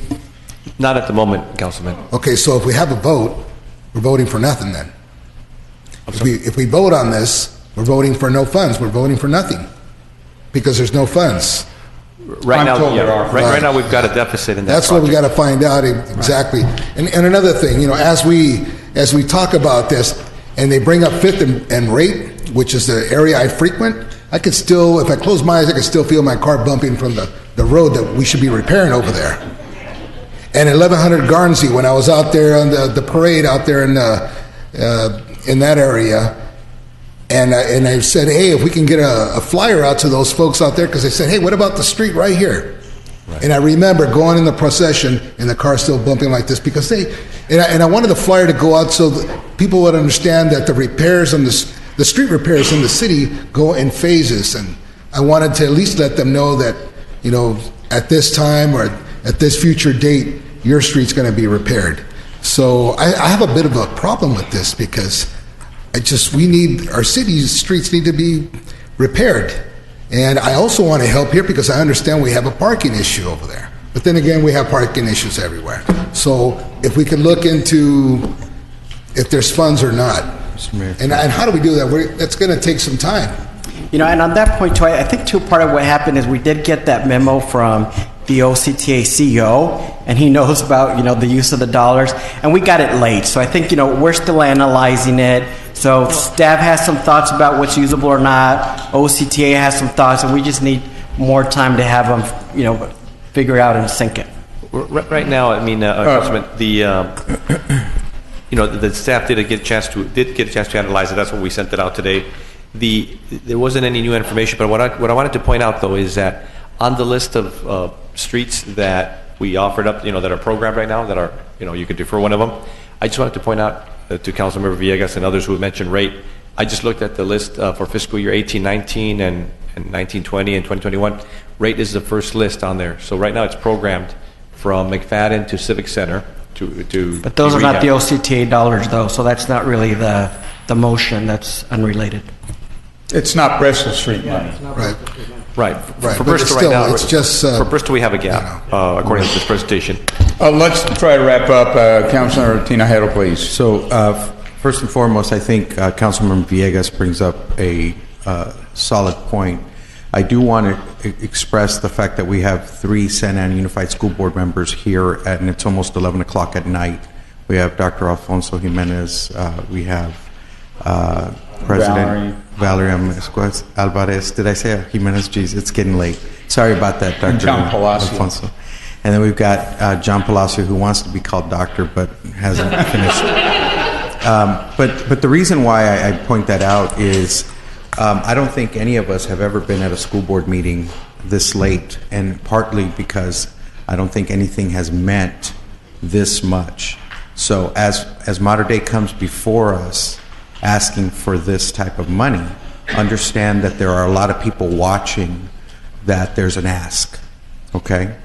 And understand that it's not just residents who come to council meetings consistently and always get involved. These are people that are, social media is blowing up on this one as well. So here's I like to compromise.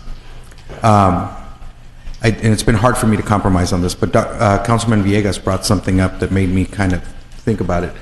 How about if we vote down the supplementary motion and we give a different motion that says that we direct staff to go and find dollars, and if dollars are found, then we can take a vote on that, versus doing it this way. Councilman Benavides? Mayor, I just wanted to clarify the motion. What I understood is that motion was for staff to work with OCTA to be able to identify if there are funds that are not allocated elsewhere to go towards these projects. If there are no funds there, then there are no funds there, and it doesn't have to continue to come back.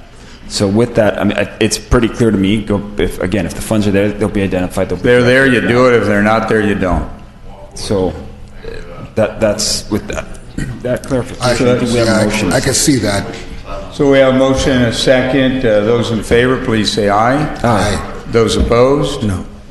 Okay, motion carries 4-2. So with that, let's go on to the next item. Madam City Clerk, is that, do we have speakers on that item? Mr. Mayor, can you do me, can you Certainly, accommodate a request from Councilman Tinajero and myself? Councilman Tinajero is about to leave, and there's an 85 matter that he and I... All right, let's take that up before he I believe leaves. that's 85B as in boy. All right, let's go on to 85B. Go ahead. Thank you, Mr. Mayor. This is simply to request that we draft a letter in support of, is it AB? It's getting a little bit late. I believe it's AB 2943, and that is a bill that is that would consider the sale or selling of services constituting conversion therapy as an unlawful business practice, and that's circulating in the Assembly right now. I believe that tonight's motion would simply make it before the Senate. Correct, Mr. Garcia? I believe that's where that is. I think it's already gone through the House. I'm not sure if it's... What is it, 85? That is correct. We'll have a vote this Thursday. So any action we would need to make today to get that up to the board. Okay.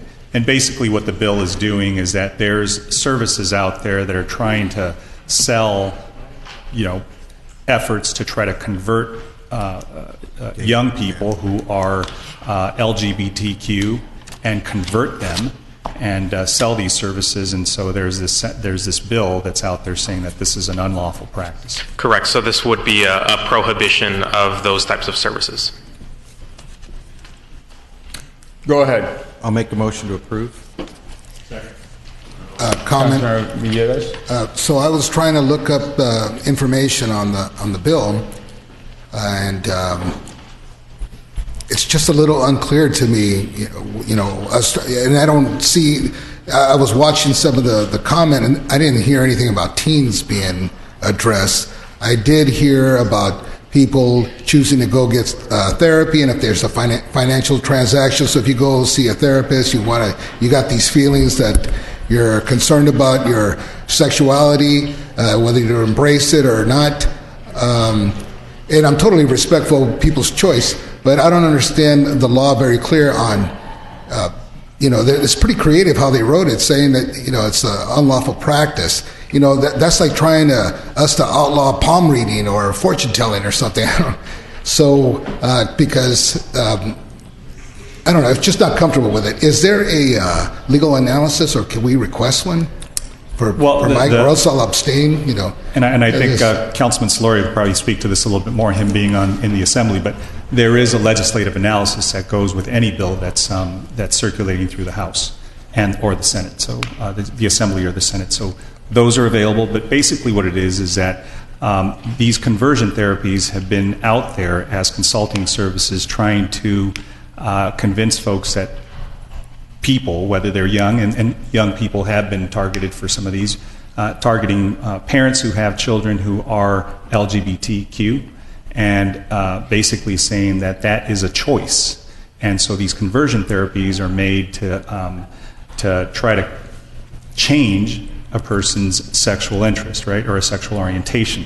And that's something that a lot of folks, and I believe, is a very offensive thing, because folks who are LGBTQ are born that way. It's not a choice. This isn't something that you decide one day, I'm going to have this, I'm going to change my orientation. And so the conversion therapy is a philosophical perspective. But there was testimony of people who have gone to therapy and are now living a traditional lifestyle, and they went there to testify on it. And so, it was their right to go and seek therapy. I don't know how we tell somebody not to go seek a counselor or something to that effect. It's written a little broad, no? Right. Well, it is, and I think if you speak to parents who have children who are... I have LGBT in my family, and I have relatives. Again. And friends, so I'm supportive. It's just when you make a law to try to ban somebody from doing something, or, on religious, people have religious views too. Suppose they want to go and... So, council member, I think you're free. So that's why I abstained. And you're free to not support. We wanted to bring this before the council because many of our constituents wanted to have us consider this bill, because it's an important thing for them, because they saw that a lot of families were being preyed upon by these consulting services, and I think that's why this bill was introduced. I don't have any knowledge of that, but I'm very supportive of the community, of everyone, of all communities, and. I also respect people's right to go seek help if they want it, and so I'll abstain because I don't know enough about this. So. Understood. That's your choice. And I just wanted to, I think Councilmember Sarmiento and myself, we both met a young man. Well, he was in his late 20s by now. And what happens is it's mostly with young kids, because the parents still dictate what you're going to do. In other words, if a parent wants to take you to counseling, they're going to take you to counseling. So this young man was diagnosed with having too many women as role models in his life. So I think it was it like six years? He was not allowed to talk to his mom and sisters. So they're not licensed per se. And that's why it's something that you just have to take a look at, because unfortunately, for some of our kids, that is a very high level of suicide. There's a high level of suicide rate. And particularly in our community, sometimes it's just very difficult for a male individual to accept the fact that their kids might be same-sex oriented. And so it's just trying to, find a way to, doesn't prohibit people who are, older to go and seek this out, but it's really trying to protect the young folks that don't have that opportunity to be vocal or to have... All right, so we have a motion and a second, correct? Those in favor, please say aye. Aye. Aye. Those opposed? Motion, one abstention, motion carries. Let's go on. Councilman, I think you have to take off. So thank you for being with us, and let's go on to, where were we now, Madam City 65C.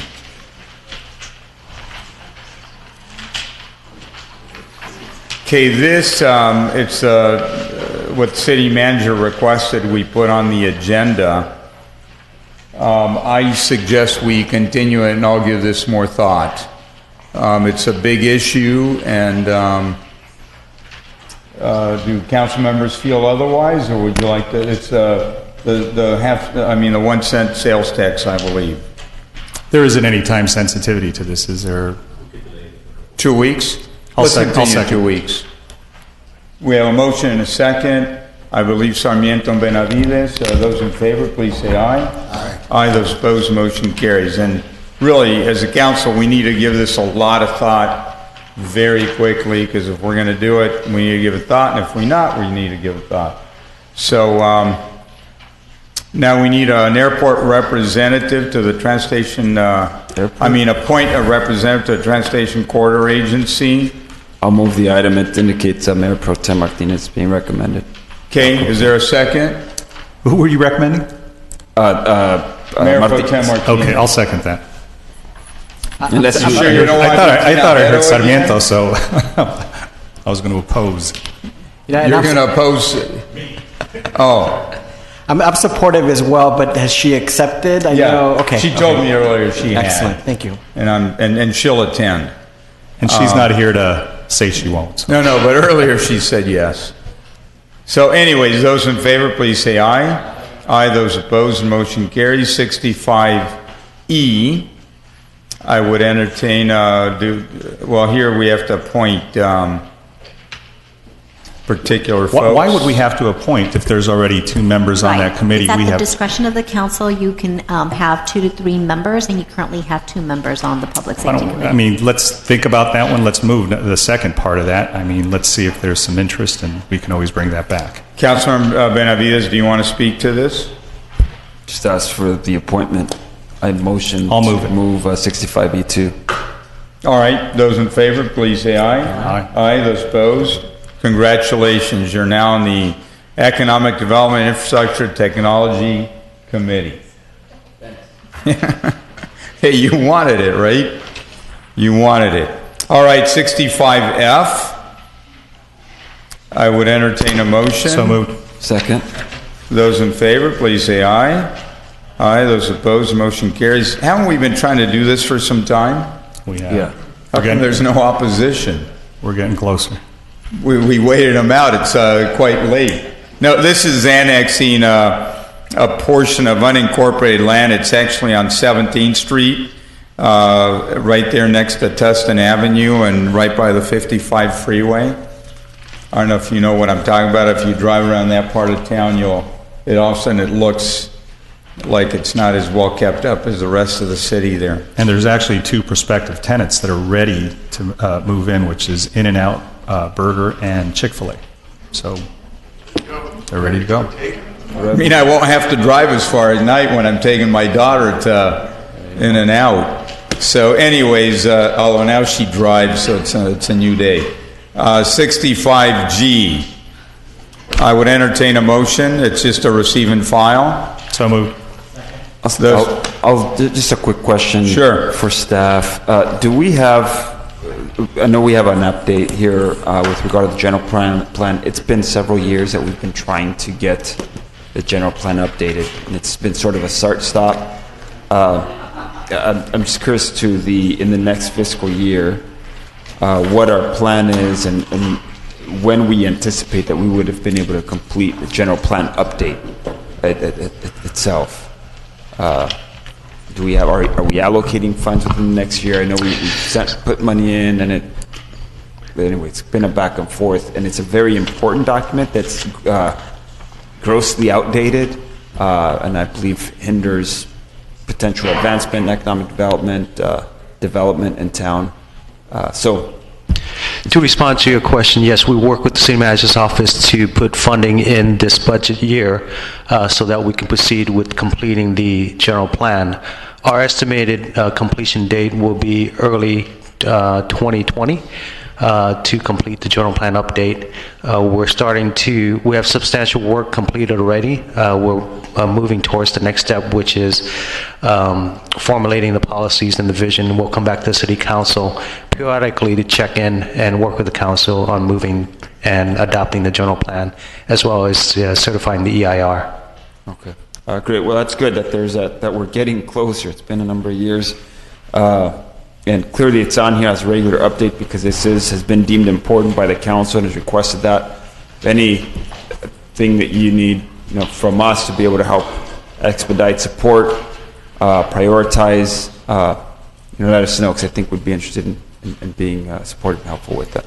I remember here when I was Public Works Director and interim City Manager Kevin O'Rourke had surplus of $2.5 million and he moved it for that effort. So shortly after that I left, and so I was surprised that it wasn't completed. Yeah. But it is a top priority for us to, in fact, we're funding it with some one-time monies in this proposed budget. Great. And then we'll have to fund it the following year for another effort, and then we should be done. Okay. Great. Glad that that's the case. So Thank you. with that, those in favor, please say aye. Aye. Aye. Those opposed, motion carries. Are we on 85A, is it? And that's Mayor Pro Tem Martinez. May we continue it till she comes back? Is there a motion to continue? Continuance. All right. 2 weeks. 2 weeks continuance on that. Work study session, that's another item that I think is very close to her heart. So I would entertain a motion to continue that for 2 weeks. So moved. Second. Those in favor, please say aye. Now we're on to the Housing Authority meeting. I'm going to call it to order and entertain a motion on item number 1. Can I also request an excused absence for Councilmember Tinajero and Mayor Pro Tem Martinez? Although he won't vote for me on that, right? No. All right, but let's be the bigger person. I'll move it. Those in favor, please say aye. Aye. Aye. Those opposed, motion carries. So now we're on item, I believe it's City Manager, brief comments from the City Manager, it says. Keep this very brief, Mr. Mayor. Just want to there's another public Mayor, comment. we have some speakers. There's another public comment, Miguel. Okay. Oh, yes, non-agenda public comment. Jose Hernandez. Followed by Leticia Hernandez. Then later, next is Jesus Hernandez. We got the whole Hernandez family. Come on down. And then Ted Moreno wants to address us. We'll leave him for last so we can close strong. Go ahead, please. Okay, good evening, Mayor Pulido and Council. My name is Jesus Hernandez. I've been on the board of Santa Ana Memorial Park Little League for about 4 years now. In that time, our fields and park have deteriorated to a very poor condition. I've prepared these packs. I'll hand to the clerk, and I ask that you please take a look at them so that you see our fields and the very poor condition that they are in. You will see photos of fields that are muddy and flooding. Please note that that's not from a rainy night. That's from broken sprinklers that run all night, and they've been like that all year. They have not been fixed. We have fields on the outfields, holes. There's a tripping hazard. It could be twisted ankles. There's holes on the infield. There's on those muddy fields. We resorted to laying rubber mats down just so kids can come in and out of the dugout. With funds being cut, it seems like every year there's less and less maintenance going on to the park. With further cuts, I don't know what less can be done maintenance-wise to our fields. You'll see how ugly they are, but my concern is safety for our children, our players in the community. Again, if there's mud, that's a slip hazard. That's twisted ankles. This season alone, we had so many injuries just from the lips. That's where the infield meets the grass. Balls bouncing up and hitting our kids in the face. The only thing budget cuts and removing more field maintenance is going to do is increase risk on the field, increase injuries, the severity of injuries, just add more liability to our park. I don't think that it's kind of fair. I know I've gone to other fields for other organizations, Pony Baseball, for example. Their fields are very well maintained. They're a lot prettier. Their lights, all their lights are working. Our lights, if there's also pictures of that in here, half the bulbs are probably missing. I'm wondering how many more bulbs go out before we can hold night games. Even with all the lights on, it's pretty dimly lit. Some of our mounds are literally halfway gone. I invite anyone to take a walk with us in the park. I'm confident in saying you guys would not want any of your children playing at our park. First of all, thank you for coming down, waiting this long to give us this message. Normally I tell you go talk to Gerardo, but now he's going to be moved on. But Jorge, if you can meet with him and our city manager, Godinez, if you could oversee it, we want to make sure we're responsive to you. Thank you for coming down. Thank you. Did you get a good look at him? The corner over here? No, he's standing in the back. He's trying to get away. Don't let him get away. Okay, right. Thank you. Dale? Did I call your name up earlier? Because if I did and I didn't see you, Leticia Hernandez, come on down. And then Dale, you're going to get an award too for being after the 11 o'clock club. Please go ahead. Good evening. My name is Leticia Hernandez. I'm the president at Santa Ana Memorial Park Little League. And I just wanted to, everything Jesus said, we both agree. We've been meeting with Parks and Rec, with Rudy, with everyone, and pretty much I feel that they've done everything they can in their power. It's just not in their budget to help us. So we wanted to see who else can help us, because it seems Parks and Rec has their hands pretty tied up. They don't have the money to help us anymore. So that's our frustration Got it. Thank you. And Mr. Mayor, yes. that park is, I believe, in my ward and Mayor Pro Tem's. I think we share that space. So why don't we, if you can, Julie, coordinate with us and we'll see what we can do to help. Thanks for that, Councilmember Sarmiento. Dale, you're here. Yep. And then Patty Mays, I believe, is also here to speak. Good evening, Mayor and the remaining council members. Thomas talked earlier today, a couple hours ago, about the appropriateness of the Madison down at Cabrillo. I agree with that. I also agree with the 1,900 units that are going in at Main Place Mall. There's also some other projects going in, the 182 units at City Place right on Lawson Way that's already being occupied. The 247 unit project that's going in at Main Place Mall in addition to the other 1,900. The Town and Country project, all of those are appropriate use of the land. The common denominator for all of those is they're not next to single family homes. There's another project going in, the Metro East Mixed Use Overlay project down on First Street.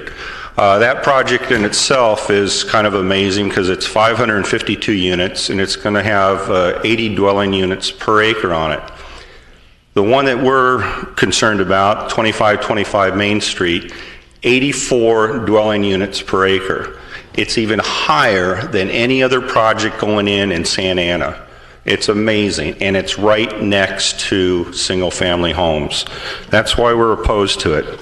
Within the last 2 weeks, I heard that some council members don't have time to read the emails that are being sent to them. So what I've done is I provided a brief discussion last meeting about the 17 special development projects that are going on or have gone on in Santa Ana over the last 25, 30 years. Here's a copy of those that I'd like to have distributed.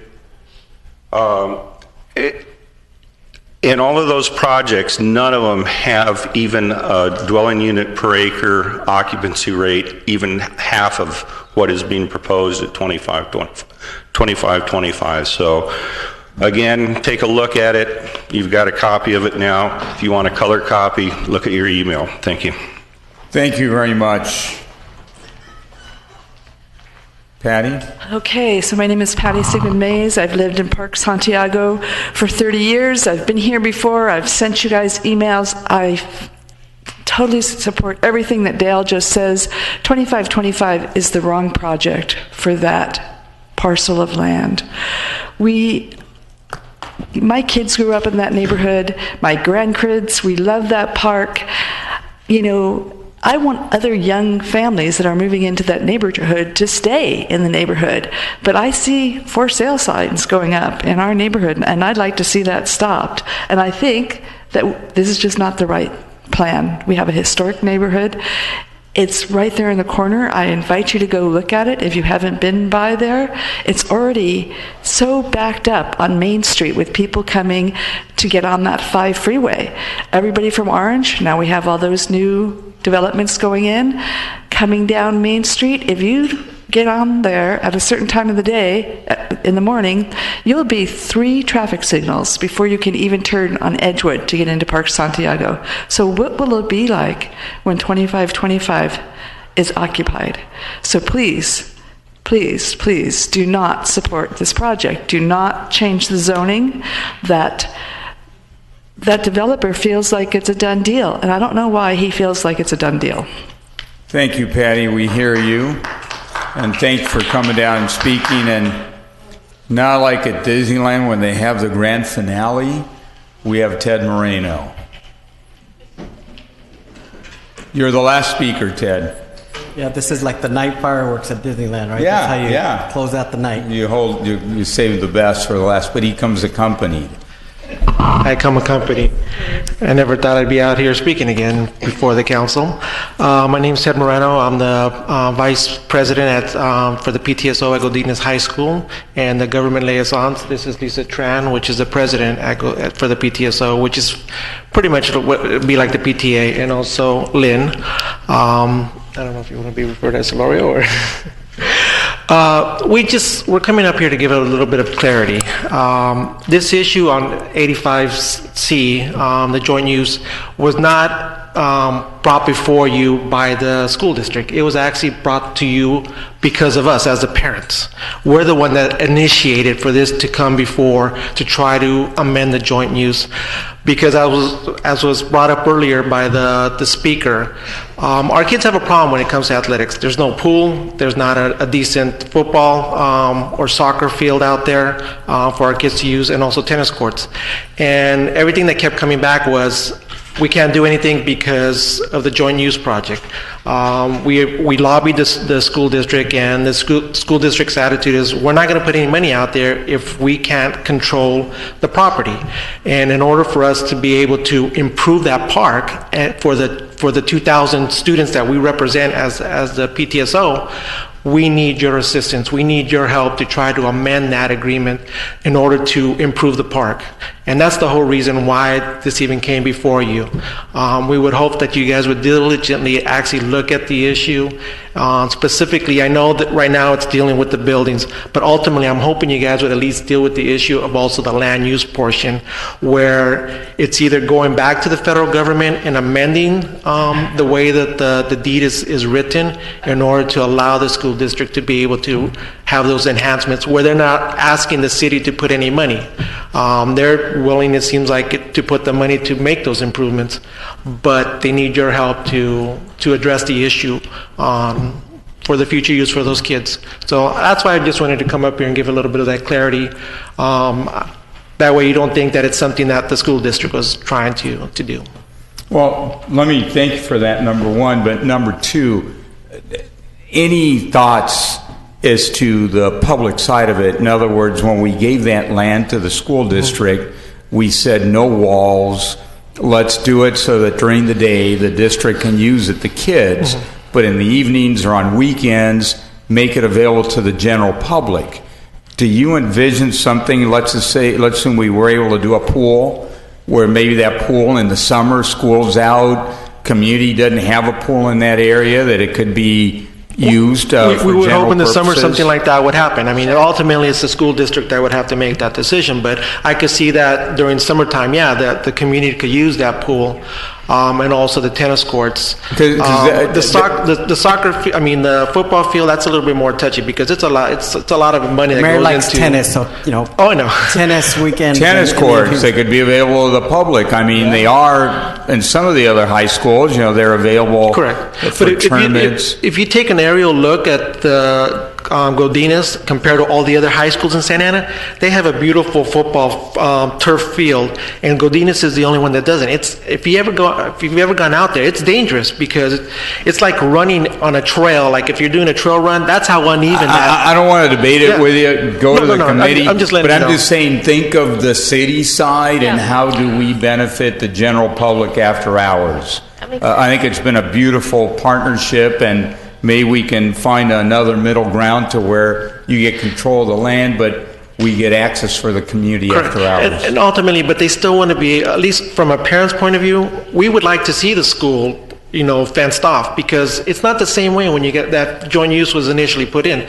The park seems like it's a little bit more, it's not as safe as it was when it was first Well, implemented. we need to make it safer. Correct. Look, my kids go to OSHA, no fences. And I think that's a good thing. They're in the downtown and there's homeless, there's everything. I think it's a good thing to be open as much as we can. But thanks for coming down. Thank you very much, Mr. Mayor and City Council members. All right, with that, I think other than council comments, Councilor Vince, or Ms. City Manager, something real brief. I know you were going to start earlier. I'll keep it very brief, Mr. Mayor. Just wanted to let you know that the depot at Santiago has a grand opening June 14th from 11:30 to 1. Roosevelt Walker, it's a facility that having a ribbon cutting on Monday, June 25th at 5 p.m. This is another collaboration between Santa Ana Unified and the Santa Ana Unified School District and the City of Santa Ana to create a 10,000 square foot community center. And then finally, we're getting a bunch of calls, not a bunch, we're getting a few calls on a water rate pass-through. I just wanted to let the council know that this is simply an increase due to the retailers that provide us water, which is MWD and the Orange County Municipal Water District. Each raised the rates about 3%, and that's why we're passing it on, and in case you get any calls. And that's all I have, Mr. Mayor.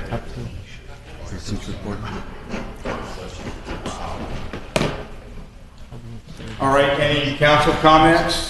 Councilor Vince Sarmiento? Thank you, Mr. Mayor, and I just wanted to remind everybody, I hope everybody went out and voted today. I voted by mail a couple of weeks ago, so let's hope that we're moving in that direction. But I think the polls closed. I know they did, but I'm just saying I hope they did vote earlier. Got it. I see you have your sticker on, so that's good. I know From you're the previous election. No. Not true. So I'm not sure I see Mr. Cortez in the audience. I just wanted to briefly give him an opportunity to speak, but I'll go ahead and kind of summarize what happened. So I went to the Board of Supervisors meeting earlier today and addressed an issue that was before them, which was the 3-year extension on the Mental Health Association site that's in South Main. We've received hundreds of calls for service for problems that residents and business owners have identified that have emanated from that site. So I thought it was important that the board consider those concerns that we've received before they decided to renew a 3-year contract there. Unfortunately, Chairman Doe was very, very hostile towards our staff that went before him. I went before him and had some very disparaging remarks to make about our presence there and why we were there. I had left by this time, but Mr. Cortez advised me that he said that this was a political ploy. This was just an election, pre-election effort to try to politicize the issue. Look, I don't know anybody who's running against Chairman Doe or anybody else on that board, so I don't know how it became political, but I simply wanted to share with him the concerns that were in the letters that were drafted and submitted to the Board of Supervisors both yesterday and on May 21st when they first had this matter before them. So, I tried to appeal to basically just the fact that you had many constituents, hundreds of constituents that have been calling us and asking us for some relief. And all we wanted, not really to shut them down, but for them to hold off on renewing that 3-year lease extension until they sat with us and discussed how we can cure those problems. So basically what they do, it's a low barrier intake facility, it's an outpatient service, and those services are sorely needed. It's the only facility in the entire county which we absorb in our city, so we thought we could receive some consideration from them, given all that we've done, for them to go ahead and work with us. But basically they let folks out at about 4 o'clock, which is very close to the time that Monroe Elementary, Esqueda, and Cesar Chavez, who are right around there, let their kids out as well. So we've had a lot of issues. Folks there need to be monitored a little closer. So they disregarded all that and decided to go ahead and renew in any event. So what I was hoping staff could do is update the community, because they've been very active in trying to call attention to that issue to us and the board. And these are constituents that we both mutually represent. The board disregarded our comments and my comments and said that they went out and took a look at that site this morning at 5:15 a.m. with Judge Carter, and they didn't see anything. Well, I said, well, at 5:15, that's not really when the problem is. The problem is when folks are released and are leaving the facility. So to the extent that we can do something to update our residents, update our business stakeholders to know that we were present. We've been trying to be sort of the bigger party in this and try to help and facilitate some changes there. The board was very unreceptive to our request and was very hostile to our presence there. So that's unfortunate for the chairman to take that position. He represents this district, and I think he disregarded many of our residents who I think were in good faith trying to compel him to address a problem that's been long-standing. Thank you. Thank you for that, Councilman Jose Solorio. Yes, thank you, Mr. Mayor. A couple of things. First, we received a report from staff that our staff team working with Assemblymember Tom Daly secured $5 million from the state for 2 Santa Ana projects, water meter project, advanced metering, $4 million for that, and then $1 million for the sewer infrastructure improvement at 17th and Tustin. So very, very timely. So that is good. I also want to follow up on what Councilmember Sarmiento was mentioning regarding MHA, and I've seen that's been a problem for a long time, and it's only getting worse. And I think now we have so many documented calls for service that I think it's time for us to consider filing a public nuisance charge against them as a way to stop those activities. I just don't think it's mitigatable, if that's a word, anymore. I think that's just a bad location, bad operation, and the county now wants to extend the hours, and that's only going to make it worse. And we got children nearby. We got a lot of sensitive uses.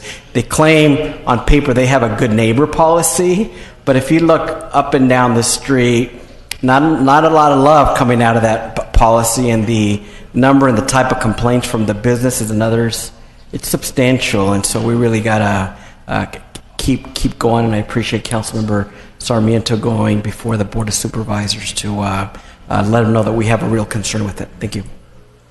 Thank you.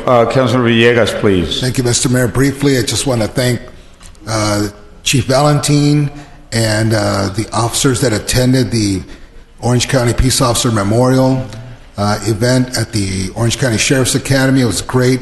We also had the officers there representing the fallen officers that are in the history here in Santa Ana. I think it's like 3 or 4. And very good event. It was done very nice, and it was great to see the chief there and all of our officers. And that's all I have, Mr. Mayor. Thank you. Thank you. Councilor Benavides, please. Thank you, Mayor. Just want to reiterate appreciation to staff for all the hard work around putting together all the information for the budget. One here at this thick notebook here of all the information that we'll continue to sort through, and look forward to just some of the updates and conversations as we continue to revisit budget prior to the next meeting. And the city, there's a lot of positive things taking place in the city, from recognition that we had today throughout this meeting and this last weekend, Saturday, first Saturday of the month, the art walk. And it's just a fun time just to walk around the downtown. There was a live salsa and lessons, and then dancing taking place over at the Spurgeon Street Promenade, along the Bush Street between Bush and Main. the alleyway there, Callejón del Beso, it's called, in kind of a lot of local artists displaying some of their work. 2nd Street Promenade, a lot of the restaurants, a lot of activity, and the neat thing is just the coming together of cultures, of people from both within Santa Ana and from outside of town, highlighting again the arts and culture, that the architecture in our town. So just a lot going on that's positive in our city. Just want to highlight that and just encourage the community to benefit and take advantage of all the wonderful things taking place here, and for us as a city and staff to continue to support all that's taking place there. And with that, I just want to encourage folks to shop in Santa Ana, support local business, local jobs. Have a good night. Thank you for that. I just have to give the city's condolences to the families of Luis Verduso and Alan Doby. Luis became ill in December of last year, and he passed away recently on May 26th of this year. He was a valued member of our water resource team. He worked here for the last 10 years. He's going to be sorely missed, and he's survived by his wife and 3 young daughters. So our condolences go out to him, or to his family. And then also very recently, last Saturday, Alan Doby, who was here in the Parks and Recs Department many years ago before Gerardo and others came in. Alan was a real character, and for some of us that had a chance to know him, he was bigger than life. I remember one time Alan decided I'd come on the city council. He was going to show me all the city parks here in the city. And we got in the car and we drove around, and there was 3 of them that he couldn't find. And, because some are small and he just couldn't find them, and he got really upset. And finally we did find them, but I remember that tour and Alan's personality. He was a real character. I think worked at Compton as a reserve police officer before he came here, as a park ranger, and then when he took over that Parks and Recs, he was just big, charismatic guy and real active, and had ideas and projects and all this energy.